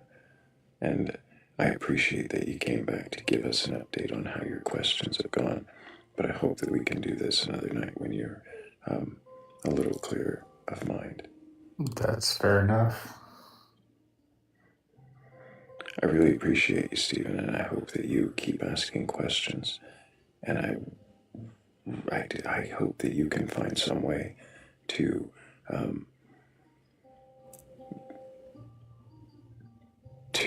inspire yourself to take whatever steps are necessary without the dependency on either the chemicals or the God. But that's your choice.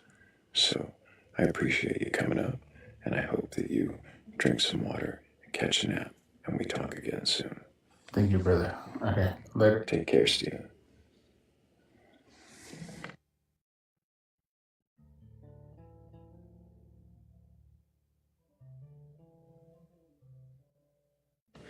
Yes, some W's in the chat for Stephen. I remember our first conversation. I don't always remember everybody their second time coming back, but I do remember Stephen's conversation, so I hope that we can go at it again another time and maybe see where the questions take him. But yeah, I don't know that this morning is the best.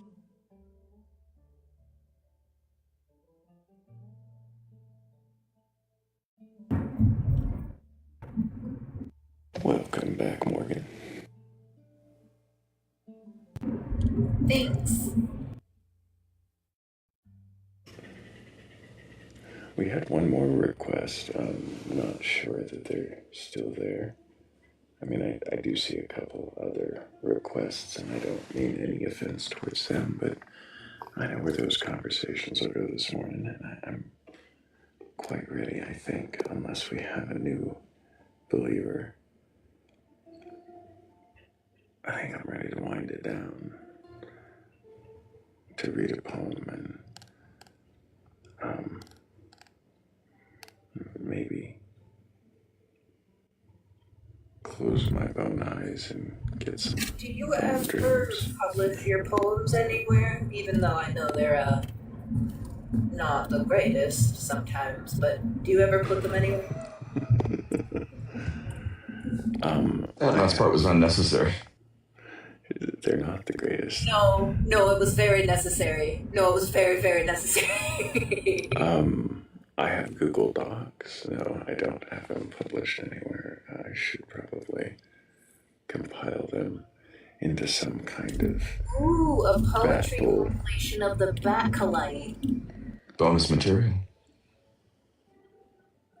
Yeah, I actually have thought about that, and I'll just want to make sure I compile the good ones, and not just every poem I've read every day for the last year. You have to include a couple of the questionable ones. A couple of them. I mean, you have to look at creators like who was it? The one that made the cookbook, the vintage cookbook, trying all the like weird recipes. Even he included the ones that were absolute flops.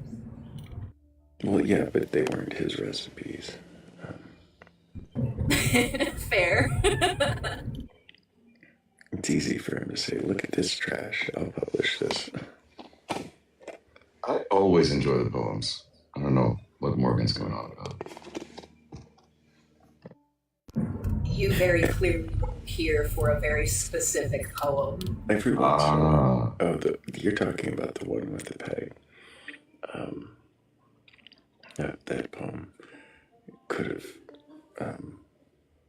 gone up a peg in quality. Is that what you're saying, Morgan? I can't stand you sometimes, Thrayle.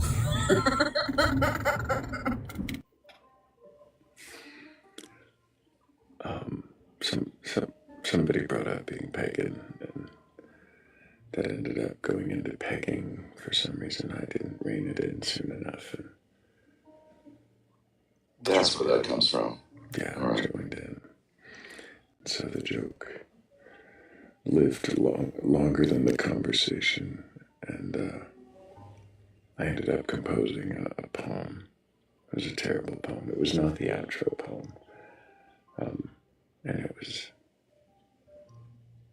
was still questioning beliefs, but it was using innuendo. It leaned very heavily on innuendo.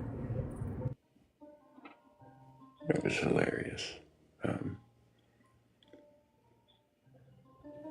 And then later that same live, I ended the live with a poem, and it was as our usual serious fare until the very last stanza, when it said something about being pegged in a belief. He almost made it through. Almost. I did.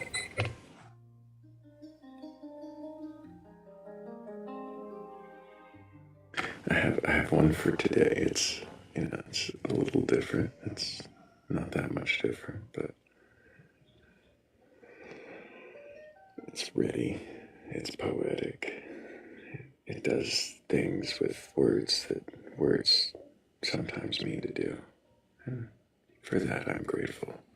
But I think it'll have to do so that I can allow my body to paralyze itself and hallucinate for a while. Willingly or unwillingly, either way. It's gonna happen. But I appreciate you, Jim. I hope that you feel better before tonight, and thank you. I look forward to hearing about all of it afterwards. I'll come back and talk about it. 'Cause it's time. And it's time. And it's time that you love. And it's time. He's not gonna drop me. No, not if you're smart man is on. No, if you're singing Tom Waits, I'm gonna let you finish. The smart man is on Harlow, and the moon is in the street. The shadow boys are breaking all the laws. Your voice is perfect for it right now. It's one of my favorite Tom Waits songs. It's a great song. I wasn't going to drop you on time. Oh, man. Appreciate you, Jimmy. I really do. Likewise. And thank you, Morgan. Appreciate you as always. Appreciate you, Thrayle. And all of you guys, all of you, the best audience on TikTok, yeah, I'm talking to you. Thank you guys for being here, for being the best, for tapping the screen, for sharing the live, all that stuff, Every TikTok audience does that. But you guys ask some of the best questions, have some of the most respectful conversations in chat that I have ever seen on any platform. So thank you guys for being so respectful, for being so kind, and so generous with your time. Thank you for spending that time here, asking questions, questioning the answers, and really making this the best place to be on TikTok overnight. I really appreciate all of you. And as much as I could just sit here in the dark, asking questions night after night, I really couldn't do it without you. So thank you, all of you.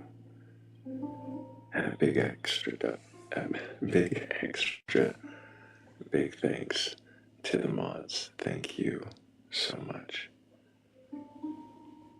You guys really make this room the kind of place the best audience on TikTok would even want to hang out. So thank you for that. If you want to join this community and see what we get up to behind the scenes between the lives, you can always check out the link tree in my bio or in the Batcolyte's bio. Either one will take you there, and where, I mean, to the Discord, of course. You'll want to make sure you read the rules when you get there. Otherwise, it might look a little lonely, but if you can agree to them, you should find out that you're not alone.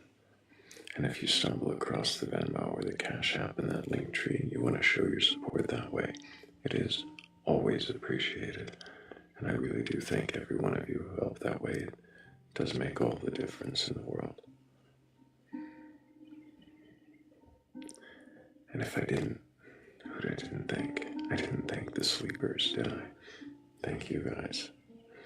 I really appreciate all of you.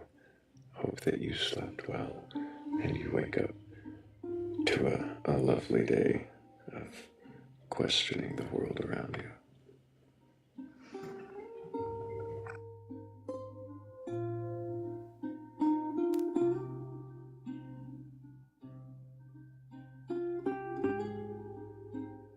I think there's really only one thing left.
Who struck the match before the sun?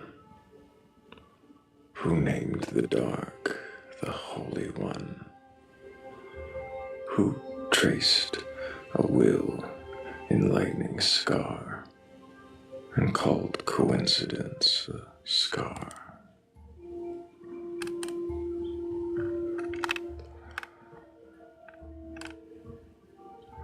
When thunder rolls, who hears a voice? Is silence also heaven's choice? If ink declares it so, does age make every answer glow? If faith is called a virtue bright, why does it tremble at the light? If doubt's a sin to cast away, why fear the questions it might say? Who profits from a sealed decree? Who crowns the claim eternity? If truth is sturdy, forged and tried, why bolt the door from either side? Before the temple, before the throne, before a name for the unknown, was wonder smaller, less profound, without a doctrine wrapped around. If gods require a guarded gate, a chosen tongue to translate fate, why would the vastness of the sky speak only where the scribes comply? When answers march in tidy lines with polished creeds and neat designs, ask what was trimmed, what left unsaid, what doubts were quietly struck dead. Interrogate the sacred claim, interrogate the skeptic's flame. No banner stands beyond review, not theirs, not mine, not even you. Let every altar face the test, let every certainty be pressed for truths that fear the probing are idols carved for fragile hearts. So question gods of fire and breath, question the prophets, life and death, and when the answer rings too clean, question the space that lies between.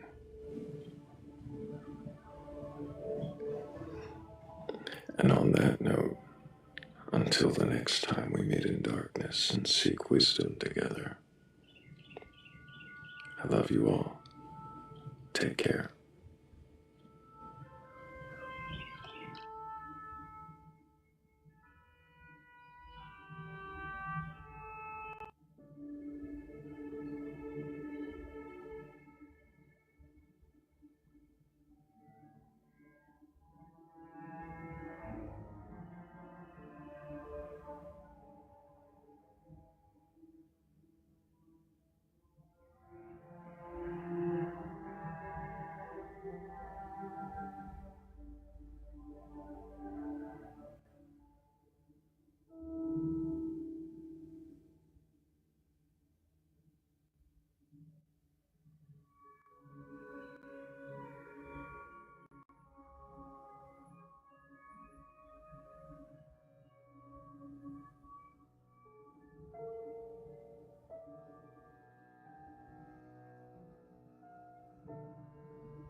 Who was talking about that. She was like, she found out her husband was cheating. She called like the lady who was her mentor at church, and the lady was like, the first thing you need to do is drop down on your knees and pray for your husband because the devil is trying to get him. And she was like, it's not the devil. Like, how is it the devil and not his dick that he can't control? The focus is on protecting the man, praying for the person that caused your hurt, as opposed to recognizing and dealing with the pain that you're feeling. There's no safe space for women in this religion. And no matter how many patriarchal men who want to preserve their positions of power try to convince you otherwise, it's just simply not. They don't address the pain. They try to prevent the consequences from being faced by the person that actually caused the pain. That's not a safe space for women at all. Yeah, he wanted us to pray, but he prayed for the marriage, but he didn't pray for me. Wow. That's the same thing that happened to me. After my dad died, I went to the pastor that married me and my husband and told him that I was being abused, and he patted me on the shoulder and said, "It's gonna be all right, daughter. God's gonna fix it," and walked out of my fucking face. Hold on. Well,